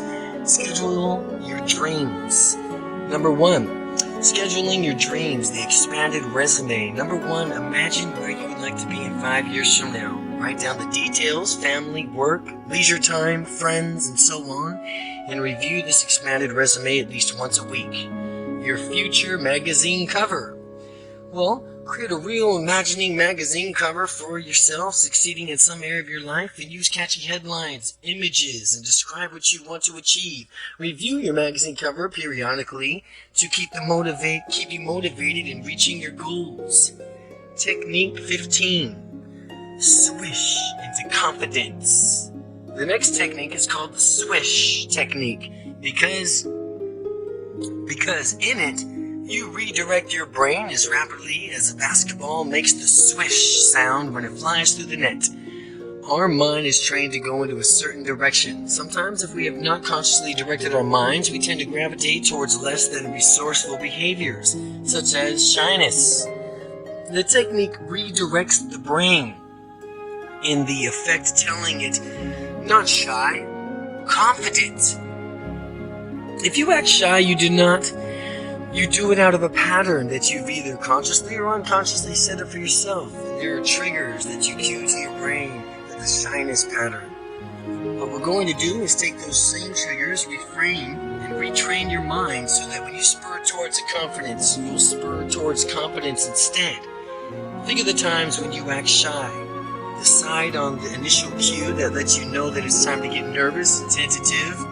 For some people, arriving in a party full of strangers is looking at an unfamiliar face in the queue to begin acting shy. For others, seeing an attractive member of the opposite sex sitting down nearby might set them off. find out what your cue is. People do not randomly become shy. There's always a cue that precedes it. Now that you've discovered the cue that has led you to shyness in the past, put yourself into the picture of experience from a first-person perspective.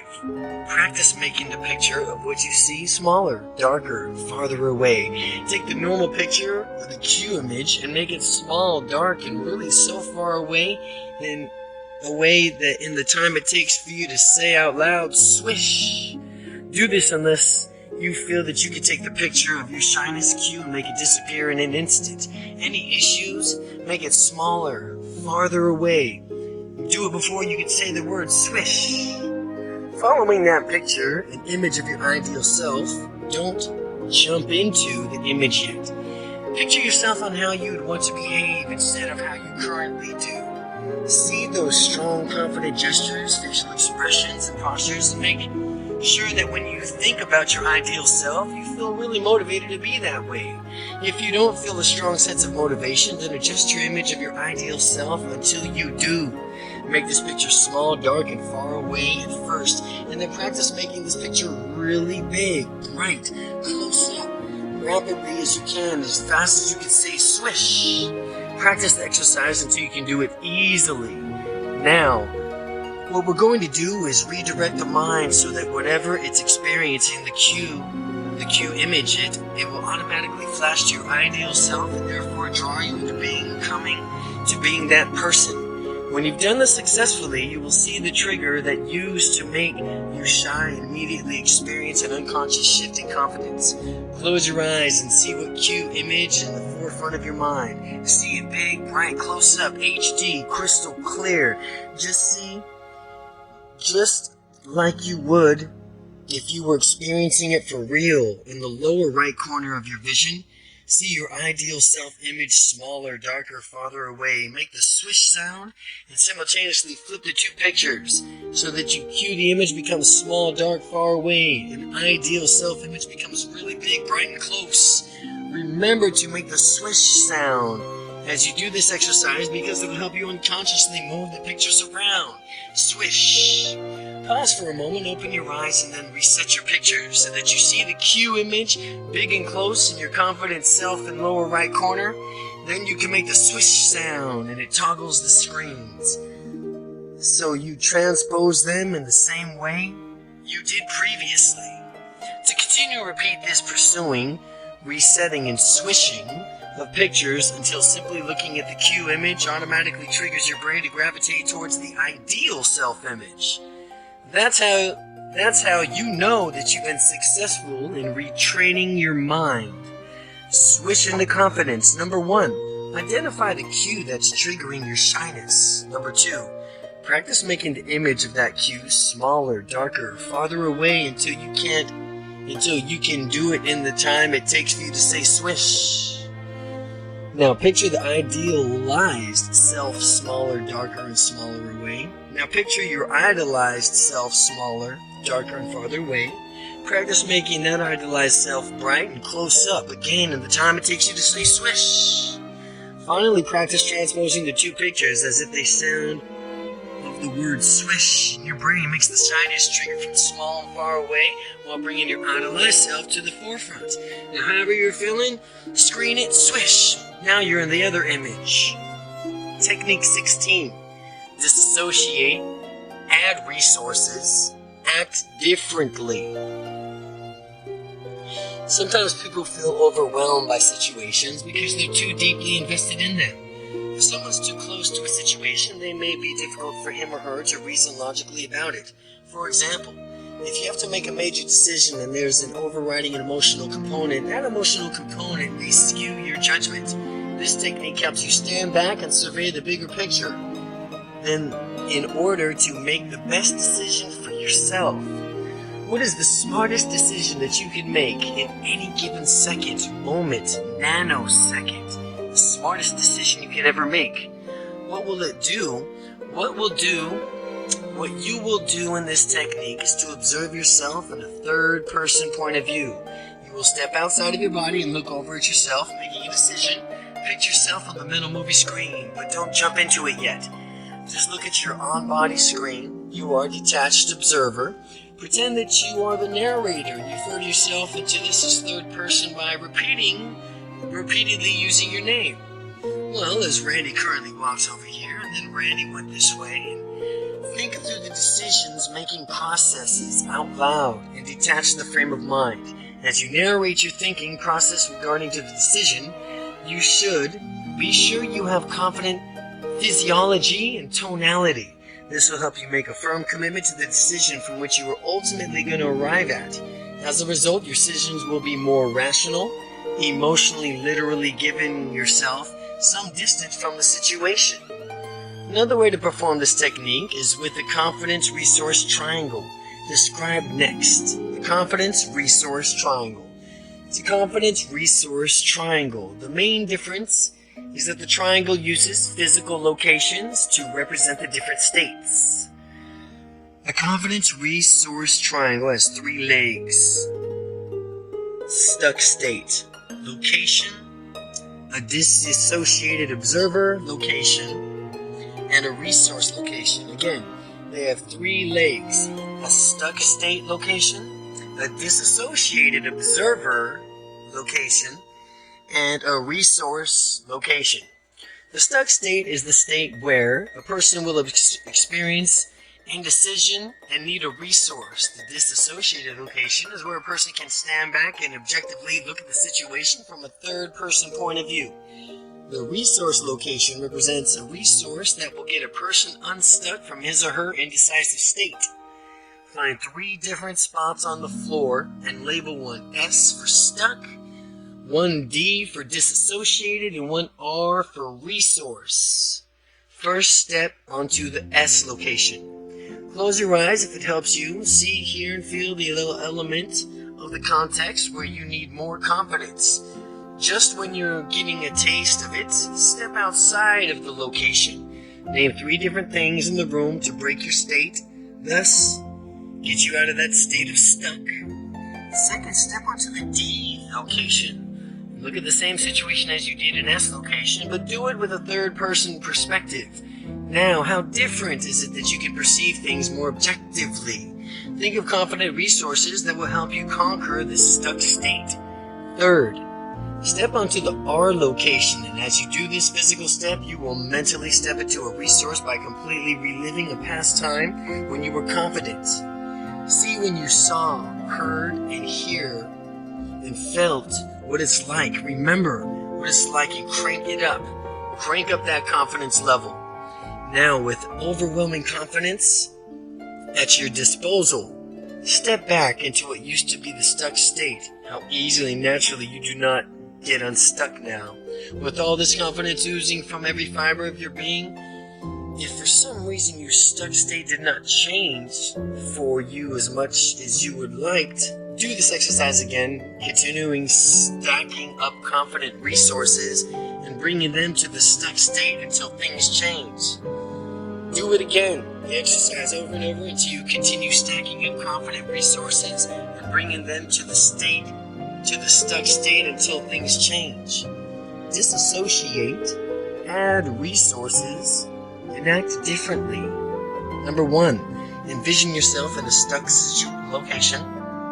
Number 2, step out of the stuck location and name 3 things in the room to balance yourself. Number 3, step into the disassociated location and watch how you can resolve the situation in a confident manner by looking at it third party, away from yourself. Number 4, step into the resource location and think back to a time in your life when you were exuding confidence. Technique 17, matching and mirroring. When 2 people have rapport with each other, an interesting thing occurs. Their body language becomes similar and they begin to match each other. How can we use this to our benefits? We can consciously match someone else's body language in order to increase our perceived similarity to the person. You can use matching to increase intimacy or almost in any human interaction. This technique is called matching and mirroring because your goal is to become a mirror and image the partner in a conversation. When I first learned this technique, I was confused with it as mimicking. Mimicking is something that younger children do to annoy each other's parents, or monkeys do to play with visitors at the zoo. We are not mimicking anything else. Instead, we are increasing our similarity to another person by mirroring that person's body language, which will help engender a greater understanding of his or her points of view.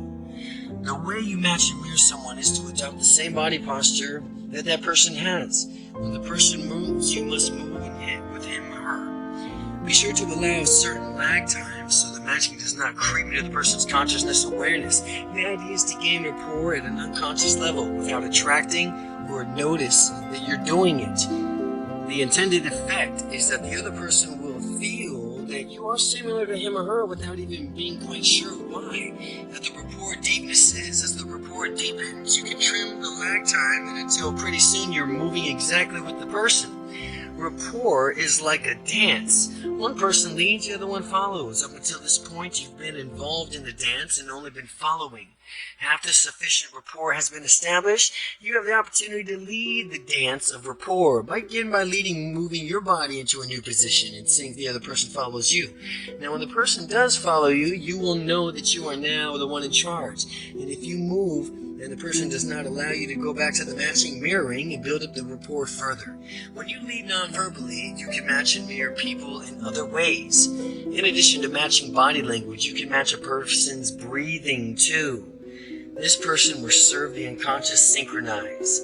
This practice will serve to unconsciously synchronize. You and another person can facilitate rapport. To match someone's breathing, watch his or her shoulders. Most people's shoulders rise when inhaling a breath and fall when exhaling.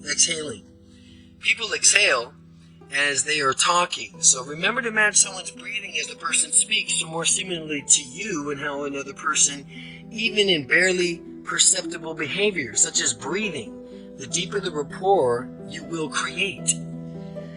As we're matching someone's breathing, you can match hand gestures as well. When another person's talking, notice how he or she gestures. No matter whether one is wild, demonstrates gestures, or slight, precise hands using some gestures. I don't care if you feel awkward or it's outside of your comfort zone. You are matching the other person in order to better understand and communicate with him or her. Facial expressions are another great way to match and mirror someone by developing greater rapport.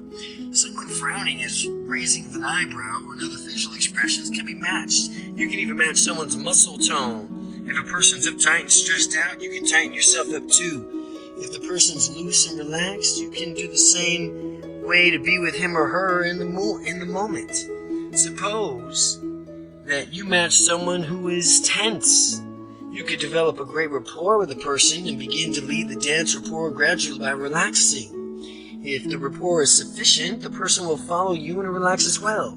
The level of perceived similarity between you and another person is directly proportional to the rapport that you will experience. Again, the level of perceived similarity between you and another person is directly proportional to the rapport that you will experience. The greater level of rapport you experience, the more freedom you will have to relax and be your own confident self around that person. A good rule for communication is to remember that nobody is going to get a message across for you. So do whatever it takes to make sure that you are heard. Nonverbal matching somehow can help facilitate this and increase the chances that your message is received the way you intended it. It's not up to the other person to make sure that he or she gets it. As an excellent communicator, it's solely up to you to share your message loud and clear. Matching and mirroring number 1. With a friend, practice mirroring his or her movements. First, adopt the same body postures that the friend has, and next, match your friend's gestures. Third, mirror the friend's facial expressions, and when you are aware of the rapport that has been deepened, try making your own gestures and facial expressions and see if your friend matches your movements. Technique 18. Verbal matching. You now understand how to create rapport by non-verbally matching someone, and of course, you can further deepen rapport by matching someone verbally as well. Typically, verbal behaviors can match our tone, voice, volume, rate of speech, inflection, for example, questioning and manding The word usage, if someone speaks rapidly, for example, you shouldn't speak much more slowly. You should keep up with that person's speech rate. If someone speaks slowly, you don't want to be a motor mouth when talking with that person. You want to just speak near to the same rate that person is speaking. Listen to people's key words, the words they say over and over again, like they call them a trigger or hot buttons, words. And once you hear these words, use them right back and notice how the rapport skyrockets. My trigger words sprinkled throughout this book. If we were to meet and you spoke with me using some more prevalent words in this book, you would notice how delighted I became and more rapport would skyrocket. Some of my trigger words are unstoppable or fun or powerful or delight or awesome. Here's an example of how to match someone's trigger words. The conversation between an artist and her friend. The artist may say, I like my art because it's expressive and free. I get to be myself, and the paint landscapes there are breathtaking and wide open. It allows me to express myself in a way that I didn't get to before. Painting is liberating because I can see the beauty of things around me and express it to others. The friend can match the numerous trigger words by saying, yeah, it makes sense. I understand where you're coming from. It seems like it would be liberating to really lose or express yourself to others, to be able to see a true beauty in things, to point where it takes and how it takes your breath away. That would be really awesome. I can see why you like painting so much. The result of this communication will be that rapport has deepened because of the trigger words. The painter then discusses her passions of painting, elicits someone's passion, listen to the trigger words, and then use those words when you're speaking with that person. You'll be amazed how much quickly you develop an excellent rapport. Verbal matching. To increase rapport, practice verbal matching with a friend. First, practice your friend's tone and volume of voice. Next, match the rate of speech. Finally, pick up on your friend's trigger words and use them as you respond to what your friend was saying. Technique 19, parroting. Parrots are interesting birds because they repeat certain words or sentences that are used frequently enough. To act like a parrot, you can increase rapport. When someone's speaking in pauses, repeat the last few words of the sentence. Right back to that person. The person's word has special significance for him or her, or they wouldn't have even chose to say it that way. Be like a parrot, repeat the exact words back. You'll discover how easily this causes a greater sense of rapport. Parroting validates the person's point of view, and the point of view validated, and they enjoy being listened to, which is why parroting works so well. It proves you were listening. As a friend, Fred, for example, Fred and Carolyn. Fred, how are you doing today? Carolyn, excellent. I have a flat tire on the way to work, but I made it here all right. Well, you made it here all right. How has your workday been since that? Well, it's been pretty hectic around my office. I've got a team meeting this afternoon at 4. You've got a team meeting at 4? Yeah, I'm really looking forward to it. The product should be unveiled here really soon. Oh, really soon? Yeah, next week is our scheduled launch. We've been working really hard to get this project going. Wow, you must have really been working hard to get this project going. The parroting is delivered as a mere echo of what the person previously said, but the key points echoed back to the person. The speaker, upon hearing his or her own words parroted back, will either say yes or agree non-verbally, perhaps with a nod. When people are in agreement, they generally are in excellent states of rapport. Avoid active listening, which is when you change around what someone said by putting it into your own words and then spewing it back to that person by changing the words. You change the meaning and distort the true message that the person wanted to convey. People like when they get their message across, and parroting their exact words back confirms that you did receive them. So in parroting with a friend, begin conversations and practice repeating the last phrase entirely, word for word, that your friend had said back to him or her. make sure not to rephrase it in your own words. To rephrase someone's point in your own words is considered rude. They want to hear that their point was given across. Technique 20. Nodding, leaning forward, and prodding. People are masterful communicators. Nods are the listening to others. In doing so, they invite others to relax and share whatever's on their mind. The next time you're talking with someone, continually nod to open the person up for sharing.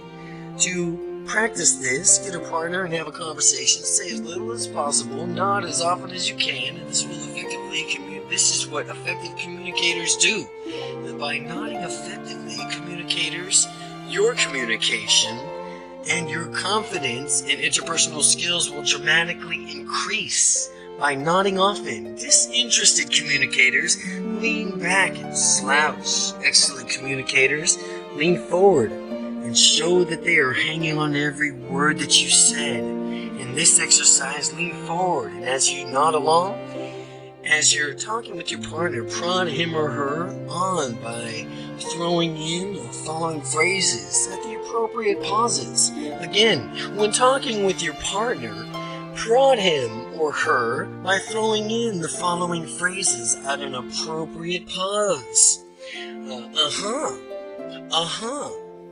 Go on. Oh, go on. I understand. Oh, I understand. I understand. What makes sense? Oh, that makes sense. Oh, that makes sense. Tell me more. Oh, well, tell me more. I see what you're saying. Oh, I see what you're saying. Oh, I hear you. Yeah, I hear you. Well, that feels right to me. Oh, that feels right to me. You'll soon discover how effectively this keeps people talking. I've kept people talking for 30 minutes at a time without me saying anything, just by nodding, leaning forward, and interjecting these phrases at the appropriate times. Nodding, leaning forward, and prodding. Ask a friend to begin telling him a story. Practice nodding and prodding at appropriate points in the story and see how long you can keep your friend talking. Technique 21. Ask open-ended questions. When you realize that you can talk to anyone, anywhere, anytime, you will have more confidence in yourself than ever before. The secret to being a great conversationalist is knowing what to ask questions that show genuine interest in the other person. Quite simply, ask open-ended questions whenever possible. Open-ended questions require more than a simple yes or no response. The person answering has to elaborate and describe what he or she is thinking. Closed questions do not further develop conversations, since they are usually followed by short answers. If someone repeatedly responds to you with one-word answers, there's not much work with developing the conversation. An example of closed questions and responses: Brad, how you doing today? Fine. An example of open-ended question response is: if anything were possible, what would you most like to do right now? Well, I have a passion of sailing. I would love to be sailing in my boat around the world with my friends. I've been sailing before and I love it. I can't wait to go again. So you can see how asking an open-ended question and a closed question elicits entirely different responses. Now, as you ask these open-ended questions, be sure to listen intently to what the person is saying. While you are listening to someone, use the other methods taught you in this book to develop an even greater rapport. You can nod and lean forward, parrot the person's words back to him or her, use nonverbal matching and mirroring, and using trigger words. Doing all this at once, you might be cumbersome at first, but therefore practicing each skill individually, and then when you've mastered them all, begin to combine them for an even better rapport with others. Ask open-ended questions. Engage a friend in a conversation. Ask open-ended questions and see how long that you can keep the conversation going. Chapter 14, Your Confident Future. Whatever we expect with confidence becomes our self-fulfilling prophecy. Brian Tracy. This chapter contains a few final pieces of advice to get you on your way, and once you've started, make sure you don't stop. Build your community. As your confidence grows, others will notice the change within you and perhaps behave differently than before, and that's normal. They are used to you acting in a particular way, and then when you behave differently, they may not have a pattern for interacting with you anymore. They will adapt to your newfound confidence and develop an affinity for it. When I first began breaking out of my shell, I was concerned about how others would treat me. Much to my delight, they seemed to enjoy being around me a little bit more thoroughly as a direct result of my increased confidence. Family and friends. Enlist the support of your family and friends to help you on your confidence journey. While they are behaving in a confident manner, they can compliment you and reinforce your behavior. Tell them that you would appreciate their support as you do these confident exercises. Similarly, if they catch you falling into an old shy habit, they can politely point it out for you, which means that you can immediately correct that behavior. Some people may have a negative reflection to your enhanced confidence and zest for life, and they are not genuine friends. Your genuine friends want the best for you, and anything less means that you're not a true friend. And if someone tries to criticize your increased confidence, view this as an opportunity to test your confidence and let that criticism bounce right off you without even making an impact. Learning unstoppable confidence with others is, in addition, I recommend meeting regularly with others, like-minded people, to teach unstoppable confidence to others, to increase your own confidence. Let this book serve as a guide to help your group does confident exercises with each other. Getting together with other people can be an incredible, powerful way to ratchet up your confidence. You can support each other on the journey to a greater success. And when you get together with confidence, you can talk about situations that when you were confident and other situations where you need more confidence. Others may have insights that haven't occurred to you yet, and you might be able to help them likewise. Meet with people on a regular basis, once a month maybe would be great. Harness the power of synergy. That is the concept of the whole greater than the sum of parts. In the case of this confidence group, the entire group's intelligence exceeds that of each individual's intelligence summed up. The whole group would become each member would become as intelligent as all of the intelligence summed up. Take action now. Your power lies in the present. That means you need not cast out procrastination and do it now, whatever it may be. I cannot emphasize this point strongly enough. Dismiss. It can wait until later mentality right now. The sooner you adopt the do it now attitude, the do it now attitude, the sooner you will create a better relationship, more fun in life to fulfill your dreams. The reason doing this as soon as you possibly can is easier than procrastinating is because of the psychic weight of the things that are put off. If you typically procrastinate on something, you may not think to yourself, I should be doing that instead of this. Then you might talk to yourself and doing it later. Meanwhile, the leisure activity, which you were supposed to be enjoying, is now consequently ruined because your mind is preoccupied with what you should be doing. That is why we do it now mentality is so powerful. It's really much easier to set up and finish tasks than it is to free from your obligations. Enjoy yourself and your favorite leisure activities. The greater equalizer among us is that in each and every day, we all have the same 24 hours to invest. Everyone, rich or poor, 24 hours, here we go. Most people don't think of their time as an investment. But once you've spent today's 24 hours, you can never get them back, ever. People endlessly hang out wasting time without realizing that it is time that is never to be recaptured. I'm all for leisure and spending quality time with friends and loved ones. My main objective is towards people who are acting without purpose, or rather being inactive without purpose. If people consciously choose how they spend their time, that is fine. To maximize your use of time, survey your life. Find out what wastes your time and eliminate it so you can spend more time doing what you thoroughly enjoy. If something is unbearable to you, hire someone else to do it. Or perhaps trade responsibilities with a friend, partner, or a spouse. It all comes down to this simple message. Do more of what you like and less of what you don't. The following is an exercise to discover how to invest your time. When you finish it, the result might surprise you. Go through the results and eliminate your time wasters. Maximize doing what you love, and you'll find yourself being more efficient in the following weeks. Since you will know what tasks consume large chunks of your time, what tasks can be delegated? Number 1. For an entire week, write down what you are doing every half hour. Number 2. After the end of the week, notice how you spend most of your time and what you're doing. Number 3, ask yourself how easily you can eliminate time-wasting activities. Number 4, ask yourself what you can invest more time on in your activities that will lead you closer to your goals. And finally, schedule your next week according to what you've discovered. And as you continue to use your time ever more wisely in productivity, notice that this increases your confidence. The more actions you take, the more dreams come true, the more motivated you'll feel and do and achieve even more. The proper fruit of knowledge is action. Action. Take action. Reap the full benefits of your knowledge.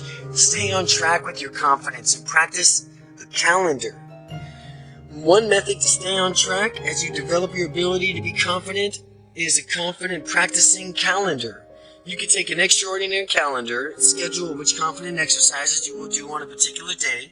You can also set up milestones that you expect to achieve that journey towards unstoppable confidence and compare your progress against them.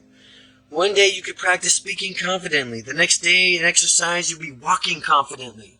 The following day, exercise gesturing confidently. Going through this book, pick out your favorite exercise and put them down on the calendar. Create your calendar and match your personality. You'll know what will work best for you. Positive reinforcement is a great motivator. There I recommend you that you praise yourself when you find that you're behaving confidently. Although you may not think it's a bit corny, I know I did at first, but I found that following reinforcement method really worked. And when I found myself behaving in a way I wanted and I gave myself small applause, I pat myself on the back or a self-hug, many people deny themselves their due credit, even when they perform extraordinarily. Give yourself credit by consciously reinforcing your positive behavior. After all, who is the only person you are guaranteed to be with 24 hours a day for the rest of your life? You are, of course. Treat yourself well. Discover how your unconscious mind responds. As you treat yourself better, you'll discover how you're able to access parts of your memory that you hadn't before. You're able to visualize better. Your negative internal dialogue will disappear. Many people do not treat themselves very well. They have a nagging internal dialogue making their lives miserable. They think that people are out to get them. People are causes in their lives, not effects. Disempowered people let things happen to them. Empowered people make things. When people take complete responsibility for their own lives, they become empowered. They realize that they always have a choice. They can act out consciously decisions instead of blaming others and playing a victim role. They can realize that they always will have a choice. They can act out conscious decisions. When you're empowered and acting out of a choice, celebrate your accomplishments by rewarding yourself. Reward yourself in the same way you reward your best friend. His or her accomplishments. Remind yourself that you are wonderful. Sometimes people don't celebrate their accomplishments. They stall or wait for others to do it. Or maybe they wanted permission to celebrate or what they did. I'm not giving my permission for you to celebrate all of your successes. I'm now giving you permission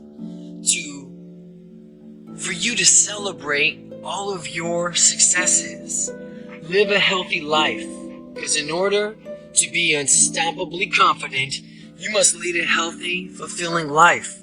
There's 3 components that essentially to leading such a flexibility is a sense of humor and an orientation towards the future. Leading such as a life of flexibility and a sense of humor. Flexibility. If you have flexibility in life, you'll have enough choices to be able to do whatever it takes to achieve your outcome.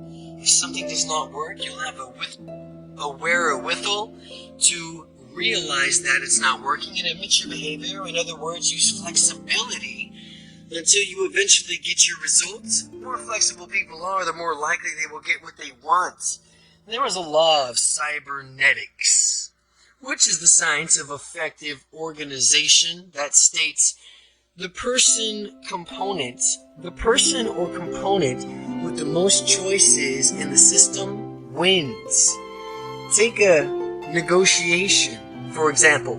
If someone has many options and the opposition has few, the first party has an upper hand. The fewer options you have, the less empowered you are. Maximize your empowerment by being flexible and having many options and choices, as you can imagine. A sense of humor. Having a sense of humor is essential in life. It means that you won't take things too seriously or blow them out of proportion. I'm sure we all know people who take everything too seriously and end up having health problems, or smoking or drinking as an escape from their problems. The more useful way of experiencing life is maybe laughing your way through it. When times are the toughest and you are completely stressed out, the ability to laugh out loud is truly priceless. Laughing out loud will help you center you, which will lead you into a more resourceful, problem-solving state of mind. People are excessively serious and overly formal, and they tend to get ulcers, heart attacks, strokes, and other medical maladies because they choose to allow themselves to get stressed out. People who laugh a lot, they're a lot healthier and live a lot longer. Be sure to keep your sense of humor as you continue on through your life's journey. Future orientation. There are 3 different ways that we can orient ourselves with respect to time. The past, the present, the future. Each can be a useful outlook, having strong orientation for the best path of living our life's dream. The past can be useful for summoning positive resources from earlier periods in your life, for gathering and tapping into experience, for example. Some people who are heavily oriented towards the past virtually live into the bygone glory days, however, continually rehashing them through the storytelling of other reminiscence. Focusing solely on the past makes it easy for you not to take any action towards building the future. People who get overly caught up in the present orientation live entirely in the moment, fail to plan for the future, and flawed outlooks can be a direct consequence. These people want immediate gratification without having to think about the negative effects of their decisions. A certain amount of present time orientation is to cherishing each moment of your life and allowing the spontaneity to provide that you still plan for the future. The ideal orientation is to balance the future and the present together. The ideal mental orientation from now on is to balance the future and the present together. Knowing what you want for the future, planning for and taking action while enjoying yourself along the way is the ultimate ideal and ideal to strive for. You're constantly living and thinking about the future while still living and enjoying yourself on the way. By delaying instant gratification and having patience and diligence working towards your goals as you thrive in the present moment, you will still have the ideal time orientation combination. When you find the balance that works best for you, you'll know it. Life is short, and we don't know what tomorrow holds, but we can plan for a wonderful future while we make the most of today. Plan for the future while making the most of today. You can achieve your dreams when you take action and work your plan, and life goes by so quickly that we must remind ourselves to cherish each and every moment. Getting going and don't stop.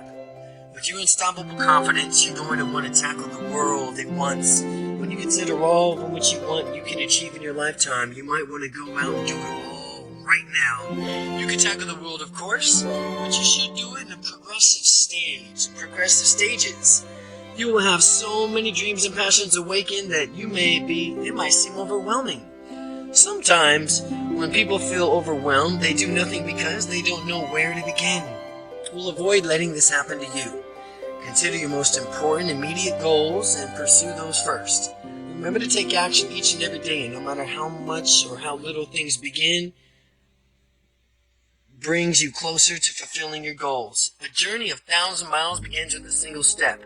Focus on taking the next step every day. Beware, though, that if you focus on the next action as part of a larger goal, you may lose sight of what you're going after and the goal in the first place.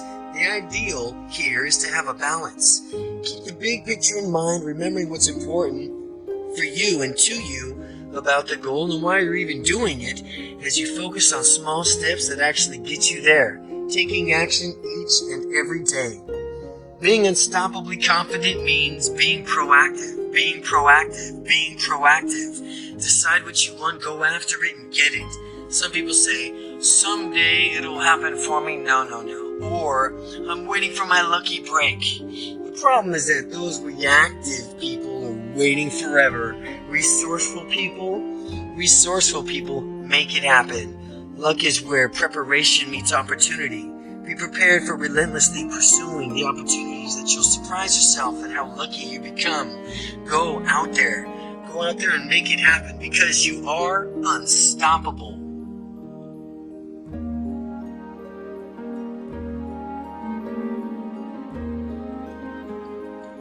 Appendix. Qualities to alter your experience and your beliefs. You can work on altering your experiences by focusing on the following qualities. Visual qualities is color. Is the image in color or black and white? Size, how big or small is the image? Detail, how detailed is the image? Focus, is it clear? How clear is the image? Contrast, do the elements of the image contrast? Brightness, how bright or dull is the image? Border, is there a border around the image? Distance, how near or far away is the image to you? Shape, what shape is the image? Location, where is the image located? Perspective, from which vantage point do you view the image? Dimension, is the image flat or three-dimensional? Movement, is the image fixed or is it a movie playing? Auditory qualities, location, where's the sound coming from? Tonality, what's the tonality like? Depth, does the sound surround you? Volume, how loud or quiet is the sound? Melody, is the sound melodic or monotonous? Duration, is the sound continuous or intermittent? Sensory qualities, intensity, how intense is the feeling? Location, where do you feel the feeling? Speed, how fast does the feeling occur? Duration, is the feeling continuous or intermittent? Quality, how would you describe the feeling? Unstoppable confidence, how to use the power of NLP to be more dynamic and successful, by Kent Seyer. If you're serious about gaining more confidence, you must get this book, Robert G. Allen, The 1 Minute Millionaire. This book will give you a boost towards success that can make all the difference. Brian Tracy, best-selling author of Maximum Achievement. Imagine having the confidence and courage to go after goals, successful careers, rewarding relationships, richer, fuller life. If you could dream it, you could do it. Using the scientific methods of neuro-linguistic programming, NLP. Through NLP, author Kent Seyer transformed himself from a painfully shy introvert into one of the nation's most dynamic NLP trainers. He's taught thousands how to break out of their shells and go after their dreams. Now, with this proven system, you too can harness the power of NLP to blast out of your comfort zone, shatter your limiting beliefs, and boost your confidence instantly. This step-by-step program for a ready-to-use tool, verbal, nonverbal techniques, and practical thinking exercises will redirect your mind towards your goals. You'll be amazed how easy it is to interact with others, embrace opportunities, and enjoy social events, activities, and work functions. Unstoppable confidence.